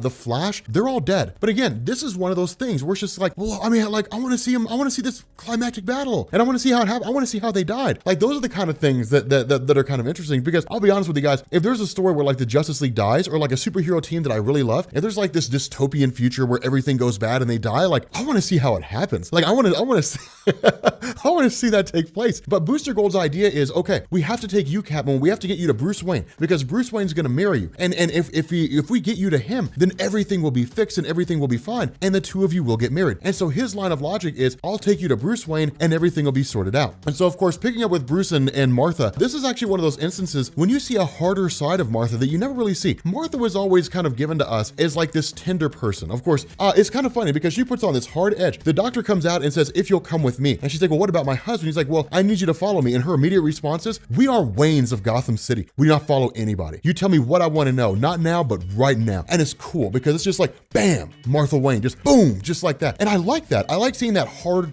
gritty edge of Martha Wayne because it's like a side you never really see. And it's kind of a way to say, look, like the Waynes are still very powerful in the city of Gotham. They're still like probably the #1 family in Gotham City. They're a very big name. And so again, we end up finding out that Thomas survived the experience. He's not dead. But then from there, you basically end up picking up with like Booster and Catwoman traveling to the house of really to like Wayne Manor to pick up with Thomas and Martha and Bruce. The problem with this is that Booster Gold is only ever paying half attention to what's going on. And he doesn't realize the reason why Catwoman was in Arkham Asylum isn't because she's just like an incorrigible robber or anything like that. It's because she's an insane serial killer. And so as soon as she gets into Wayne Manor, she starts killing everybody. Alfred's the first one to fall, which is always the case. Guys, writers, can we please stop killing Alfred? I love Alfred. All right, please stop killing my main man, Alfred. Catwoman goes through there and she literally just starts tearing people up and just starts like taking everybody out. Now, of course, Batman's followed them there. And what this does is it turns into like a bloodbath. I mean, this is a massacre. Batman goes after Booster Gold and Catwoman. Catwoman goes after Bruce Wayne and Thomas and Martha Wayne, and she kills them all. Like Catwoman kills Alfred, she kills Thomas, she kills Martha, she kills Batman, she kills them all except for Booster Gold. But then you end up having Bruce Wayne who gets the shot off on Catwoman, and so Booster Gold's unconscious and everyone else is dead. And it's just like, Jesus, like this is insane. Tom King knows how to write crazy stuff. But it's cool though, because from there you basically pick up with this idea that Batman, or I guess Bruce Wayne, is now completely and totally resolved. And what he's actually doing is taking shots at Batman and taking shots at Catwoman by various statues that he's created and honing his skills. But this is really Tom King's way, or it seems to be Tom King's way of saying that like Bruce Wayne does not have the various skills with weapons use and things like that we would expect. He's literally like learning how to shoot here. And it works for what it is. And the reason why is because it fits in perfectly with the way the story is being told. That with Bruce Wayne having never lost his parents, he never had a reason to become Batman, which meant he never had a reason to learn all that kind of stuff. And so because he never had a reason, he's basically learning those things now. And so he's not as capable as we would expect him to be. But he's also got Booster Gold just kind of chained up inside this giant cave. And that's really about it. He's just kind of keeping him there. And so what he ends up doing is having guys basically clean up Booster Gold. They fix Skeets, and the response is, you're going to take us back in time. And you're going to take us back to the point where my parents died, and we're going to fix it. Now, here's the funny thing about this is the time machine of Booster Gold is not an absolute thing. You just kind of have to say like, send us back to like about this general point in time. Like send us back to this point where I did a thing. Like that's how his time machine works. And so where Bruce Wayne kind of offers out, or at least that's how Booster Gold puts off the perception that this time machine works. And so where Batman's, where Bruce Wayne's kind of like, okay, look, fine, then like take us back 10 minutes before my parents died. Then you in turn have Booster Gold. He's like, okay, we we can do that. Now, this is one of the funnier moments in the comics, because then like as that happens, he just kind of like, he's like, Skeets, do that. Send us 10 minutes before Bruce Wayne's parents died, and then winks. And so like you get this hilarious exchange, because he's just like, Bruce Wayne's like, what, did you just wink? Why did you wink? And then just kind of like this going back and forth. They're like, well, what do you mean? Like, I mean, I didn't wink. It's like, yes, you did. It's like, well, I mean, I winked, but there was a fly in my eyes. Like, there was no fly there. Like, it's funny to see this going back and forth. This is a moment when I say that Booster Gold works really well, when he has someone to bounce off of like this. From there, like you end up having them basically jump back 10 minutes before, and then we end up finding out it's not 10 minutes before the massacre in Wayne Manor. It's 10 minutes before Booster Gold basically saved the parents of Bruce Wayne when he was a kid. And that's kind of the tragic thing here, is because Booster Gold kind of has to make this choice, right? I mean, he's kind of like, look, basically, I just have to bide time. He's got to kill 10 minutes, but he's not telling Bruce that. Bruce has no idea where they are right now. All he knows is that they're on a rooftop somewhere. He doesn't know exactly. I mean, he could kind of look around the skyline and get a pretty good idea of where they're located at. But like with this time passing, suddenly you have Booster Gold when he originally showed up here. And so you got two boosters fighting at the same time. And so of course he shows up. The intention is to basically save the parents of Bruce Wayne. But instead, Bruce responds exactly as you would expect. He takes out that version of Booster Gold. And so from there, it's like, okay, now we basically have to like let these events unfold. You end up having like the original Booster Gold facing off against Bruce Wayne alongside Booster Gold as he exists now. And all the while where this fight's taking place, you have Thomas and Martha who hear the gunshots of like Bruce Wayne when he's facing off against these two boosters. And the response is, well, things are kind of weird. So like, let's go this way instead. And they run into Joe Chill. Joe Chill, that whole circumstance unfolds exactly as we would expect it to. Thomas and Martha Wayne are dead. And this is kind of crazy because it's basically Tom King's way of saying like Bruce Wayne kind of engineered the death of his own parents. Bruce Wayne basically just kind of has to look down and realize that his parents are dead, that like there's no way to escape this. And so ultimately Bruce Wayne turns a gun on himself, and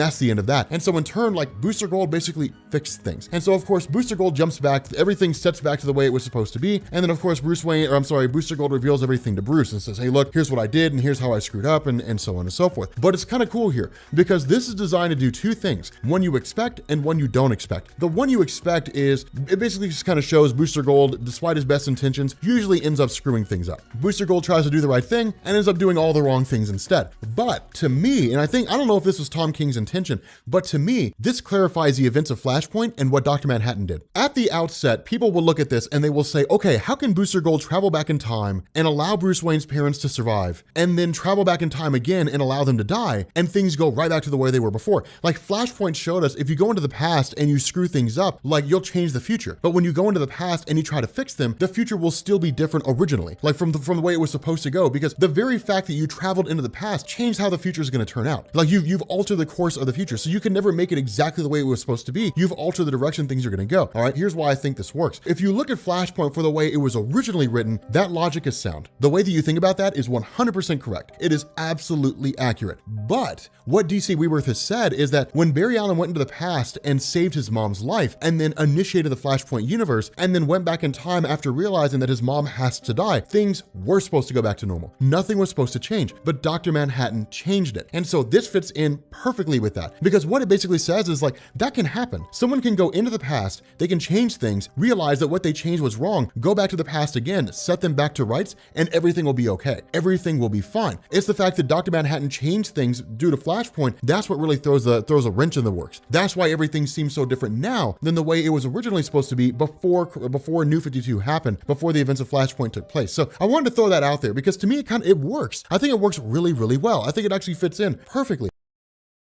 What's going on, guys? This is Rob, and before we start this video, I just want to let you guys know I can't really go into any detail about it, but there's something coming down the line that's going to be pretty awesome, assuming that it all goes well and it goes the way that I would want it to. It's going to be pretty damn awesome. It'll be the greatest honor this channel has had since its inception. It'll be pretty sweet. But in this video, I want to cover this Batman one-shot. So Batman comics, I mean, most people know this by now, but Batman comics are always usually dark and brooding. And every once in a while, you need a story that can break the monotony. That's really kind of the essential thing about Batman comics. You need a story that's able to break away from being so dark and make things interesting and intriguing. And so in this one, we're covering the return of a few characters, Crazy Quilt, and of course, Condiment King. And it's kind of told in like a series of flashbacks. And it's a really, really cool moment here because it focuses a lot on Dick Grayson. And really, it focuses on Dick Grayson and his relationship to Bruce Wayne. And this is kind of an important thing because one of the things to bear in mind with DC Rebirth, and this is one of the reasons why what DC is doing right now is so effective, is because this is the jumping on platform for a lot of people. And so for a lot of people who are getting into DC Comics, they haven't been reading for 20 years, 25 years, 30 years, or even, as many as 40 or 50 years, depending on how old, you might be if you're watching this video. And so with this being the new point for them, it's really kind of difficult to sort of imagine what things were like with Dick Grayson when he was a kid and he was brought in by Bruce Wayne. And so what this does is this basically picks up with Crazy Quilt. And Crazy Quilt is exactly what you would expect, a crazy guy in a quilt. And it's hilarious. Because you have Dick Grayson who's watching this whole thing unfold as Nightwing, and he's just kind of like, wait, so what's this guy's deal? This guy does what now? And the guy's kind of going on, and he's like, I have my quilt of colors, and with these colors I will hypnotize you, and you will bend to my whim. And the whole time the guy's just a goof, right? He looks like a character directly out of like the old Adam West Batman show, and no one takes him seriously. But like he wants to be taken seriously, right? Like the whole time he's like, mine, you're going to be mine. And Dick Grayson's like hung up on this idea that this guy has like a fetish for like quilting, but this guy is like a B or a C or like a G list villain at best. Like that's that's the best he could ever possibly be. And it's kind of funny because he's like, when I emit these colors, you're going to bend to my whim. And Dick Grayson's response is, well, maybe we'll just like close our eyes and then just like beat the crap out of you while all that's going on. It's kind of a funny little moment here because this is like old school Batman storytelling, right? Like this is like 1960s Batman meets like the modern age characters, right? Like you take a story from back in the 60s and you say, what would happen if the story was written, the story that was written in the 60s was written now, but it contained the versions of the characters that we know now as opposed to the ones that we knew back then that were silly and goofy. And this is what you'll get. Now, the other half of this is kind of jumping to the flashback when Dick Grayson was taken in by Bruce following the death of his parents. And one of the big misconceptions people have is that at the outset that it was just kind of like a new home and everything was swell. The cool thing about this is that it shows that it's not, that Dick Grayson didn't want to be there. Dick Grayson didn't like Bruce Wayne. He didn't like not being home. Now, in reality, it's him just kind of lashing out in an environment that he's not wildly familiar with, that for him, it's not his home. And it's one of those things where it's like, I want to go back home. I want to go back and see my parents. But in truth, Dick Grayson knows as a kid, there's no coming back from that. He's crossed a line that he can't come back from. His parents are dead. And all he has now is Bruce Wayne. And so kind of lashing out in that regard is so intriguing because when you look at Dick himself, when you look at Dick Grayson himself, one of the things that people, that a lot of newer readers don't really realize is that Dick Grayson is one of those characters that like all the superheroes in the DC universe know and love. Everybody likes Dick Grayson because in a world of darker heroes, really with the exception of Superman, Dick Grayson's like the bright shining star of the superhero community. And so when it comes to this whole thing, that's why Dick Grayson is so popular, because he's the one guy that just keeps on looking and believing, well, things will just get better. He's a great compliment to the character of Bruce. And so from here, there's this instance, this really, really great moment when Bruce Wayne and Alfred go to feed lunch to Dick Grayson. And Dick, they're like, hey, here's cucumber sandwiches. And Dick Grayson hates them. Now, he doesn't really know how to come to grips with this situation, that his life has changed irrevocably. And so he just kind of lashes out. This whole place sucks. This whole place stinks. I don't like this place. And it's kind of interesting because it's designed to sort of compare where he was in relation to Bruce to where he is now. And this is when we transition to Condiment King. Now, as anybody will tell you, Condiment King is probably the greatest villain ever created in the history of comic books. The question is why? Because he is a guy that literally shoots you with condiments. He shoots you with like ketchup and mustard. And he's killed people before, but he's amazing. Dude, I love Condiment King. Dude, Condiment King is so cool. Dude, I love Condiment King. Batman the Animated Series. I love Condiment King. That's where 99.999% of people who have heard of his character heard of him from, was Batman the Animated Series, when he was just running around with these little guns that shot like ketchup and mustard. And it was kind of cool. Of course, he didn't shoot mayonnaise because as most anybody will tell you, mayonnaise sucks. But it's cool to see this whole thing, it's interesting here. Now, of course, there are rules here. Condiment King, as he will tell you, that it's reasonable to make the statement that mustard goes on hot dogs and ketchup goes on hamburgers. We know that as a universal truth, right? You never put ketchup and mustard on a hamburger. You don't do that. It doesn't work that way. It's like putting pineapple on pizza. It's just something you don't do. You could, but then at that point we have to exile you from society. And so this funny thing, Condiment Man hits him in the face, hits Dick Grayson in the face with a tomato, and then that's when Dick Grayson gets pissed. But it's one of these things where Batman's dark and brooding all the time. And Dick Grayson's idea is, dude, you just kind of have to laugh every once in a while. You have to let loose. You have to cry every once in a while, man. You can't be upset all the time. You know, and it's like, this is Condiment King, man. He's not a dude that you take seriously. And Batman's like, oh, yes, he is. He's killed people and stuff. It's like, yeah, but like the guy shoots condiments at you. How could you possibly take this seriously? And so it's kind of a funny thing because kind of jumping back to the past, again, it's another scenario where Dick Grayson doesn't really like being in Wayne Manor, but the longer he's there and the more he comes to grips with the fact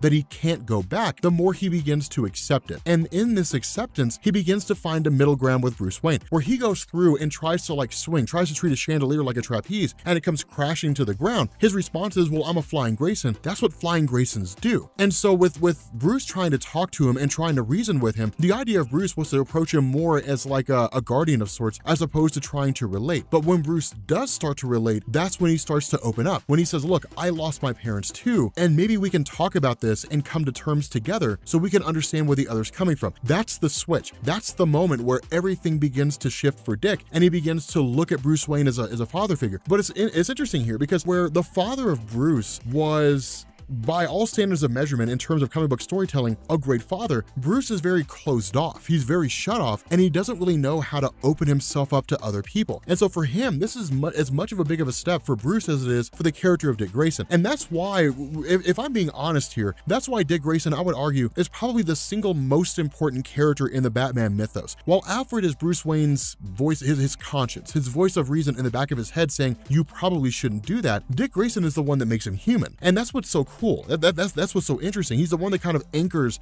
Bruce Wayne to reality. And you see it manifest every once in a while. Like we saw that with the death of Jason Todd, right? You know, death in the family. Jason Todd dies, and then Batman begins to go on this crazy scenario where he begins to lose his mind and become more and more extreme. And when Tim Drake begins to realize, or basically picks up on the fact that Bruce is Batman and Dick Grayson is Robin, he goes to Dick Grayson and says, you have to stop being Nightwing and you have to go back to being Robin. That's the one he approaches. Now, the other reason for that is because Jason Todd was the only other Robin besides Dick Grayson at the time, but it still makes sense that like he would go to him and say, you have to anchor him back, you have to bring him back here and help him rediscover who he needs to be. And even like these scenarios where Dick Grayson's sitting on a couch and he's watching a football game, when Bruce Wayne sits down, he's always kind of like distant. Batman doesn't really seem to be human. He seems more alien than like Superman. Anything that makes us a human, like laughing and joking and being in love and all this kind of stuff, Bruce Wayne doesn't have any of those things. And so when Dick Grayson's sitting down and he's talking to him, Dick Grayson's like, yeah, man, let's watch the game, dude. Let's check out the game. And Bruce is just kind of like, yeah, but we have stuff to do. But it doesn't even put off the air of like a human saying that. It's like a robot saying that, an automaton saying that. And then we end up finding out the idea of the chips that Dick Grayson's eating, and the reason why he and Bruce share them is because that's when they really began to sort of mend this rift. That when Dick Grayson was a kid, all he wanted was potato chips. Now, of course, as we know, Alfred is like the only real responsible human being in Wayne Manor. And so he's kind of like, the kid can't eat nothing but potato chips all the time. And so Bruce is like, but like he likes potato chips though. And Alfred's like, yeah, but he needs a meal. It's like, yeah, but like he likes chips. So like, let the kid have chips.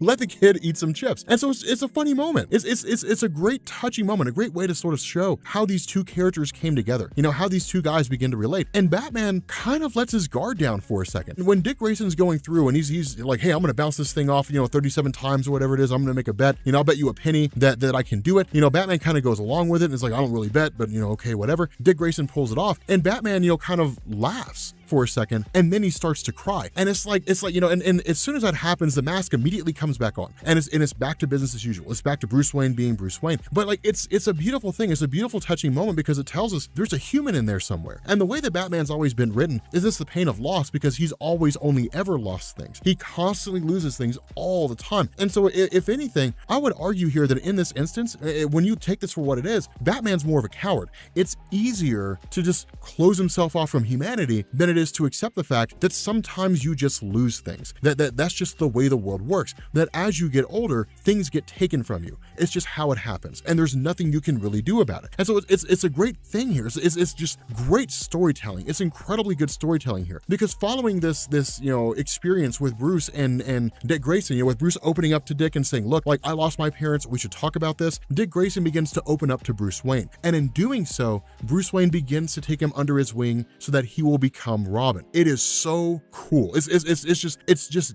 damn good storytelling. And the Batman comics need this every once in a while. Every once in a while, you got to break away from like the end of times, the death of some character, Gotham is a nightmare and everything is in terrible shape. You got to move away from that, and you got to go through and you got to tell stories periodically that say, hey, things aren't necessarily that bad all the time. Sometimes they're pretty good. But let me know what you guys think down in the comments section. I'm kind of curious to see what kind of answers you guys give, because you guys offer some really insightful conversation when you want to. Okay, so this is like one of the best stories ever. Batman gets a bachelor party, and I love this. I love this thing so much. Okay, for those of you guys who don't know, Batman marrying Catwoman is like the biggest moment in the history of the Batman mythos, right? Like DC's been dancing around this forever and ever and ever and ever, right? It's always been like, you know, it's like the Jim and Pam situation. Will they, won't they? That kind of a thing. Ultimately, we know it's going to go in that direction. Now, if I'm a betting man, all right, I will bet all the money in my pockets to all the money in your pockets that marriage ain't gonna work out. Something's gonna happen. Something's gonna happen. And Batman, I don't know why I'm laughing about this. Batman's misery is hilarious. So something's gonna happen. And like Batman's gonna have to make a choice. Bruce is gonna have to make a choice between staying married or being Batman. And he's gonna choose to be Batman. Either that or Catwoman's gonna die. But like something's gonna happen. I mean, you know it is. Batman can't be happy. You guys know it's true. Like you guys know. But this is amazing. So anyway, initially this picks up with Superman and Nightwing. It's kind of funny because they end up going to a place called Batburger, which I imagine has like the most amazing food. But like everybody's dressed as superheroes. Let me tell you something, man. I would go to a restaurant that was like superhero themed. Like, dude, I would crush that place. I'd make a great big huge thing out of it. Like I'd live stream it, like I'd Periscope it, or I would make a vlog out of it. Like me and Comic Storian and Salad Comic Pop, like we would all like get together. We would fly out to that city and go to that place and be like, hey everybody, we're doing a fan meetup at like whatever this restaurant is. It's like superhero themed and all the employees are dressed as superheroes. You got Condiment Man back there, which I think it is actually the real Condiment Man. Those of you guys who don't know who Condiment Man is, he's like the greatest character ever. He just like runs up on folks with like ketchup and mustard and just starts spraying them down. It's amazing. It's pretty awesome. But this is also really touching too, because when you watch how Batman interacts, it's kind of funny because this whole idea of him basically marrying Catwoman is like Batman finally finding love, right? It's like the one thing Batman can't have. He can have anything in the world that he wants because of all the money he has, but he can't buy love. And so because of that, Batman's always just kind of in this situation where he's always brooding and miserable all the time, probably because he's never getting laid. And then in response to this, you have like Batman and Nightwing who show up and they're like, hey man, we're here to whisk you off to your bachelor party. And Batman's not brooding. He's smiling. Like he's excited about it. He's like, yeah man, a bachelor party. A bachelor party. a bachelor party. So anyway, the cool thing about this is that it's what you would expect with a superhero themed bachelor party, right? Like, I mean, they kind of make a joke about getting Batman strippers, which I would say it'd be kind of cool. I heard someone is having a special day, you know, and like some chick comes in, you know, and like just starts dancing all over Batman. She's like, let's remove that itchy mask. And he's like, get out of here. You know, just starts screaming at her like Batman would so do that, you know. But anyway, what Superman does is he actually gives Batman like this kind of lightning door, which allows him to access different dimensions. And this is so genius and it's so cool because instead of saying like, hey Batman, I want to take you to an alternate universe called Flashpoint where your dad is Batman. Instead of doing that, it's like, hey, we're just gonna go fishing in this place. Like we're just gonna go to like this pocket dimension. It's an infinite supply of fish. Who knows where they come from? And we're just gonna go fishing. The problem with this is that in the middle of it all, they're met by the arrival of Hush. Now, Tommy's a character that we've never really talked about. Hush has always been one of the coolest characters in DC Comics when it comes to Batman. And the reason why is because it was written by Jeff Loeb and drawn by Jim Lee. It came out in 2003, but Hush was like this great big storyline that served one purpose to kind of add a little bit of mythos in terms of how Batman became Batman. But then there's other things in terms of like his back life, right? Like if you go and read Batman Year One by Frank Miller from, you know, post-crisis 1988 or 1987 or whatever it was that it came out, you get this whole idea that Bruce Wayne's parents died, and then he just kind of ran headlong into like studying all these forms of, you know, knowledge and experience and gaining martial arts and you know, becoming a weapons master and all that kind of good stuff. And it's cool for the purpose that it serves. But at the same time, what Hush did is it actually introduced Tommy, and it said that Tommy was this kid that Bruce Wayne played with when he was younger, and it was Thomas Elliot who basically taught him things like you have to think from your enemy's perspective. You don't play the game, you play the person. And so that's the whole thing that Thomas Elliot, you know, that Tommy was really kind of coming from. The idea was that Tommy wanted the life of Bruce Wayne, quote unquote, in the sense that Tommy came from a wealthy family. His father was extremely abusive and really abused his mom, but the idea was to take them both out so that Tommy would inherit basically his entire family's fortune. The result was that where he essentially sabotaged his parents' car and his mom survived, Bruce Wayne's parents died. And so following that, Tommy always kind of had this irrational hatred for Bruce, in the sense that it was like Bruce took the life of Tommy. Now, this whole thing is kind of interesting because Hush is probably one of the most notable villains. Now, he's not nearly as popular as the Joker, right? It's never really been that way, but he always wears bandages over his face. He has his skill in, in plastic surgery, different things like that.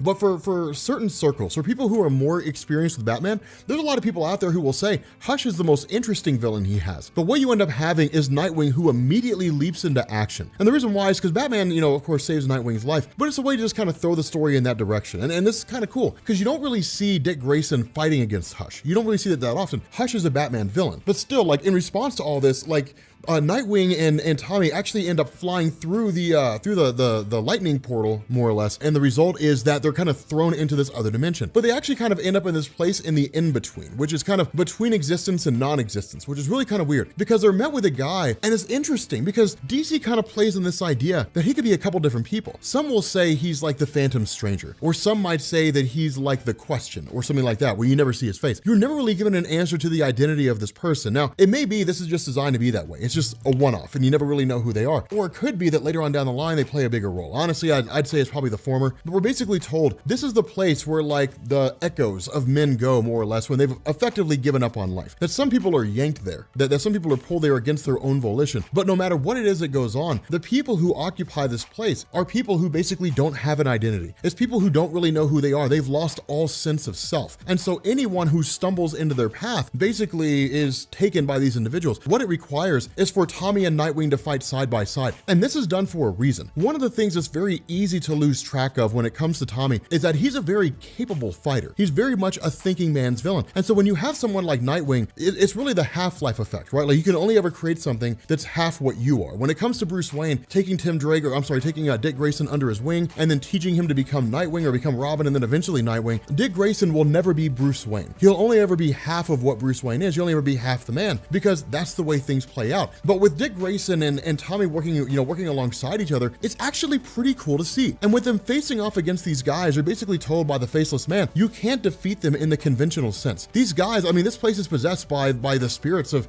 countless people. So it's essentially a war of attrition. Eventually, there'll just be so many that come at you, it'll wear you down and you won't be able to fight anymore. And so in response to this, basically this Faceless Man says, in order to defeat these guys, you have to travel to a place that's conducive to your experience. That'll give you basically a reason to keep on going. And so what we end up having is the two of them traveling to this kind of in-between version of Wayne Manor. And this is cool because when they get there, Tommy kind of asks the question, why are we here? And Dick Grayson's response is, well, because I know who I am, but you need to basically rediscover who you are. You're a friend of Bruce Wayne. This is your life and times, more or less. You're a friend of Bruce and essentially runs over all the things that we talked about earlier. But for Nightwing, one thing to also bear in mind here is there is a little bit of unassuredness there. He does kind of have to reassure himself of who he is, because while Dick Grayson is Nightwing, while he does have Bloodhaven, he is his own superhero, it's one of those things where, like any normal human being, he suffers from an existential crisis. And that's kind of the question that gets asked, like, what am I really doing here? Like, what's the basis behind all this? And that's the nature of where he's at right now. It's kind of making sure that he really knows what he's fighting for and what things mean to him, why they're relevant. And so Hush kind of starts laughing, Tommy starts laughing a little bit, and we end up finding out that he had used his surgical skills to turn himself into Dick Grayson. And so it's kind of like, man, because now he's pursuing the life of Dick Grayson, so to speak, because in his mind, it's no longer a matter of, I want to be Bruce Wayne. It's a matter of, why did Bruce take you over me? Like, why did he choose you instead of me? And so when these people start descending on them, when these kind of,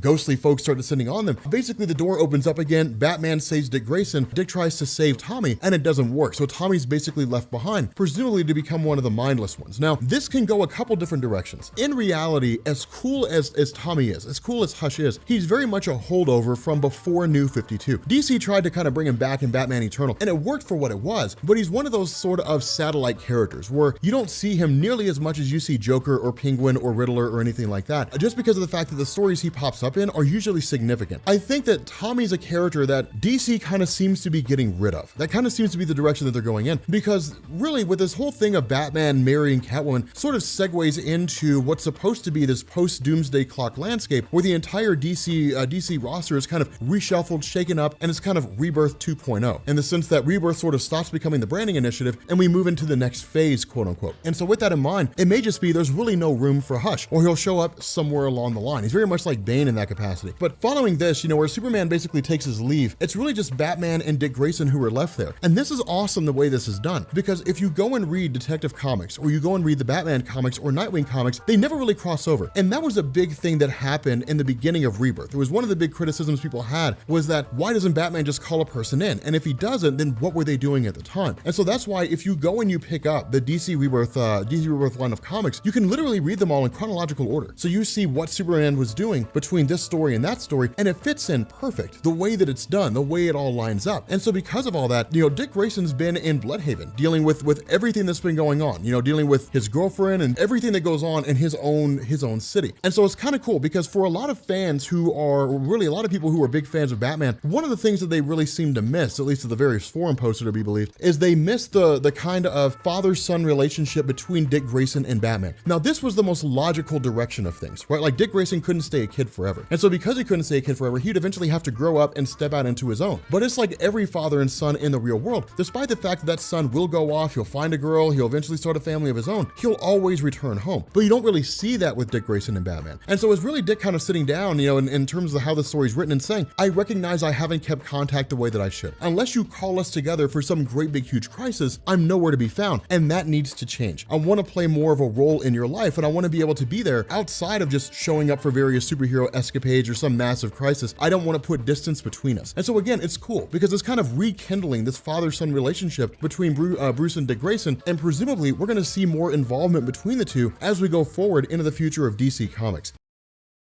Okay, so normally Fridays are reserved for full story videos, right? Like, we keep things isolated to just like full stories from Marvel, putting like entire story arcs into a singular video, uploading them and calling them a day. But this is Batman number 50.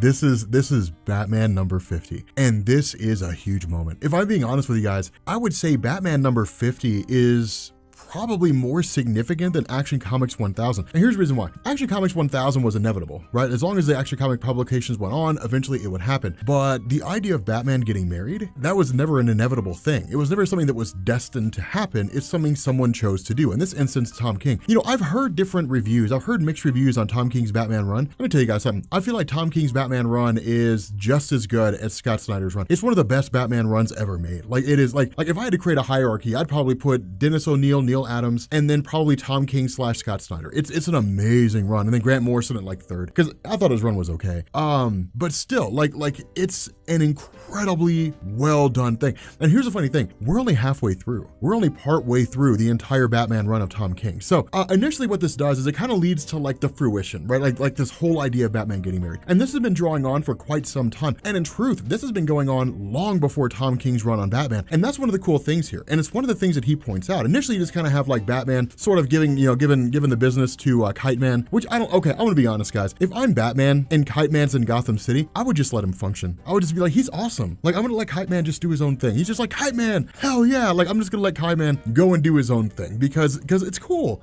And he's an awesome guy. But then we switch over to Porky's Bar, and Porky's Bar just has this guy, like this judge, Judge Wolfman, and he's just kind of there. The guy's drunk as hell, but he's just there. And he's basically snatched up by Batman. And then you switch over to Holly Robinson. Now, Holly Robinson, I feel like deserves a little bit of an explanation here because she's a character that's really kind of bounced around over the years. So Holly Robinson is not an original Batman creation. Instead, she came out as part of Frank Miller's Batman Year One. Now, for those of you guys who don't know what that means, following Crisis on Infinite Earths, because Batman sales had been slumping pretty badly, DC didn't know if Batman could hold his own title. And so the idea was, instead of just like jumping straight into a reboot, they wanted to test the waters and see if people would buy a Batman story that was totally different from like the 1960s version of his character, even the 1970s version of his character. And so when Frank Miller was brought over to DC to write The Dark Knight Returns, I mean, it sold like gangbusters. And so from there, then DC decided to give him an origin story. And that's where you get Batman Year One for the post-crisis landscape. So in reality, if you really wanted to read Batman, chronologically, starting from the very beginning after Crisis on Infinite Earths in like 1985, you just start with Batman Year One and then just work your way forward because that's the origin story of his character. But Holly was introduced as this girl who was basically a juvenile working the streets and was ultimately rescued by Selina Kyle. Now, over the years, and as you go through DC Comics, she's never been a huge character, save for Catwoman Volume 3. In Catwoman Volume 3, she actually took over the title. And the reason why was because that followed Infinite Crisis. But with that in mind, Holly's really like waxed and waned over the years. But the overall gist of this is that from Batman Year One going into, you know, various stories, future stories, she always kind of played like an on-again, off-again sidekick to Catwoman. Sometimes she played the role of Catwoman. Other times she walked away from Catwoman entirely. She married a super rich guy at one point. She actually lived with Harley Quinn for a while. She was one of those characters that kind of bounced around, but she was never really on the same level as like Poison Ivy, Harley Quinn, and Catwoman. She was just kind of like the odd man out. And so because of that, for those who are very vested in the Catwoman mythos, they're well aware of who Holly Robinson is. But if you don't really know who she is, she's just a really good friend of Selina Kyle. From here, what we end up doing is, and this is something that's kind of cool here, we get these small little letters, these small little like one-page letters that they write to each other. And these are really designed to kind of run over the idea of Batman and Catwoman. This is a very, very important thing because one of the first things this establishes is that when it comes to the Catwoman mythos and when it comes to her relationship with Batman, that Batman,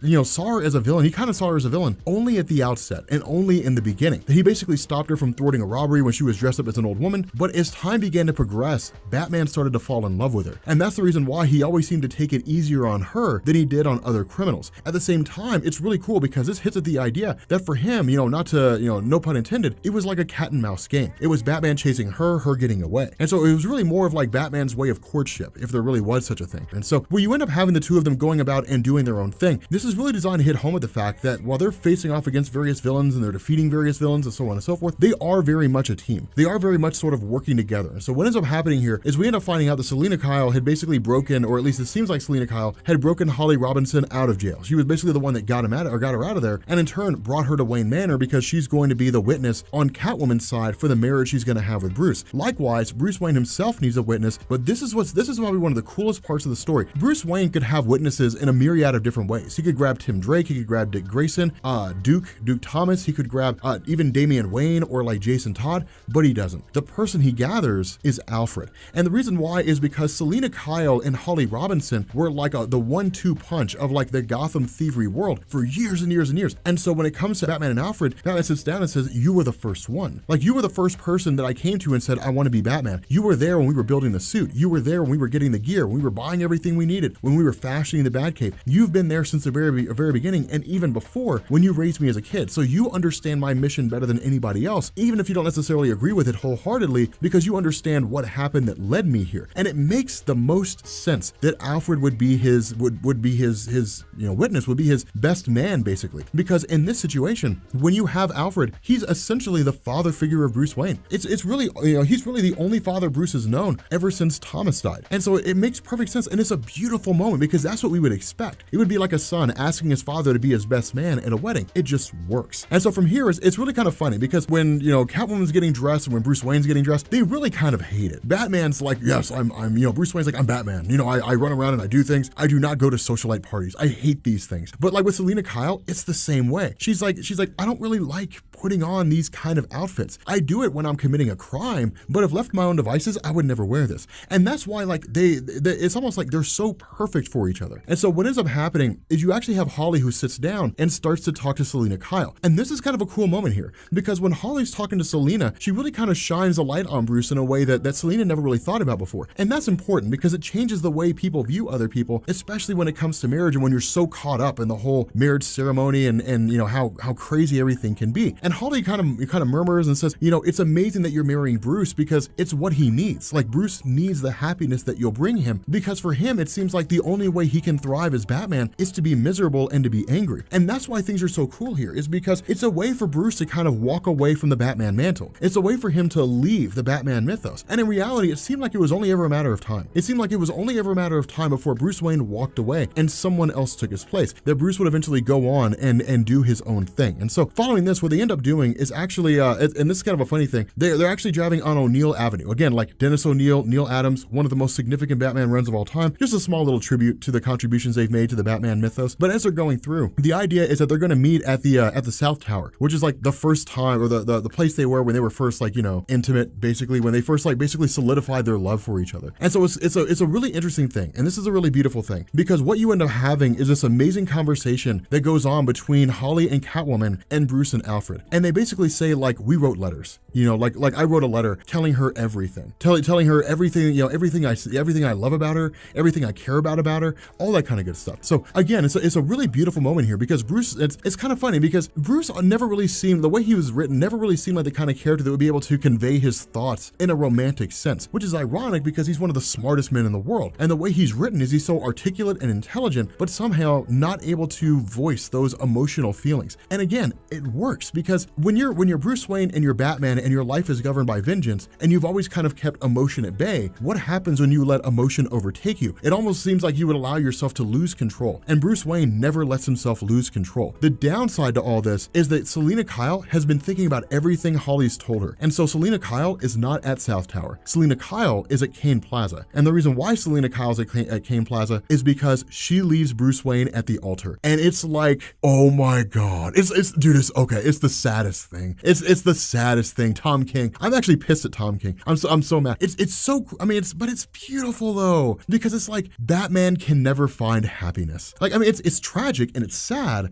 but it's like Bruce Wayne will never get married. Bruce Wayne will never find romance. Like, he'll never find love because he's not meant for it. And that's what's so tragic about it. And that's what kind of makes it work is Bruce Wayne has to be Batman. He can't be Batman and be a husband at the same time, because what that means is he'll have something to lose. That's what that means. But I would argue that in reality, I think Bruce Wayne being married would make him a better Batman. Not necessarily from a sense of compassion, but because he does have something to lose, he'll fight all the harder to keep it. And that's why I think it would make him a much better Batman, because he would see Gotham in a different light. But again, it's sad, but it's gorgeous, because in reality, it just kind of hits home with the idea that like Bruce can't be happy. Selina Kyle left him. And the whole idea was that in Selina Kyle's mind, Bruce Wayne has to be miserable in order to be Batman. It's one of these things where she's kind of doing what's best for Bruce. And so this is kind of funny here though, because remember, we're partway through Tom King's run. So it's not like we know exactly what's going to happen. It's not like this is the end of it. And he's like, yep, and we're done. Sorry guys, Bruce is going to be miserable forever. It could very well be that this is all a ruse. But the other reason why is because what we end up finding out here is that Holly Robinson, it seems like she was basically busted out of Gotham, out of Arkham Asylum, not by Selina Kyle, but by Bane. And like the whole idea of planting seeds of doubt in the mind of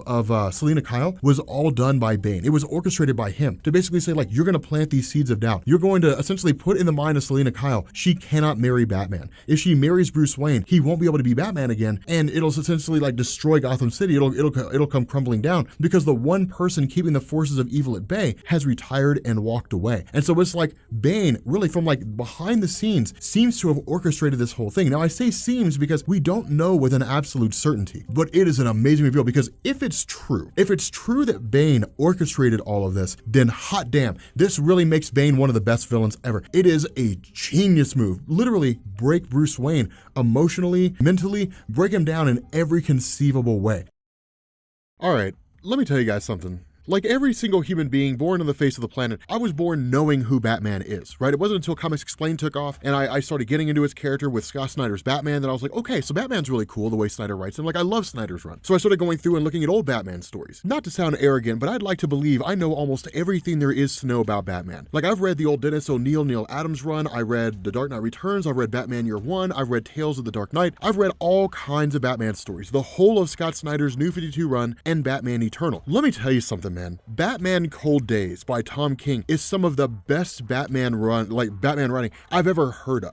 Jesus, it's good, man. Like, I even tweeted out to him, I was like, Tom King, it's some of the best Batman writing I ever heard of in my life. That's just all there is to it. Okay, so this comes as the aftermath to Catwoman leaving Batman, because Tom King almost kind of takes like the aftermath to the death of Jason Todd. For those of you guys who don't know, when Jason Todd died, following the events of Death in the Family, like DC was working towards bringing in like Tim Drake, bringing in like a new Robin. And so the idea was that Batman had become like super dark and like ridiculously, almost uncontrollable, just kind of maniacal in terms of like how he would function and how brutal he would be. And this led to Tim Drake, who witnessed the whole thing, who was witnessing like how dark Batman was becoming. Tim Drake goes to Dick Grayson and says, hey, you have to go back to being Robin. Tim Drake says, no, I'm Nightwing now. He says, but you should be Robin instead, because Tim Drake had figured out the identities of Bruce Wayne and Batman, and Tim Drake's stance was Batman needs a Robin because he's almost lost his mind. He's just so vicious at this point. Tom King kind of takes that and then like reworks it in a beautiful way. And it's incredible. There's amazing lines here. So this picks up with Batman getting jury duty, right? Like Batman basically arrives at like Gotham Courthouse because he's there for jury duty. But this is kind of interspliced in with moments where like he's attacking Victor Fries, and we don't really know why yet. And it's kind of cool because Tom King plays on that. He's like, well, it's your run-of-the-mill thing. You know, it's Batman fighting Victor Fries. It's what happens. But it's also something that's kind of interesting too, because the way that Tom King writes this, it's like Bruce Wayne's never served on jury duty. So it's kind of like a big to-do. And in reality, it actually makes sense that like somewhere along the line, Bruce Wayne would get jury duty. The idea here is that, you know, at least as far as the facts are given to the potential jurors, because at this point right now, it's more or less just like figuring out, for those of you guys who don't know how jury selection works, what'll happen is the prosecution and the defense will basically go through and start asking a series of questions, at least for high profile jury selection. They'll start asking a series of questions and they'll analyze the responses of the jurors to basically find jurors that will give them the best verdict possible. And it's a balancing act, right? Like the prosecution wants jurors that will find the party guilty, and the defense wants jurors that will find the person innocent. So you kind of have to like go through this balancing act, and they want jurors that they can persuade either way. And it's interesting because Bruce Wayne kind of puts off this really, really impartial perception of just like, yeah, like I'm here, but I don't really want to be here. But it's kind of cool because you have the defense and the prosecution who are analyzing, you know, how they react and what they say, and they say, okay, defense does not object to juror number 4, prosecution does not object to juror number 4, Bruce Wayne's selected. Now what this means is that he's sequestered, basically meaning they'll be kept in isolation. They'll be put to a hotel somewhere. It'll be a very, very secure hotel. No one will know that they're there. I mean, they may even be given like false names in order to keep their identities hidden. That was a big to-do during like the O.J. Simpson case and things like that. The jury was sequestered so they couldn't be accessed and couldn't be, you know, coerced or bribed into finding O.J. Simpson guilty or not guilty or what have you. But when Bruce Wayne gets in here and he sits down and just sort of starts thinking, the one big question we have here is if he's sequestered for the next few days, meaning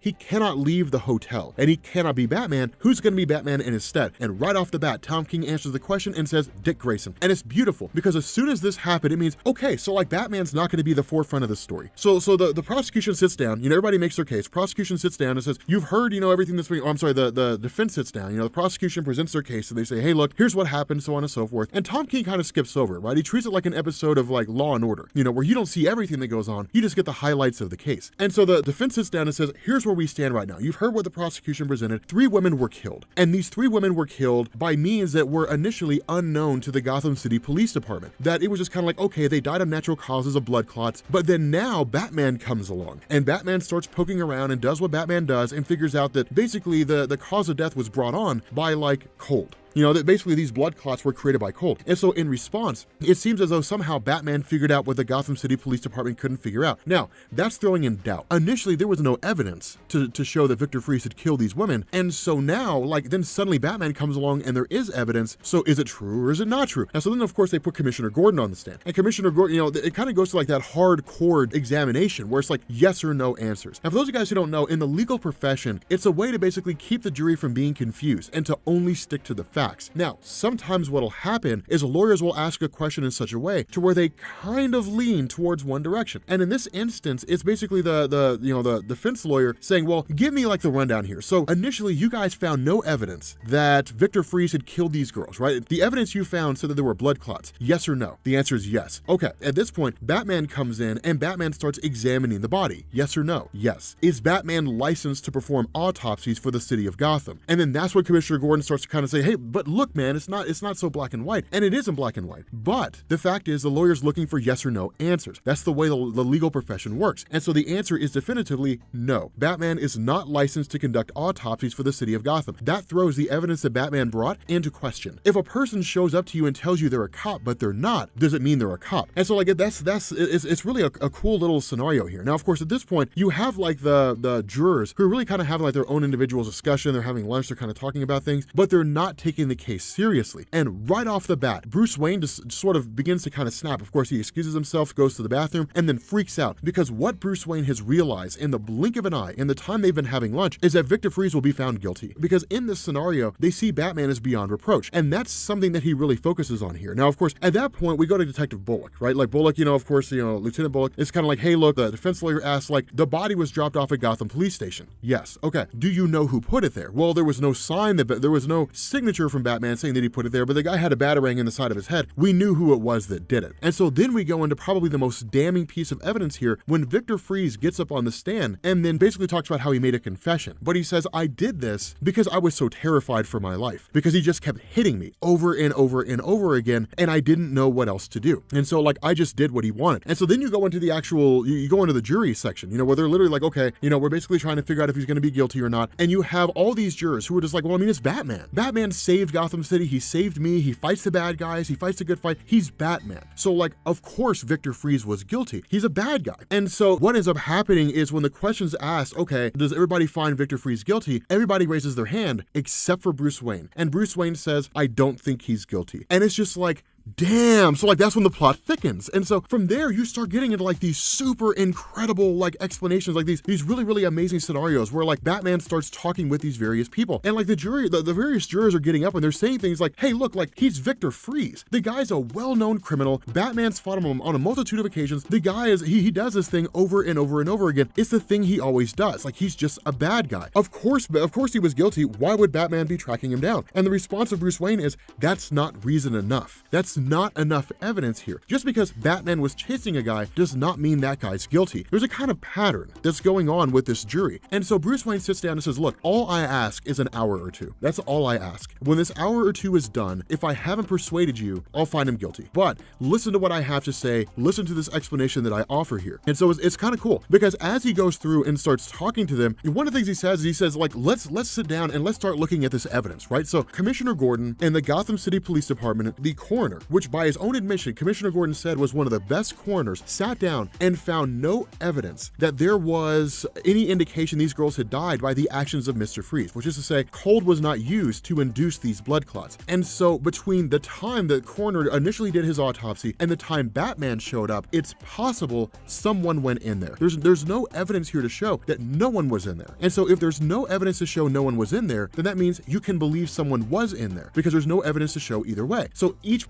possibility is entirely possible. And so then from there, the question that Bruce Wayne asks is, if Commissioner Gordon and the coroners didn't find anything and then Batman did, then why? Why was that the case? And one of the jurors responds, it's because he's Batman. And Bruce Wayne's response is, yeah, okay, that's not an argument here. This is so cool. It's like Bruce Wayne putting himself on trial, right? Because like looking at all these jurors, Bruce Wayne makes this amazing point and he says, so what you're telling me here is that Commissioner Gordon and the coroner found no evidence that Victor Fries was involved in this, Batman did, and you're going to convict on that because Batman's just better. That's all the evidence you need? Well, in that case, like everyone that Batman tracks down is guilty. And it's just like, it's like you're finding somebody guilty based explicitly on the fact that Batman says he is. And that's what's so awesome about that. Because then he in turn says, okay, people ask the question, well then why was he wearing his suit? Like why was he wearing the whole Victor Fries costume, even though he was explicitly told not to? He was on house arrest, and part of his probation was that he could not access his gun or his suit. And someone had told him, by his own admission, someone had told Victor Fries, Batman's coming for you. Why would he in turn completely get dressed up? And then Bruce goes on like this really, really cool explanation. He says, for years and years and years and years, Victor Fries and Batman have fought. Every single time Victor Fries did something bad, Batman would basically come flying in, guns blazing, and just beat the hell out of Victor Fries. No questions would be asked until the end when the beating was taken. And so if you're Victor Fries and someone tells you Batman's coming for you, what in the hell else are you gonna do besides get your gun and get your suit? You're gonna panic and you're gonna prep yourself for battle because all you've known in your encounters with Batman is that he would beat the crap out of you. And it's so cool. And so at that point, he goes into the confession, which is really the most damning piece of evidence, that Victor Fries sat down and he made a confession to Batman. I'm the one who did it. I killed these women, so on and so forth. And so from there, like one of the women, Missy, basically speaks up and says, well, I know where you're gonna go. It's, oh man, he was just so victimized and he was, it was just,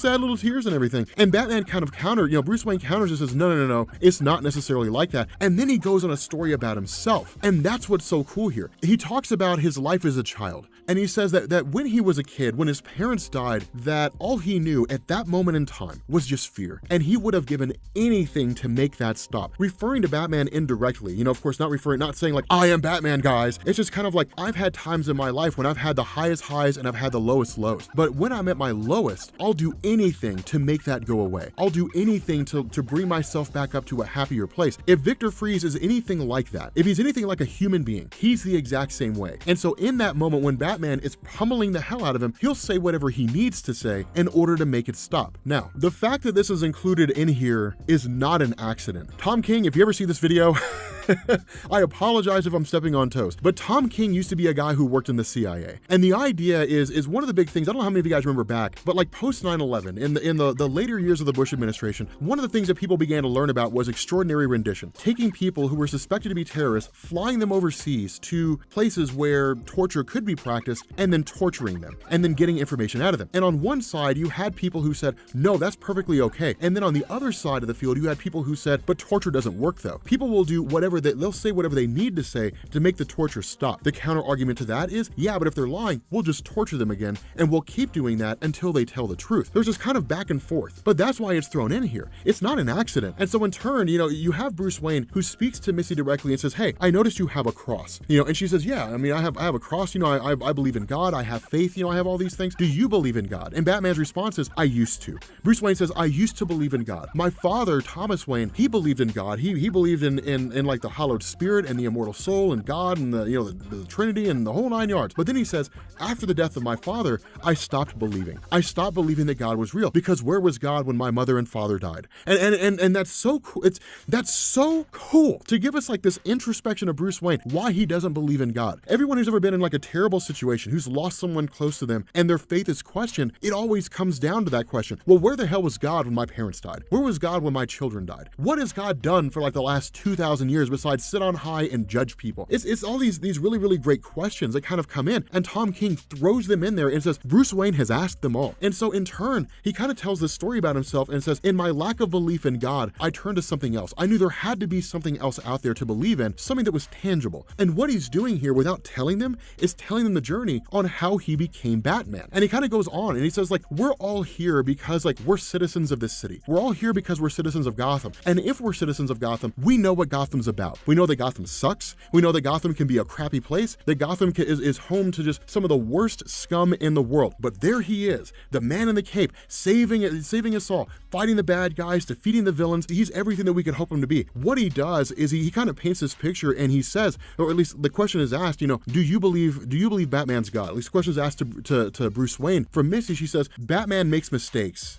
but you believe Batman might be God? And his response is actually pretty ironic. He says, I thought he was a god. Like, I believed he was a god at some point in time. And then he asks the question, how many of you are here because of Batman? And of course they all raise their hands. They're like, yeah, we've been saved by Batman at some point in time. And he says, that's the problem. That's the problem here. If you truly believe, like if you believe that Mr. Freeze is innocent, then that means that you have to believe that Batman screwed up. And if you believe that Batman screwed up, then suddenly Batman's not God anymore. Then Batman's not infallible. As far as you're concerned, Batman, God is above us and he wears a cape. And when I was reading through this and I saw that, I was just like, God in heaven, man, this guy has a way with words. It's funny because he says, like, you have to believe that Batman's God. You are here because Batman saved you. And you feel like maybe you owe something, or because of the greatness of Batman, that he's an infallible person. The way that you would expect God to save you, Batman saved you instead. And therefore, Batman takes the place of God in your lives. He's the world's greatest detective. He's a guy that never screwed up. He's just that good. We trust that Batman will always make the right decision. And if he makes a wrong decision, then it means that he erred. It means we can't necessarily trust him anymore. And it's so cool because he calls people's perception of Batman into question. It says, it's like the story of Job. And it's so cool that he brings up, he says, it's like the story of Job, that Job has his whole life ripped apart by God in a gamble between God and the devil. And when Job questions and says, why are you doing this to me? God's response is, I'm the man who made like the mountains and miracles. Who are you to question me? That's how people perceive Batman. The people in Gotham City, they look at him and they say, he's up. I mean, look at him. He's up there. We worship at the altar of Batman in the form of praising his greatness, and never calling him into question. But the response is, he's a man just like everybody else. He screws up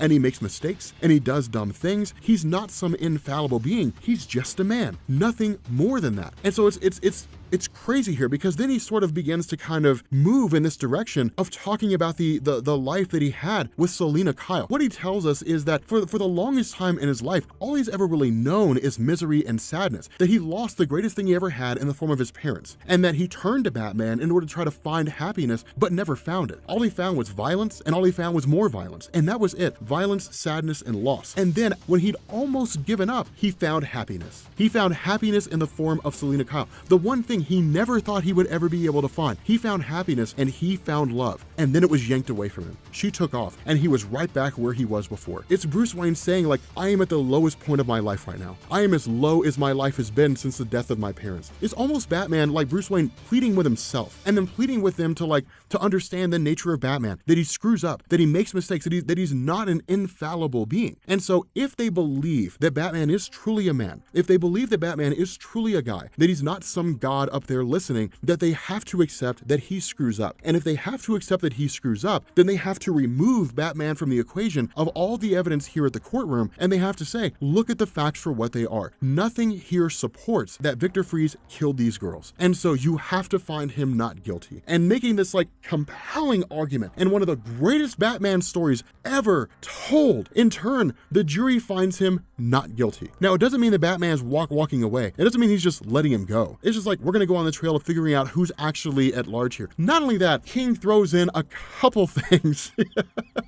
What would a Batman story be without a couple of funny moments? What we end up finding out here is that Bruce Wayne never really believed that Victor Fries was guilty, that he had pummeled the hell out of him, he'd beat the hell out of him, and thrown him on the doorstep of the Gotham City Police Department because he snapped, because he lost control of himself. And in losing control, all he wanted to do was just make Victor Fries suffer, because Victor Fries happened to be the one who was there. And so in that moment, because of the fact that he knew he screwed up, he bribed his way onto the jury. He bribed his way into jury duty in order to convince the jurors not to find Victor Fries guilty and have him executed, because his life was on the line. And so in turn, he basically contacts Alfred and says, Alfred, I'm totally lost. After losing Selina Kyle, I'm lost. I have to regain my bearings. I have to regain my roots. And he goes back to the old school costume, goes back to the OG costume that all of us know and love. Batman's kind of starting over again and trying to refine himself. Okay, so we are getting into Batman killing a guy.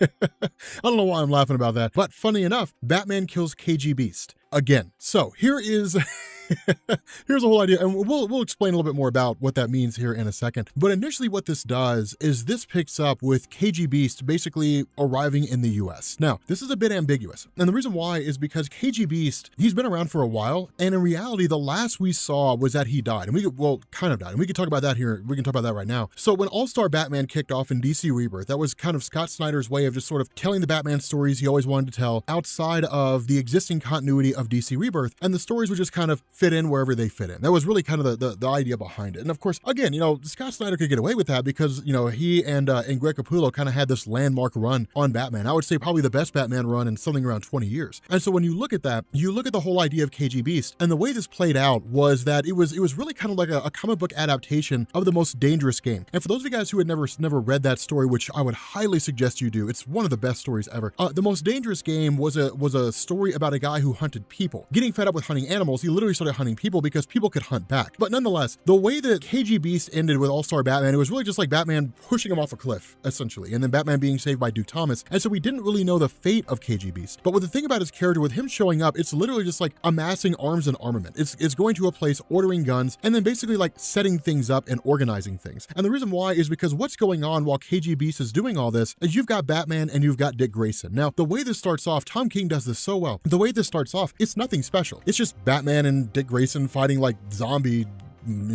mummies, and it's kind of cool, but it's really more of like the repartee between the two. It's like the jokes and the giggles and all that kind of stuff, and this is a very important thing to keep in mind, because we've talked about this before. We talked about it a lot during Injustice, but we talked about this before, that Nightwing has and really continues to be this kind of bright shining star in the DC landscape. He was always kind of like the one that sort of kept everybody cheerful. In the worst of situations, he's the one that made everybody laugh. And when you look at this whole thing, that's exactly what it is. He's cracking jokes with Batman, and it's just kind of like, all you ever do is grunt. So like, let's reverse roles. We're like, you tell jokes and I grunt. It's just these funny little moments, these little things like that. And Batman kind of plays along, but it's the cool thing about this is Bruce Wayne is just like dark and brooding, right? He's just like pissed off at the world. That's really his shtick. He's just angry. And when you have that whole thing, if you've been reading Batman long enough, you can tell by the way that writers do things, you can tell when he's getting a chuckle out of something, even if he doesn't show it. And Dick Grayson has been around Batman long enough to be able to tell those small little nuances, those small little things, and it works. And so as these two guys are as they're going through and doing their whole thing, and they end up having like this funny little race. This is kind of cool. They have this funny little race where it's like, we're going to shoot off our little grappling hooks. And then like the first one there wins. Of course, Batman wins because it's Batman. What would a story be if Batman lost?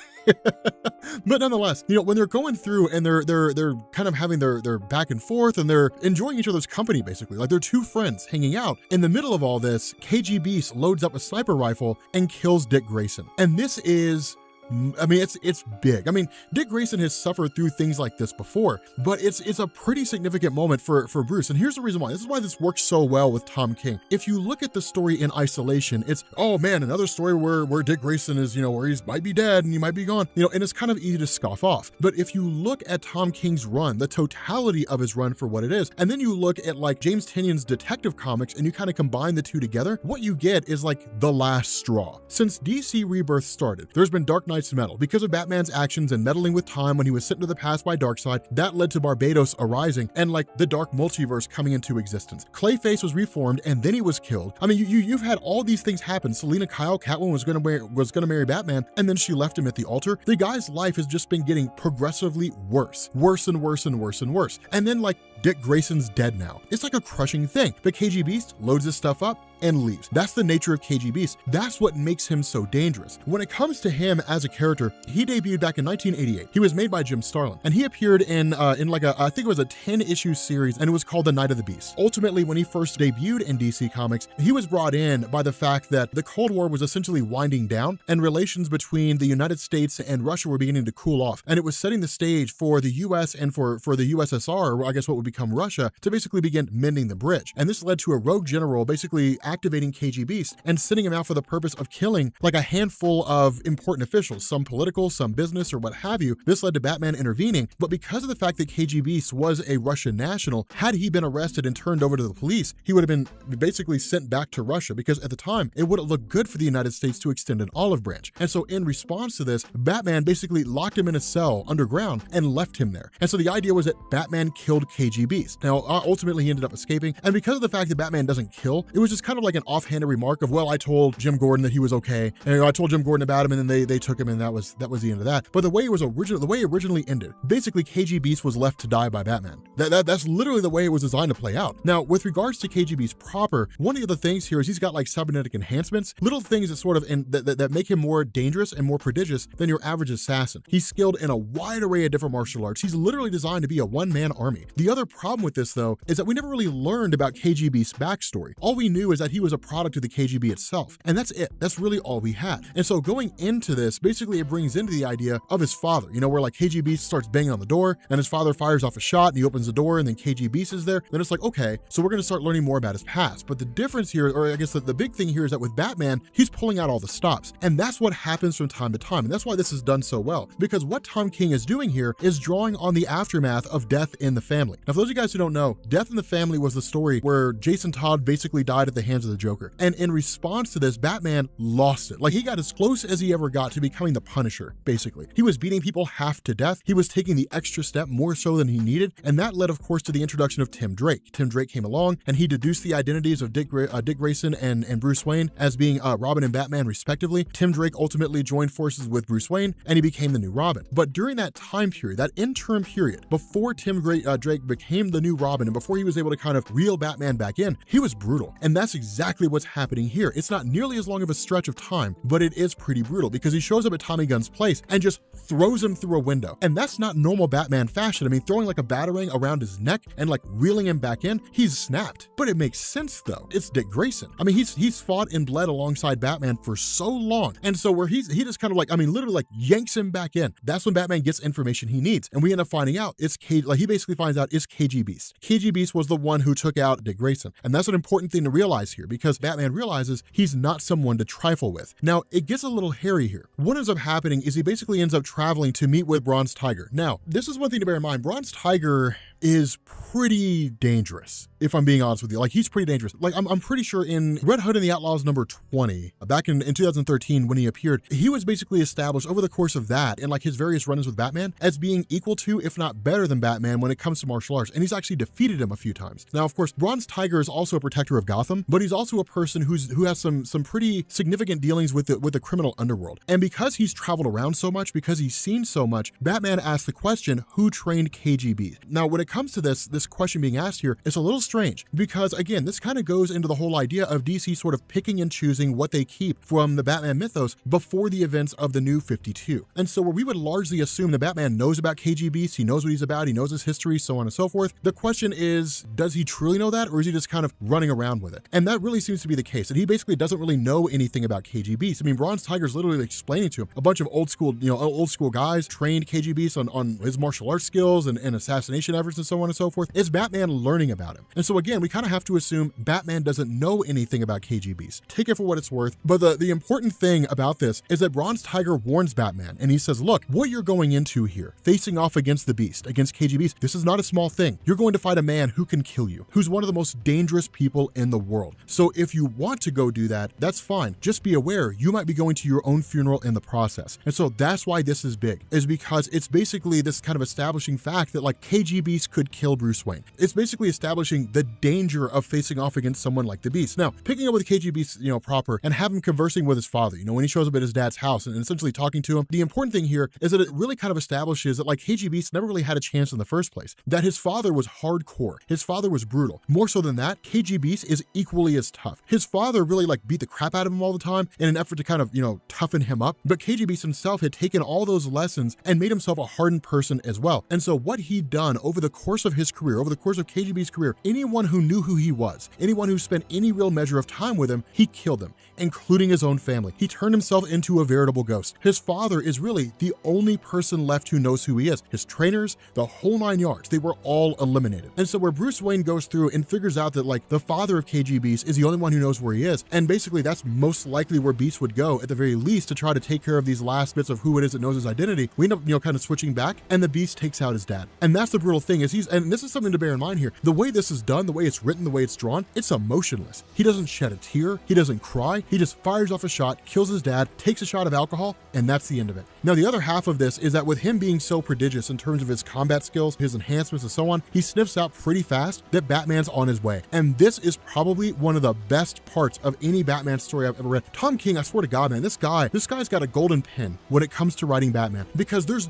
is like a scene from They Live, all right? There's no words here. There's no talking here. It's just straight knuckle fighting. Batman throws a batarang through the window, and the two of them just get into this knockdown, drag-out fight. And in reality, they're fighting to kill. They're not fighting to wound, they're fighting to kill. And that's not something that you normally see with Batman. As tame as he is here, in terms of the fact that he's holding, like he's fighting clear-headed with logic and reason, he's not fighting emotionally, he's completely emotional. Because the closest thing he had to his son has just been killed. How else would he react? And that's why he's fighting with such vengeance. That's why he's fighting with such wrath. Like, this guy is going to die. But the crazy thing about this, KG Beast gets the upper hand. And again, that's designed to show how dangerous he is. KG Beast gets the upper hand on Bruce Wayne, even with only having like one actual viable arm and the other one being a prosthetic, he gets the upper hand on Batman. That's how dangerous KG Beast is. And so the way this plays out is awesome, because Batman uses one of his little grappling hooks, fires it off at KGB, and basically breaks his neck in the process. Now, this is a crazy thing, because Batman could have killed him, but he doesn't. He leaves him there,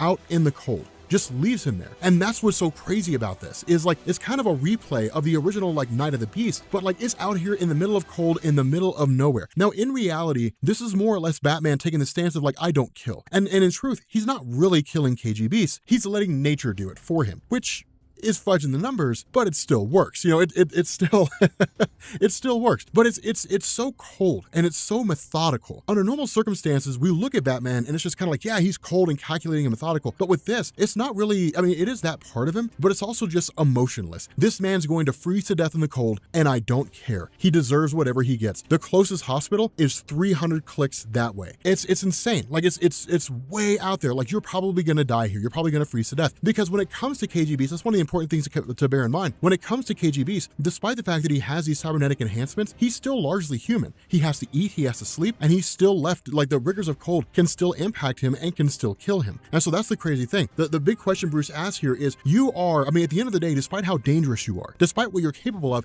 you're still just a henchman. You're still just a killer for hire. Someone hired you. Someone hired you to take out Dick Grayson. I'm going to find who that person is, and when I do, woe betide them. Woe betide their poor souls, because maybe I'll kill them. I have no idea. But that's what's so dangerous, is because it's anybody's guess what the hell Batman's going to do. Okay, so I just woke up a little bit ago, so my voice is going to be deeper than normal throughout the course of this video. Those of you guys who don't know, my voice gets super deep in the mornings. It's kind of like, it can get really deep, like super deep.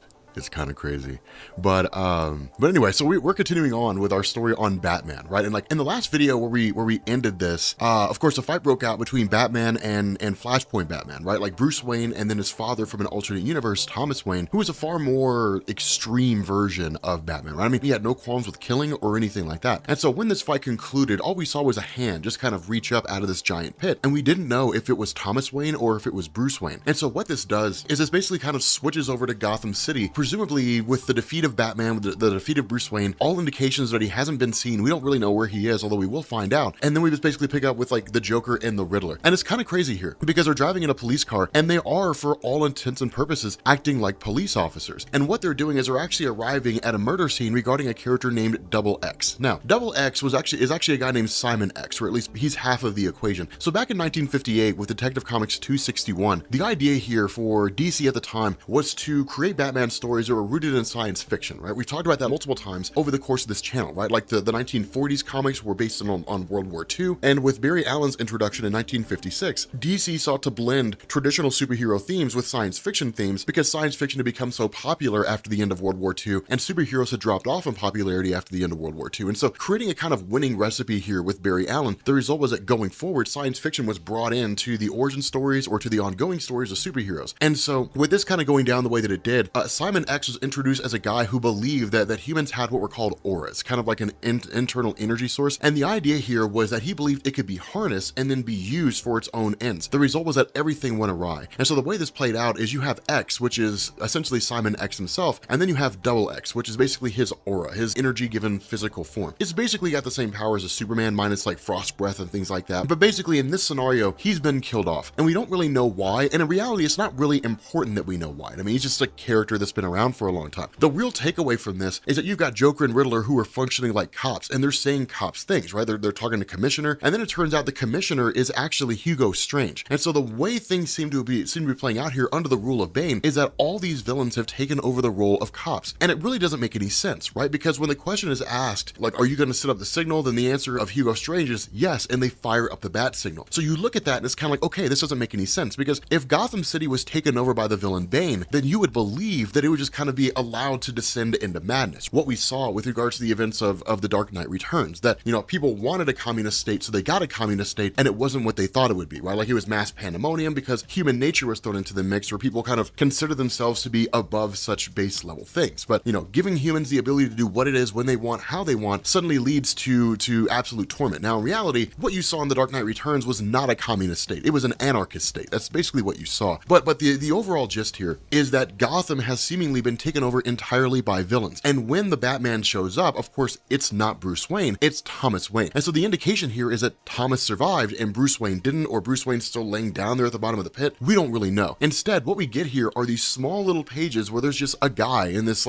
really, really cold suit making their way through like this freezing cold. And that's basically it, right? Like we'll see that from time to time. We'll see like that page kind of thrown in there from time to time, but it actually becomes a huge point of the story later on, which is one of the reasons why I love Tom King's work. But from here, we switch over to Thomas Wayne, basically going down into the Batcave and being served by the ventriloquist, right? I mean, the ventriloquist kind of having his thing where he's really, you know, easily manipulated. But again, it's everybody who works for Bane basically running the show here in Gotham City. And Thomas Wayne is looking at all this and he's saying, okay, so Double X basically had super strength and had enough to fight to stand on par with Superman, which is true. But basically what he says is, if this was going to happen, if Double X was going to be taken out, then somebody big would have had to have been the one to do it. And what he's done is he's basically reworked Gotham City's seismometer in order to, you know, where it normally determines earthquakes, and instead focuses on singular locations and then keeps hitting to Two-Face. And so we don't know exactly what it is that's going on here. All we know is that essentially Thomas Wayne is picking up shakes in the ground and then saying like, these guys have to be working for Two-Face or something along those lines. And so what we end up doing is picking up with Solomon Grundy and with Amygdala, who are working directly with Two-Face. And that's when the explanation really begins to come out, right? Because these guys are taken out pretty fast, but they're not taken out by Batman. Instead, they're taken out by Gotham Girl. Of course, if you guys remember, Gotham Girl being kind of an allegory for Supergirl, who was brought in at the very, very beginning of Tom King's run, and has sort of been free-floating and suffering from exposure to the Psycho Pirate's emotional manipulation up until this point, but she's been working for Bane, basically, and so it's kind of like she's sided with Bane's character, and so it gets kind of nuts, because when she goes in here and she starts fighting Amygdala and Solomon Grundy, it's obvious she doesn't really know what she's doing, and she's not really receiving proper training, and that's one of the big differences between Thomas Wayne and Bruce Wayne. Thomas Wayne, he wasn't necessarily as nuanced as Bruce Wayne was. Bruce Wayne was a lot more, not really subtle, I mean, he was insofar as like his ability to be stealthy and be very, very ninja-like, but in terms of his ability to train Robins effectively, he was exceedingly good at that. It was keep your mouth shut, be quiet, function accordingly. Now, Thomas Wayne has tried to do that. The issue is that Thomas Wayne lacks the ability to kind of full-on enforce that. It's one of these things where he has Gotham Girl as a sidekick, but doesn't really control Gotham Girl. And so the result is that she tears these guys, doesn't really tear them, but like she takes them apart quite easily, and that's basically the end of that. And then of course, like Two-Face puts the gun to his head and says like, if you keep going, I'm gonna pull the trigger and Harvey Dent's gonna be gone. And then Batman throws a batarang and catches him in the eye and basically severs the nerves in his brain that had these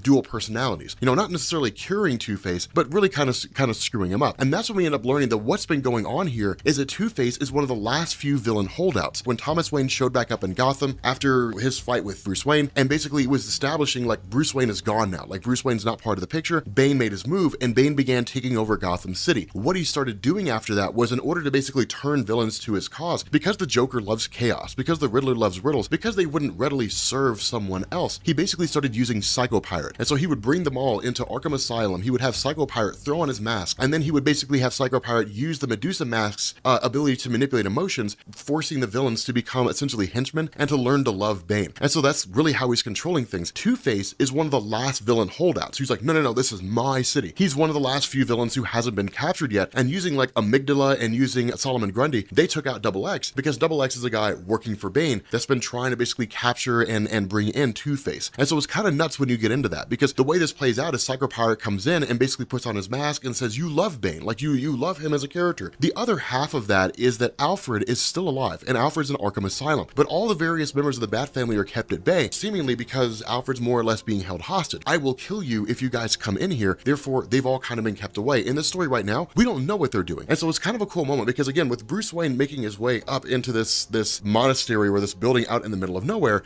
he's suddenly set upon by these guys who essentially look like criminals, right? And they work for Magpie, who Magpie of course works for Bane. And so Bane's reach extends everywhere, like all across the globe. It reaches all over the place. And it's kind of a cool thing, because what these guys say is that like, if he has anything worth selling, they should take it and then give it to Magpie, and then Magpie can sell it off to Bane, basically making them super rich. And they just kind of leave Bruce Wayne out there in the cold. And so it's kind of crazy, because it's one of these things where it's like, okay, this is going to be the end of Bruce. But when you get into this discussion, it's awesome, because one of the things that Alfred really displays here is an ongoing loyalty to Bruce. And he talks to Thomas and he says, I feel bad for you. And Thomas is like, why? Like, what would you have to feel bad about me for? And Alfred says, because I feel bad about you about what'll happen when he gets back. When Bruce Wayne comes back, I feel sorry for what he's going to do to you. The other thing about this is it's somebody, this person who's been making their way up there has been either trying to locate or follow Bruce Wayne or what have you. And that's when this person really kind of starts talking to him, because Bruce Wayne's just kind of muttering to himself, right? Like it all started on the boat. In the sense of Batman Volume 1, I Am Gotham, it started with like the arrival of the plane rather that was starting to go nuts, and then it brought in Gotham and Gotham Girl, and basically it all started in the very, very early days. The response to this person is, no, it did not start on a boat. It was started on the street. And we end up finding out this person is Selina Kyle. This person is Catwoman. She's here to essentially rescue Batman. And that's the cool thing, because remember, Catwoman does not work for Bane. Catwoman did not walk away from the altar.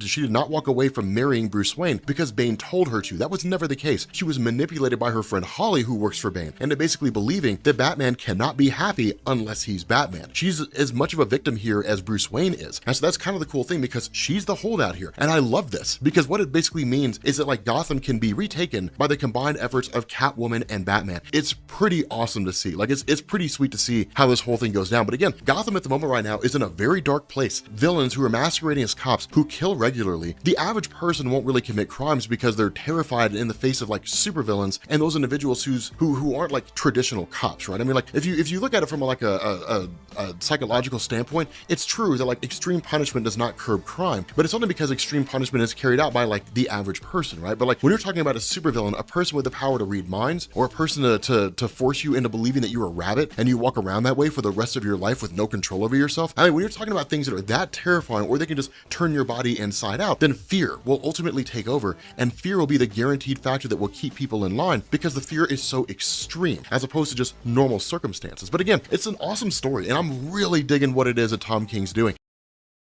Okay, so Batman fans are probably gonna hate me after this video because I think that what we're gonna do here is make a pretty compelling case of why Batman is a terrible superhero. So with the city of Bane, of course, we picked up in the first video that basically what we saw was like the fall of Batman, right? The fall of Bruce Wayne, and in his place, Thomas Wayne essentially took over as Batman in Gotham City. Now, for those of you guys who are playing catch up here, I invite you guys to watch the videos down in the description. They'll get you totally caught up on everything that's going on. But the idea, and really kind of the big question people had to ask was, if Gotham City had been taken over by Bane, and if all those various villains who sided with Bane became the new law enforcement arm of Bane's city, and then those villains who chose not to, or those heroes who were there, were either captured, interned, or else, imprisoned or what have you, then how is the rest of the country interpreting that? How does the rest of the country deal with that? How does Metropolis deal with that, where Superman's at? How do they view that? And this is a cool thing, because what ends up happening here is we're basically met by the arrival of Captain Atom. Now, for those of you guys who are playing catch up here,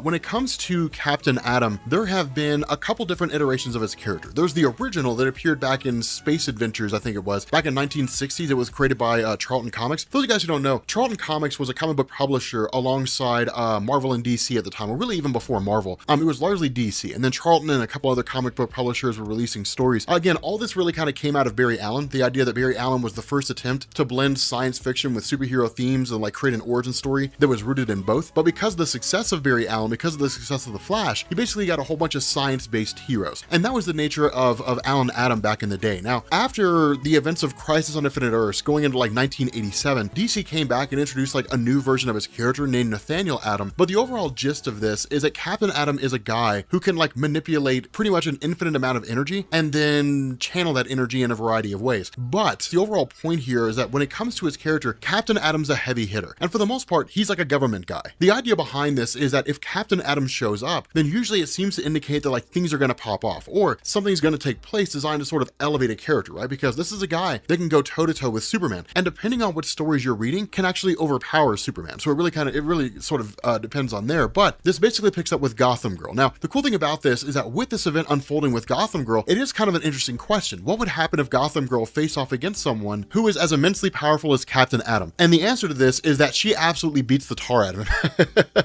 She absolutely thrashes him. And that's kind of the funny thing, because remember, when it comes to Gotham Girl, her powers are basically sort of ambiguous, right? It's one of these things that was never really cleared up. It's just the idea that she, basically traded a portion of her life force, or at least allows her life force to be drained based on how much power she uses, right? So like absolute power, quote unquote, like whatever that power happens to be. Now, by and large, it seems to follow the form and function of your standard run-of-the-mill abilities, right? So like flight, super speed, durability, different things like that. But the result is that the more she uses her powers, the more she strains them, the more of her life she loses. And so facing off against someone like Captain Atom is not a small thing. Like that's a pretty significant chunk of energy for her to use because he's such a heavy hitter. But she absolutely like trashes him. She rips him to pieces. Now, what's also kind of interesting about this is that Tom King tries to sort of build this scenario where Gotham is essentially in the midst of a civil war. The heroes and the villains versus those villains who have been turned to the side of Bane or joined the side of Bane willingly. And in all reality, here's one of the issues that you run into, right? Like when it comes to trying to build a kind of civil war, or like a story that basically says like everything's sort of blowing up, it's kind of hard to do that when the stakes don't really seem that high, which is to say the characters who could die don't really seem that important in the first place, right? Like when it comes to the character of Gotham Girl, she's largely been a background character really up until this point. She played a big role in the first arc, and now she's playing a role in this arc, but there's nothing that really kind of ties you in and really kind of brings you to sort of feel for her character or want to be a part of that whole landscape that she's with. When you switch over to a scenario where you've got Kite Man, you've got Tweedledee, Tweedledum, and then you've got Scarecrow, you're essentially talking about villains that, aside from Scarecrow, aren't really all that interesting in the first place. And so like when one of the Tweedle brothers gets shot, and then you end up having the father of Bruce Wayne, who essentially was the one who pulled the trigger, right? Like Thomas Wayne from the Flashpoint universe, who's the one that pulled the trigger and shot him. Then it's just kind of like, okay, I mean, I guess it's interesting, because usually when it comes to trying to create a situation where you're sort of showing stakes that it's like, if we lose, everything falls, it kind of requires a whole bunch of characters that people care about, right? Like look at Marvel Civil War, for example. Like you look at Marvel Civil War and it was the entirety of the superhero community. But what made it so impactful is that it was everyone, from the very, very top heroes like Iron Man and Captain America and so on, all the way down to the lower level heroes like Tigra, who basically quit because she's a college kid. She's like, I don't have time to get involved in this whole Civil War and go to college. I just don't have time for that. You know, it was all the small little nooks and crannies. In order to really do something like this, what you would need is a big event. Otherwise, it just kind of seems like things are happening in Gotham and it's business as usual, when in reality, the story's not. The story is about Bane taking over the entirety of Gotham City, which is a huge thing. But the result is that the way it's written, it kind of seems to sort of fly by and then not a whole lot of notice gets it, and that's basically it. Then the story's done and we move on to the next gag. And so it's kind of like, kind of takes away, it takes away for a little bit, and it kind of sucks. But you have this really cool moment where you end up having like Catwoman. Right now, Catwoman being around and Catwoman being part of the Batman story, for the most part was kind of like, remember, she's a victim here, right? The idea was that she actually wanted to marry Bruce Wayne, but through Bane's machinations, he essentially used a friend of Selina Kyle to trick Selina into believing that the only way Bruce Wayne could be happy is if he was Batman. That if she were to marry him and she were to ask him to walk away, and they went and pursued whatever goals it is they wanted to pursue, tour Europe for the rest of their lives, the result was that she'd actually be taking away from happiness. And so she walked away from it. But in learning the truth about the situation and learning what's really going on here, we end up finding out she's the one who rescued Bruce Wayne. That when Bruce was left at the bottom of this cavern, by Thomas Wayne, she's the one that picked him up, she's the one that found him, she's the one that brought him here. And, we saw that in the last video. And now you have it kind of playing out where he's just recovering in her house. And it's kind of a cool little moment here, but again, it just doesn't really seem impactful. It doesn't really just seem like, man, I'm so glad this is going on. It's just kind of like, cool, and then you just kind of go on. And so it's interesting. I don't really mean to do that to tear Tom King down. What I mean to say here is that this may be one of these things that the entire run of Tom King may be one of those things where it kind of reads better in trade. But when you go like story by story, you go issue by issue, it doesn't feel so cohesive. Maybe it's just this one particular comic, because for the most part, I loved his run up until this point. So maybe it's just this one particular thing. But what he does here is he actually puts pretty cool emphasis on the character of Kite Man. Now, Kite Man was for the most part like not even a Z-list villain, like whatever's lower than Z, right? So like an AA villain, if you're following the Excel spreadsheet formula.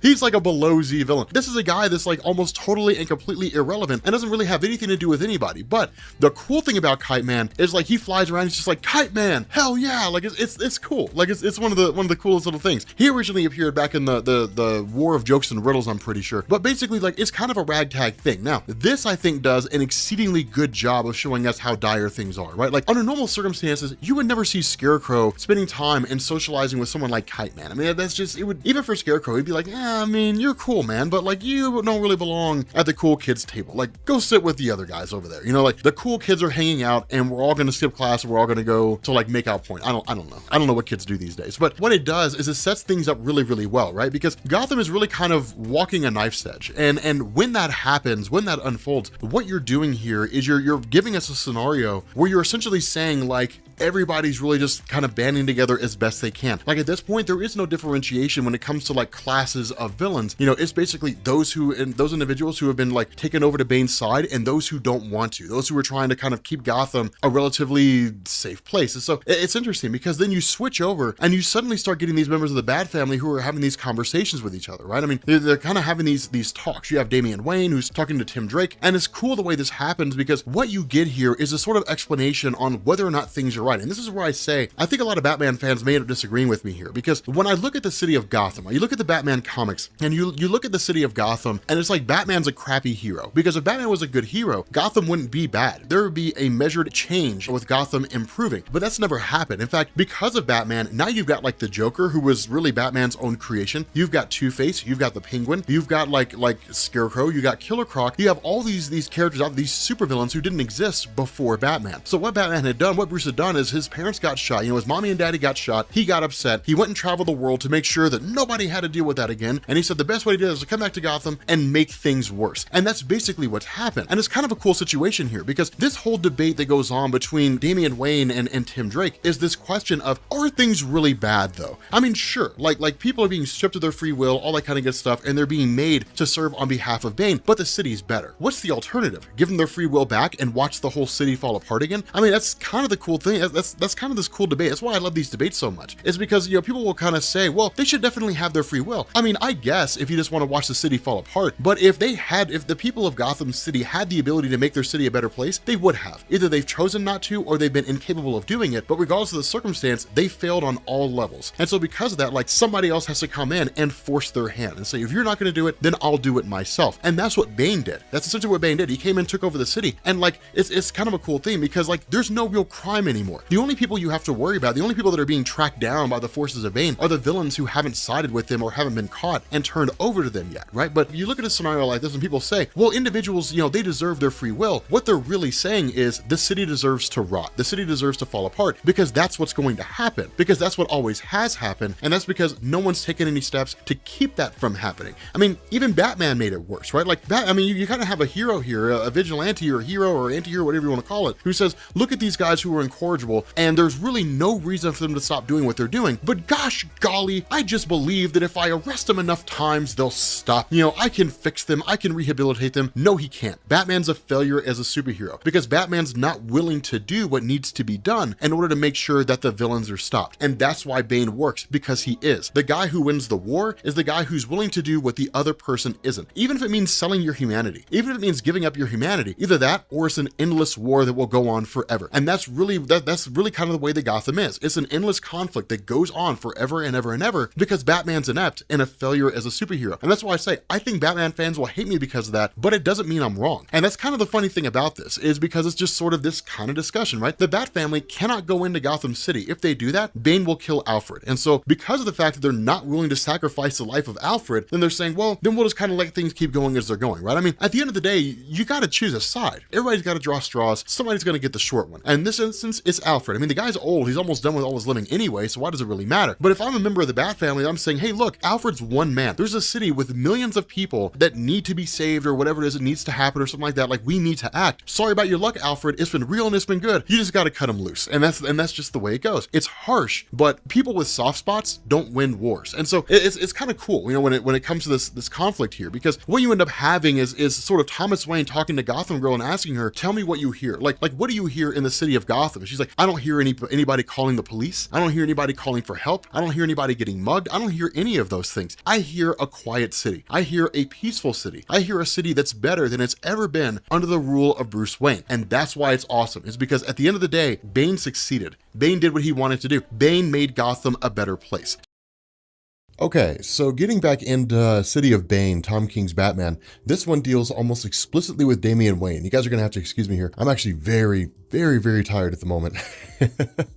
I am very, very exhausted, but yeah, so the whole thing with City of Bane up to this point, for those of you guys who are basically playing catch up here, the whole idea behind this is that you've essentially got Bane who managed to take over Gotham City, and he's kind of been doing it in bits and pieces here and there, but it all really came to a head when Flashpoint Batman, basically the father of Bruce Wayne, had defeated Bruce Wayne himself. And the result was that with him basically being the new Batman and Bruce Wayne temporarily being out of the picture, this basically leads to Bane just kind of conquering everything. And so there was basically this ongoing rule here. The members of the Bat family have to stay out of Gotham City, like all the members of the Bat family, save for Alfred, who's being held by Bane. And the idea was that Alfred was a hostage. The notion was, if you come into the city, we will kill Alfred. And it's kind of a cool thing, because this is Damian Wayne basically testing the waters. And this is one of the reasons why I always love the character of Damian, because in a lot of ways, he's just kind of a kid, right? Doing what kids do. But despite all of that, despite the fact that he is still a kid, he's also a very capable kid. And so he doesn't think about things in the same way. And so what you have is that in the absence of Batman, Damian Wayne kind of takes on his shoulders to be like the one person who will do whatever needs to be done in order to essentially win the day. Now, the cool thing about this too is that Damian really seems to get kind of ahead of himself. And that's the big shortcoming between, or big difference between Damian and his father, Bruce Wayne, is that Bruce Wayne, of course, when he first started as Batman, he was reckless and all that kind of stuff. And it took a lot of mistakes. It took some errors. It took things like the creation of the Joker for him to learn patience, for him to learn that he needs to sort of slow down, that being Batman is more of the long game. It's as much a thinking man's game as it is a physical game. And so as a result of that, Damian Damian Wayne hasn't really had to play that role yet. I mean, he has insofar as being an assassin, but being an assassin and being Batman are not the same thing, especially when you're talking about a scenario where a person is being held hostage, because the life of Damian is get in there and kill, don't necessarily worry about anything else. And so in this instance, he basically shows up with a wand that belonged to Zatanna, and then in turn uses it in order to bind Gotham Girl. So it takes care of her pretty quickly. But the issue with this, and this is kind of the big moment here, is that when all that goes down, you basically have this guy who's being harassed by some of the villains playing the role of cops, and then in turn Damian jumps in. And this is where the reckless nature of Damian comes into play, because under any normal circumstance, Batman probably would have neutralized people like Gotham Girl and then anybody else who got in his way pretty fast and removed them off the board, and at least done it in a way to where nobody would suspect they were gone, or at least by the time they suspected anything, Batman's already made his move and his presence is already known. Presumably Alfred would be saved. And in the notion of Damian, it's get in there and letting this kind of reckless part, like we have to save Gotham and defeat the villains. It's one of these things where he hasn't quite learned the lesson that sometimes you just kind of have to let the small fish go so you could focus on the big fish. The problem with this, and really the reason why Damian acted in this instance, is because this guy's life was in jeopardy. That because of the nature of these villains, because Victor Zsasz just loves to kill people, he would have taken this guy out. He would have shot his dog, and then he probably would have shot the guy. And so of course it really kind of required Damian to act. This is why I say, kind of comparison to his father,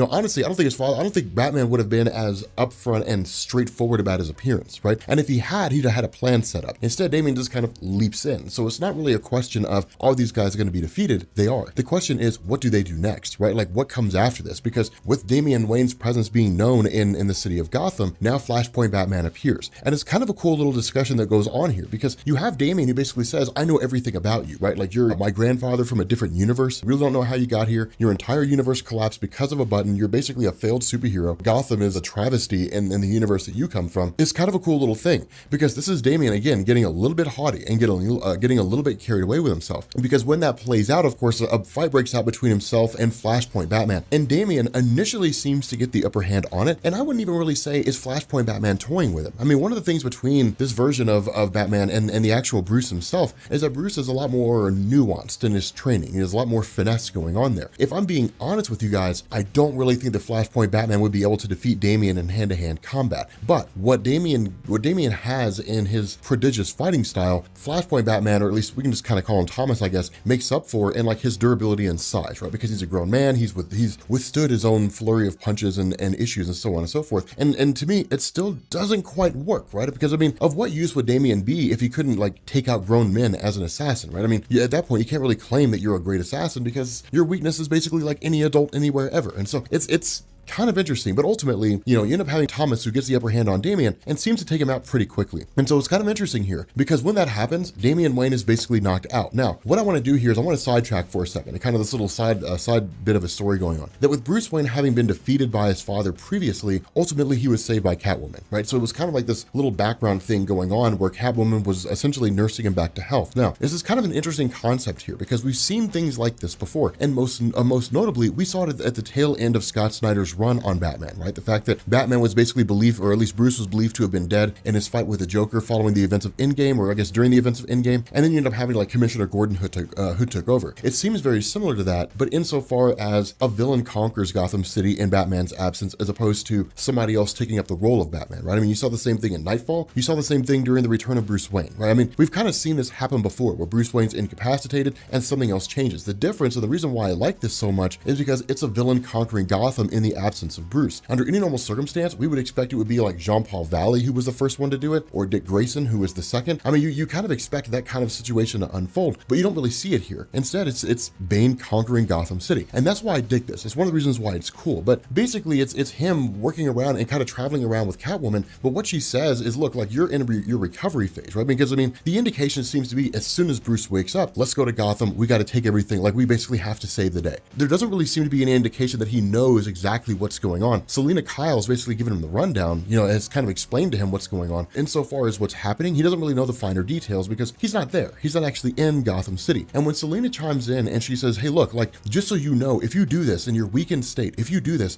you're going to die. The city's overrun by all the villains. There's a very, very strong chance you're not going to want to call in any help from the Bat family because you're not going to want to put them in danger. So you're going to go in as a one-man army trying to take on this army of supervillains, all of whom are working for Bane, either because they choose to or because Psychopirate it, manipulated their emotions, and is making them do it, you're going to be fighting your entire rogues gallery and then some. You're going to die if you do that. And the response of Bruce Wayne is, I know, but at least it'll be an honorable death. Now, this is what's interesting here, because the ongoing theory among the fan base, and I remember seeing Sal over at Comic Pop tweet this out, but the ongoing theory here is that none of this is real. None of this is actually happening. This is like a dream, or it's like the final nightmares in the Nightmare storyline. I'm not 100% sure, but the indication is that none of this is actually happening at all. Like, it's just some dream that he has, or some sequence of events that he's experiencing, or something along those lines. I don't know if it's like he's telling Selena Kyle his worst nightmare of what could possibly happen. Like, we don't really know what's going on. It may all actually be happening. It may all actually be true and happening, and it's all in real time and all this kind of stuff. But it seems very out of character for Bruce Wayne to say, yes, I know I'll die, but it'll be an honorable death. I mean, it doesn't really make a whole lot of sense for Bruce to kind of adopt that mentality. It's always one of these things of, there has to be a way for me to win, right? Because of what use am I as a superhero if I don't win? And so it's kind of a cool thing here, because ultimately Selena Kyle says, fine, if you want to go in there, but you're not going in alone.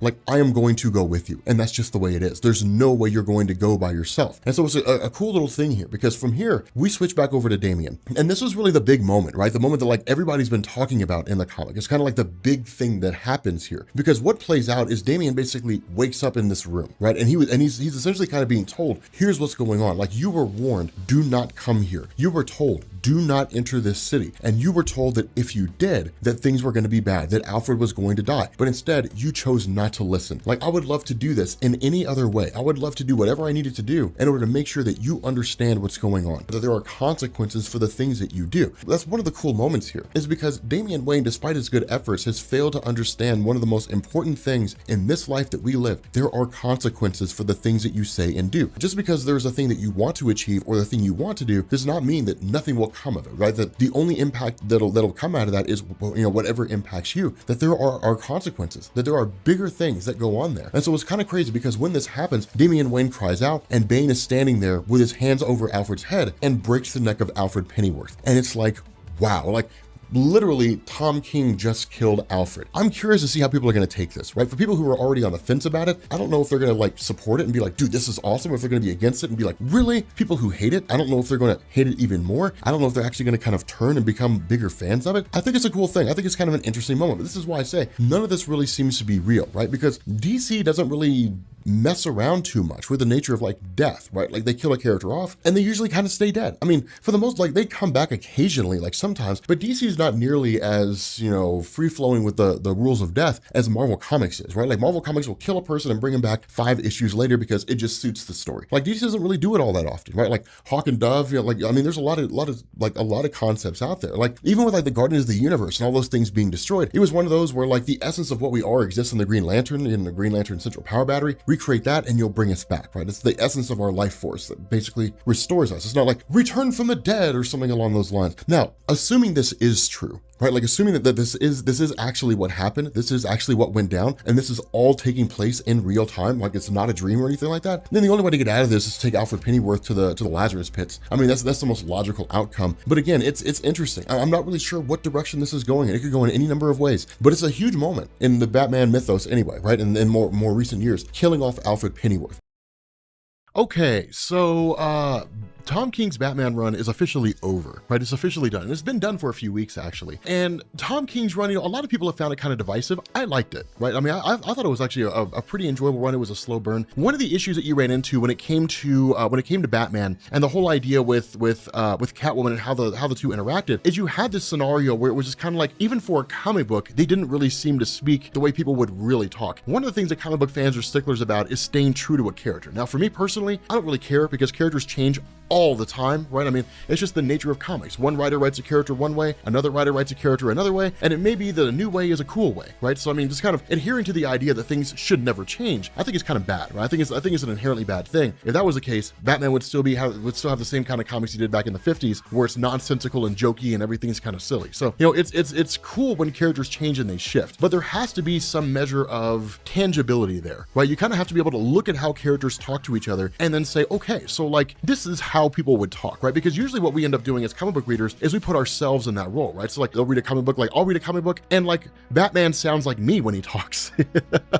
I am Batman, but he sounds like me. But that's the kind of issue that you ran into with Tom King's run, is even for a comic book, it didn't seem real, right? It was like watching an Aaron Sorkin show, right? Like The West Wing or The Newsroom, where it's just like everybody's finishing each other's lines, and it's just like nobody talks that way, and it's kind of an interesting little scenario, when it comes to this thing. But what we end up doing is jumping back to Gotham City. And the reason why is because over the course of a little bit of time, essentially Batman had kind of been trained back up again by Selina Kyle. Now, it wasn't really Selina Kyle training Batman to become like better. It was really more of Bruce Wayne getting his skills back, really honing his skills, right? So again, something akin to what we saw in The Dark Knight Returns. This idea of Bruce Wayne kind of building himself back up, getting back to a place where he feels like he could be a reasonable contributor, or at least a reasonable superhero in Gotham, and then going forward from there. And so with Bruce Wayne returning here, initially you've got like Two-Face, and then you've got like Mr. Pig, right? Two villains from the city of Gotham, and both of them are taken out quite readily by Batman. Not only that, Two-Face realizes right off the bat, Batman is back, right? And so with that in mind, you kind of get this interesting exchange where you have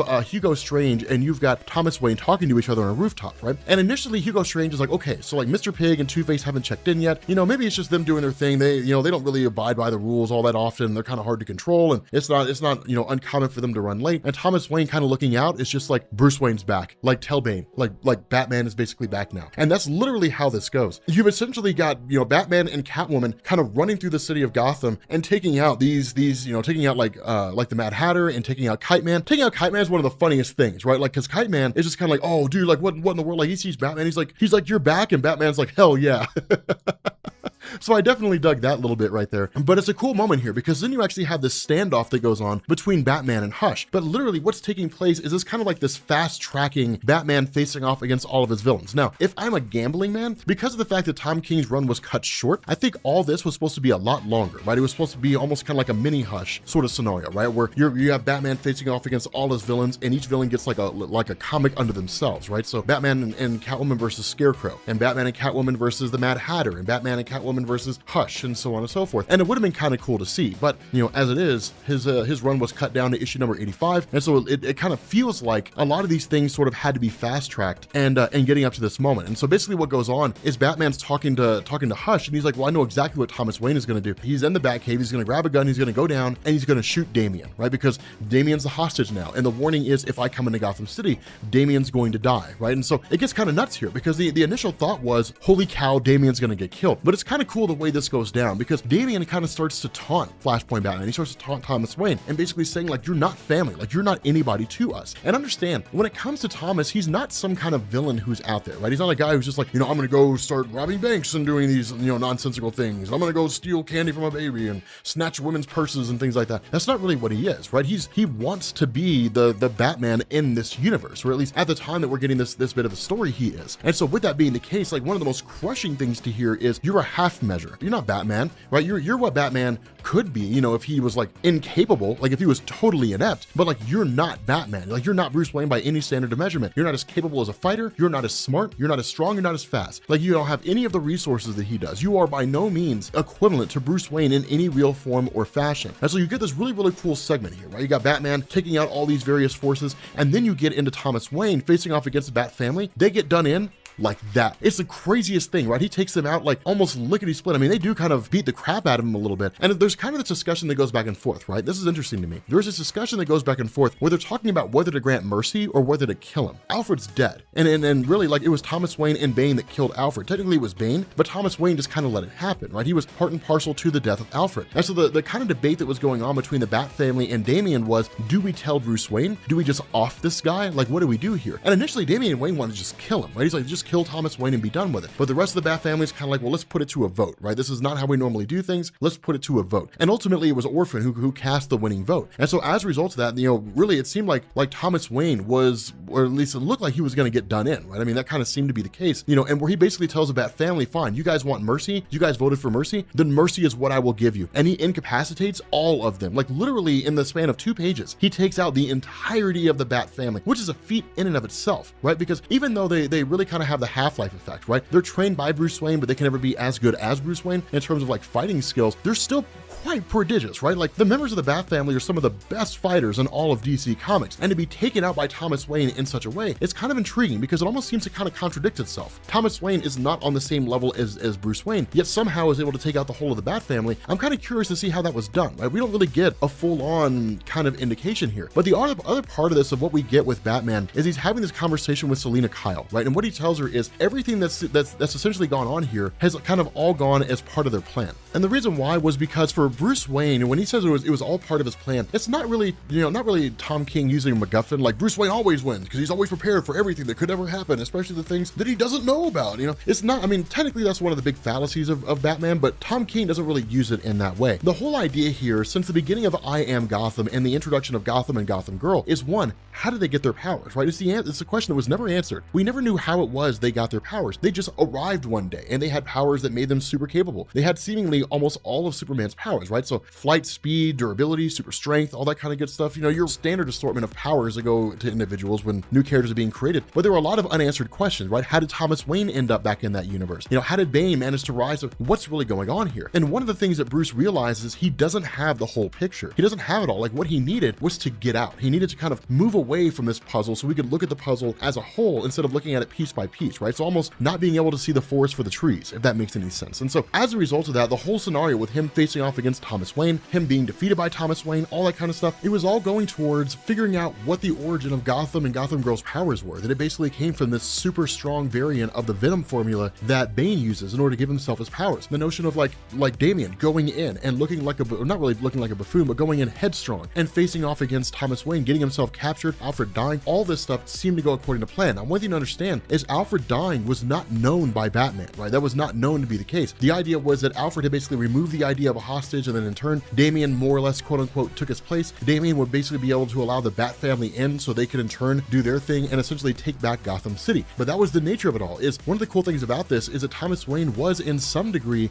similar to the Batman Who Laughs, not insofar as he was able to perfectly counter every move that Batman could make, but insofar as he could do things that Bruce Wayne wouldn't expect. But then the question has to be asked, if that was the case, and Batman was in effect abandoning Gotham in order to basically figure out this great big huge scenario, with the Bat family not being there and so on, did he really just leave it abandoned? And the answer to that question is no. That what he did is he had a safeguard there. He had a person there who was designed to basically keep an eye on Gotham and let Bruce know if things got really, really bad. And what we end up finding out, and this is probably one of the most genius maneuvers by Tom King, what we end up finding out is initially it looked like it was the Joker, right? It was like, okay, so like the Joker's working for Batman now. And given everything that's gone on recently, that's entirely possible, right? You look at everything that Scott Snyder's done since like Dark Knight's Metal and all that, and it's like, okay, I could see the Joker working with Batman and like the Batman Who Laughs and all that kind of stuff, but it's like, well, why in the world would he do that? Well, you end up finding out it's not the Joker. Instead, it's Clayface. And that's genius, right? Because Clayface could do hit and run tactics, right? Like Clayface could sit around and say, okay, so in order to keep the villains from like killing everybody as cops, then what we're going to do is I'm going to pretend to be like this random guy on the street, and I'm going to take out these villains there, and then I'm going to shapeshift into somebody else. And the result is that nobody ever actually knows who's taking these shots. It's the perfect agent of secrecy, a guy who can be anyone. And so basically what ends up happening here is he says things are going to go a certain way. Thomas Wayne is going to do what Thomas Wayne does, but what it's going to do is it's going to set the stage, and it's going to allow us to get directly to Bane himself, and it's going to allow us to face off against Bane, and it's going to let us bring an end to this conflict once and for all. Now the fight, the funny thing about this fight is that initially it's like no masks, right? Bruce Wayne says it's me versus you, right? No masks, no nothing, right? It's just bare knuckle fighting. That's really all this is, right? He's like, Catwoman stays out of it, everybody stays out of it, it's just you and me, which really kind of seems, it really kind of indicates this was designed to be a sort of Bane versus Batman final fight, right? That was really designed to be the case behind all this great big huge final fight between the two. And for the most part, it really seemed to be the case until Bane gets about one punch into it, and then here comes Selina Kyle's whip, which yanks his hand away, and Batman's got some batarangs on his back.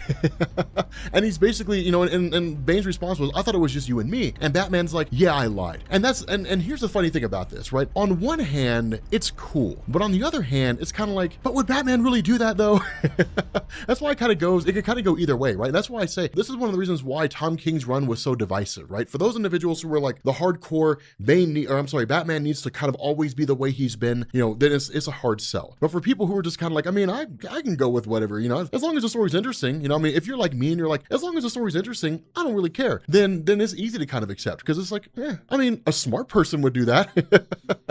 An idiot would not do that, you know? So it makes sense, you know, to see that kind of thing go down. But nonetheless, this whole fight between the two, this is one of the things that I want to talk about here, right? So the idea behind getting the origin of Gotham Girl's powers, right? The origin of Gotham and Gotham Girl's powers was really rooted, or at least came to fruition in this story, when because of the fact that it's a hyper-virulent strain of venom, right? Like a super potent strain of venom. If it's exposed to Bane, it would overload his system, right? It'd be like overdosing is really what it would be equivalent to. And so that's literally what happens. I mean, that's the thing. That's why I say it feels kind of rushed, right? Because like 13 pages in, this fight's done. And it's just like, dang. Like, I mean, it happens that fast. I mean, literally like the actual fight, like you get Bane swinging at Batman, Catwoman's whip comes in, so that's page 1. And then you get Batman punching Bane, that's and then he grabs his batarangs, that's page 2. And then it's I lied, that's page 3. And then it's some back and forth fighting, that's page 4. And then basically like Bane gets hit in the face with one of the batarangs and it starts to overload his system, and that's page 5. And it's just like, wow, I mean, it happens that quick, and it's just like, wow, this is kind of nuts. Now, here's the funny thing about this is that even with him supposedly being overdosed, Bane is still a hoss and still keeps like tearing into Batman, and even Catwoman she's able to hold her own insofar as her lunging after Bane and like slashing him up to pieces, but he sends her flying into a wall. And this is one of the cool things about this, right? Because with Tom King, and it's one of the things people have been wanting to see so far, right? Aside from the I Am Bane story where Bruce Wayne and Bane got into that huge knockdown drag out fight, you haven't really seen Bane and Batman fight that much. And it's one of the things that people want to see, right? When you think of Bane, you think of a guy who's super smart and a guy who could pummel Batman. You know, it's like getting the Incredible Hulk story where the Hulk doesn't do anything, like he doesn't smash anything. He spends the whole time talking. And it's like, well, that's kind of dumb. Like I want to see this guy like crush Batman. Like I want to see him fight Batman. Because in a lot of ways, he was the equal of Bruce. Not perfectly, but he was a pretty solid equal and one of his most formidable enemies, right? And so it's kind of crazy because when that happens, as soon as Catwoman's incapacitated, suddenly the venom overdose starts to kick in. And when it does, it starts to slow down Bane. It starts to basically bring him back down. And then in turn, it leaves the opening for Bruce. And Bruce's response initially is, I could kill you for everything that you've done. And the way it's written is like, he wants to. More than anything, he wants to kill Bane for everything that he's done. But also remember, Bruce doesn't know about Alfred yet, right? So everything that Bane's done in terms of turning the city of Gotham upside down, all that stuff, all the torment that he did with Gotham Girl using the Psycho Pirate's Medusa mask, all that stuff, you know, he's like, I could kill you for all of that, but I think that making you suffer is better. I think making you live your life in the face of your failure is better. That knowing when it came down to it, your greatest scheme was not enough to stop me. And so literally he lifts up Bane and breaks his back, or at least goes to break his back. And then in turn, he gets shot by Thomas Wayne. And then Bane himself gets shot by Thomas Wayne. And Thomas says, we've come to the end, fetch the pirate. And that's the cool thing about this, is because what this basically reveals is that none of it was Thomas, like none of it was really Bruce. It was all Thomas. We'll talk about that here in a second. But what I want to do is I want to jump to this next segment here. Now, there's all kinds of words on this page, all that kind of stuff. I want you to ignore that, right? I mean, technically what you have here is you have what's called the children's poem. And the children's poem, there was an interpretation by a guy named Mitchell or something like that, where I think he argued the idea behind the children's poem was that it was designed to kind of show that a father just couldn't protect his kids from the harshness of the world, that the world is harsh and it's difficult and there's really nothing he could do to save them or protect them. At the end of the day, they would succumb to whatever, you know, struggles were out there. They would kind of have to endure those in order to become whatever it is they end up becoming. I mean, that's fine and everything, but I want you to just look at the way this is drawn, right? Because despite all the words on the page, if I'm being honest, they're a distraction. This comic, I think, would have been infinitely better had there been no poems or anything. It had just been like the only speech bubbles that you got, the only thing that you got is when Batman yells Alfred, when he says no, and then when he says Alfred again. And that should be it.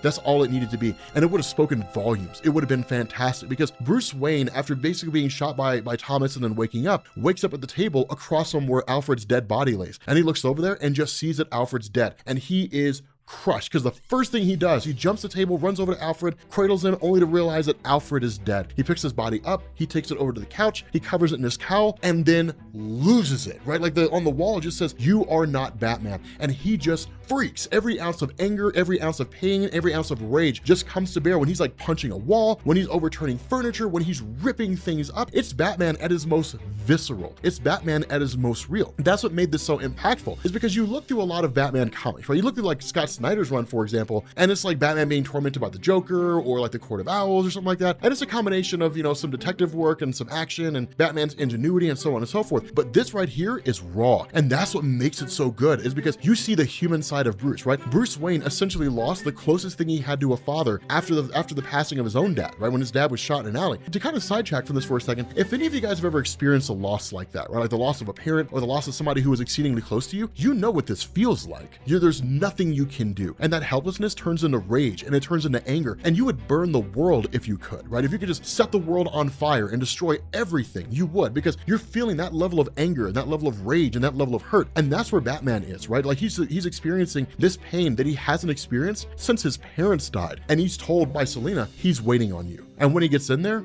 he's standing there with Flashpoint Batman. And it's kind of a crazy thing because he basically says, let's do this, right? And it's like Batman at his most clear. Like notice this moment here, right? He's not like freaking out. He's not like, let's do this. He's not like screaming. It's calm. It's never done. There is no progress. Another year. Like we are the same thing. Like we do the same thing day in and day out. I am definitively Batman. You can call me what you want to, but I'm definitively Batman. Let's do this one more time for Alfred. He's fighting and lashing out with all of his anger and all of his hatred for Alfred. And so what this does is it transitions to essentially the secret origin, more or less, of Thomas Wayne. Now, the way this was written was confusing as hell, and it's a lot easier if you actually go back and you read it backwards, right? If you actually grab this issue, Batman issue number 84, and you read it backwards, and you kind of get this moment where it's like, okay, so you had Thomas Wayne, who was basically there with Bruce Wayne, he was raising Bruce and that kind of a thing, and always wanting a better life for him. And then, of course, as we know from the Flashpoint universe, Bruce Wayne gets shot in Crime Alley instead of Thomas and Martha. And so the result of that is that Thomas Wayne, of course, goes on to become Batman. Martha basically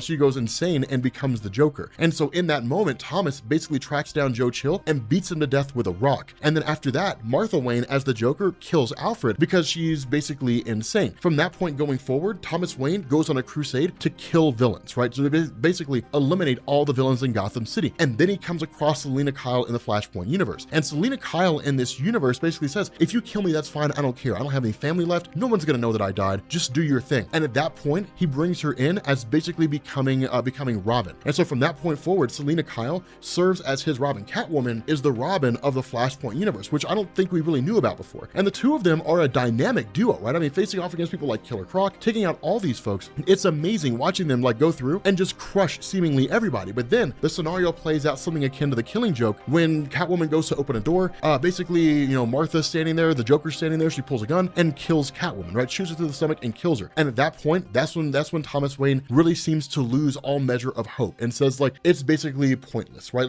Martha Wayne ends up offing herself and is like, this is basically pointless, right? This takes place after the Flashpoint story that we're familiar with. And he says, like, it's all pointless. Like, there's no point to any of this. It's all useless. None of it serves any real purpose. And that's basically it. From there, you basically go into the Flashpoint story where it seemed like the Flashpoint universe was wiped away, but instead it wasn't. The Flashpoint universe continued to exist on. Now, I don't recall exactly why it was that it continued to exist. Maybe that was covered in the button, but the reason why escapes me at the moment. But the Flashpoint universe continues on. From there, it actually turns out that where we initially looked at everything that had gone on with regards to like Doomsday Clock and Thomas Wayne ending up in the main DC universe, we had largely assumed it was Dr. Manhattan or somebody like that. It wasn't. Instead, it was the Reverse Flash, Eobard Thawne. Because of the fact that Thomas Wayne killed Eobard Thawne in the Flashpoint universe, Eobard Thawne in turn grabbed Thomas Wayne and brought him to the main DC universe, right? Because Thomas Wayne's statement was, or at least his last kind of wish was, I hope my son doesn't become the same kind of man that I did, right? I mean, because that was one of the things that was revealed during Flashpoint, is that when Barry Allen revealed to Thomas Wayne that in the main DC universe, Thomas and Martha died and Bruce lived on, the wish of Thomas and what he told Batman during the button, was that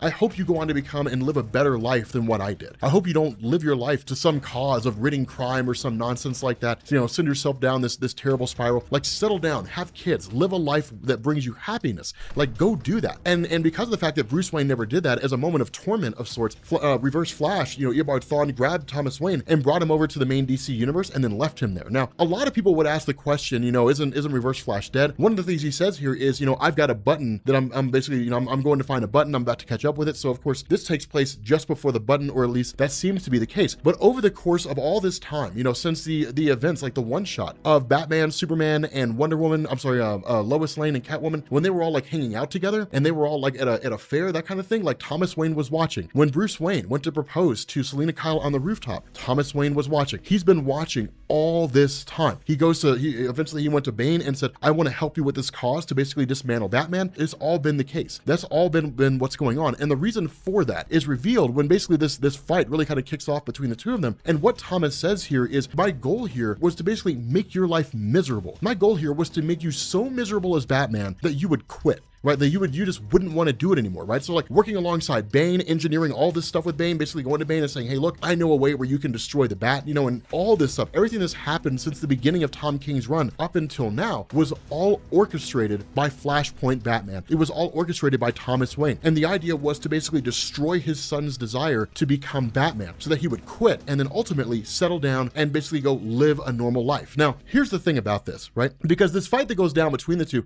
is pretty straightforward. I mean, it's relative. The comic kind of jumps back and forth through time, right? It goes to like, you know, it goes to when the fight takes place and after the fight takes place and different things like that. And you get these kind of small little moments with Selina Kyle and with Batman and so on and so forth. And there's some good moments here and there. But the reality of this is this really kind of split the audience, right? Because I remember looking up reviews for this because I was kind of wondering, I wonder how people view this, right? I wonder how they view this whole thing, this whole scenario and how this ended. And there were some people who were just like, I love the ending. And there were others who were like, this ending sucks. Like it doesn't answer anything. And it's throwaway and it's obvious it was rushed. Like I saw a lot of people who were really, really pissed off about it. It was kind of interesting. For me, it's okay. Like it's an okay ending, right? I mean, you get these small little plot threads that wrap up, right? You know, for example, the character of Gotham Girl, if every time she uses her powers, it takes away from her life force, is there a way to get around that? Well, you end up learning that what Bruce had done is he had gone to Superman, who gave him platinum kryptonite and basically said, here you go. Like, here's this platinum kryptonite. If you use this, then essentially you'll be able to continue using her powers just like you always did, but you won't have to worry about your life decreasing every time you use your abilities, right? That was kind of the caveat of her character. So essentially Gotham Girl can go forward now as a superhero and DC can do whatever they want with her, which is probably going to be nothing. But the fact remains, you know, there's some cool moments here. You know, for example, you get a conversation between Batman and Chuck, the two of them just kind of talking, and you know, they're talking about the game and the quarterback and so on, and eventually Selina Kyle joins them. And I mean, you get these small things, but the problem with this is if it doesn't feel impactful, right? It feels like it all just kind of happened so fast. You know, it's just like Bane's defeated in like 5 pages, and then Thomas Wayne's taken out in an instant. You know, and the whole exposition by Batman when he's talking to Thomas Wayne is like, I'm Batman, this is who I am, I choose to live this life, you know, all that kind of stuff. And like, I choose this, you can't change my mind, and I can still be happy. I can have Selina Kyle and have this life at the same time and all those different things. But it kind of seems to lose impact. I don't know, you know, but regardless, I enjoyed it, right? I enjoyed Tom King's Batman run. Like I kind of dug this whole scenario as it went down. But one of the things that comes out of this, or at least seems to come out of it, and it's a little bit sketchy here, right? There's a little bit of uncertainty here. There's a point where it looks like Bane basically breaks the back of Thomas Wayne Batman, you know, when he's in a hospital, right? When he's just kind of laying there in the hospital and that's basically it. But it also indicates that Thomas Wayne could just continue on, right? Now, we don't know how much of this stuff that Tom King has introduced, or at least written about in his comic, is going to carry on into James Tynion's run. We don't really know at the moment, right? We kind of have to wait to see what it is that Tynion wants to do. There are elements here that I would love to see continue on. And there are elements here where it's just like, okay. You know what I mean? That was kind of the crazy thing. When it came to Scott Snyder's Batman, you didn't really see a whole lot of reference to the Court of Owls when Tom King took over, right? So, you know, that's kind of the nature of comics, is that one writer takes over. Sometimes they continue on what other writers did. Sometimes they wipe it all clean and start fresh. You know, it really kind of depends. But regardless, it was cool. I enjoyed it, right? I had a good time reading this. With that being said, guys, we're going to bring this video to an end. If you are new here to Comics Explained, make sure you guys hit the sub button to become part of the Rob Corps. If you guys enjoyed this video, make sure you drop a like, and I will catch you all later. Peace.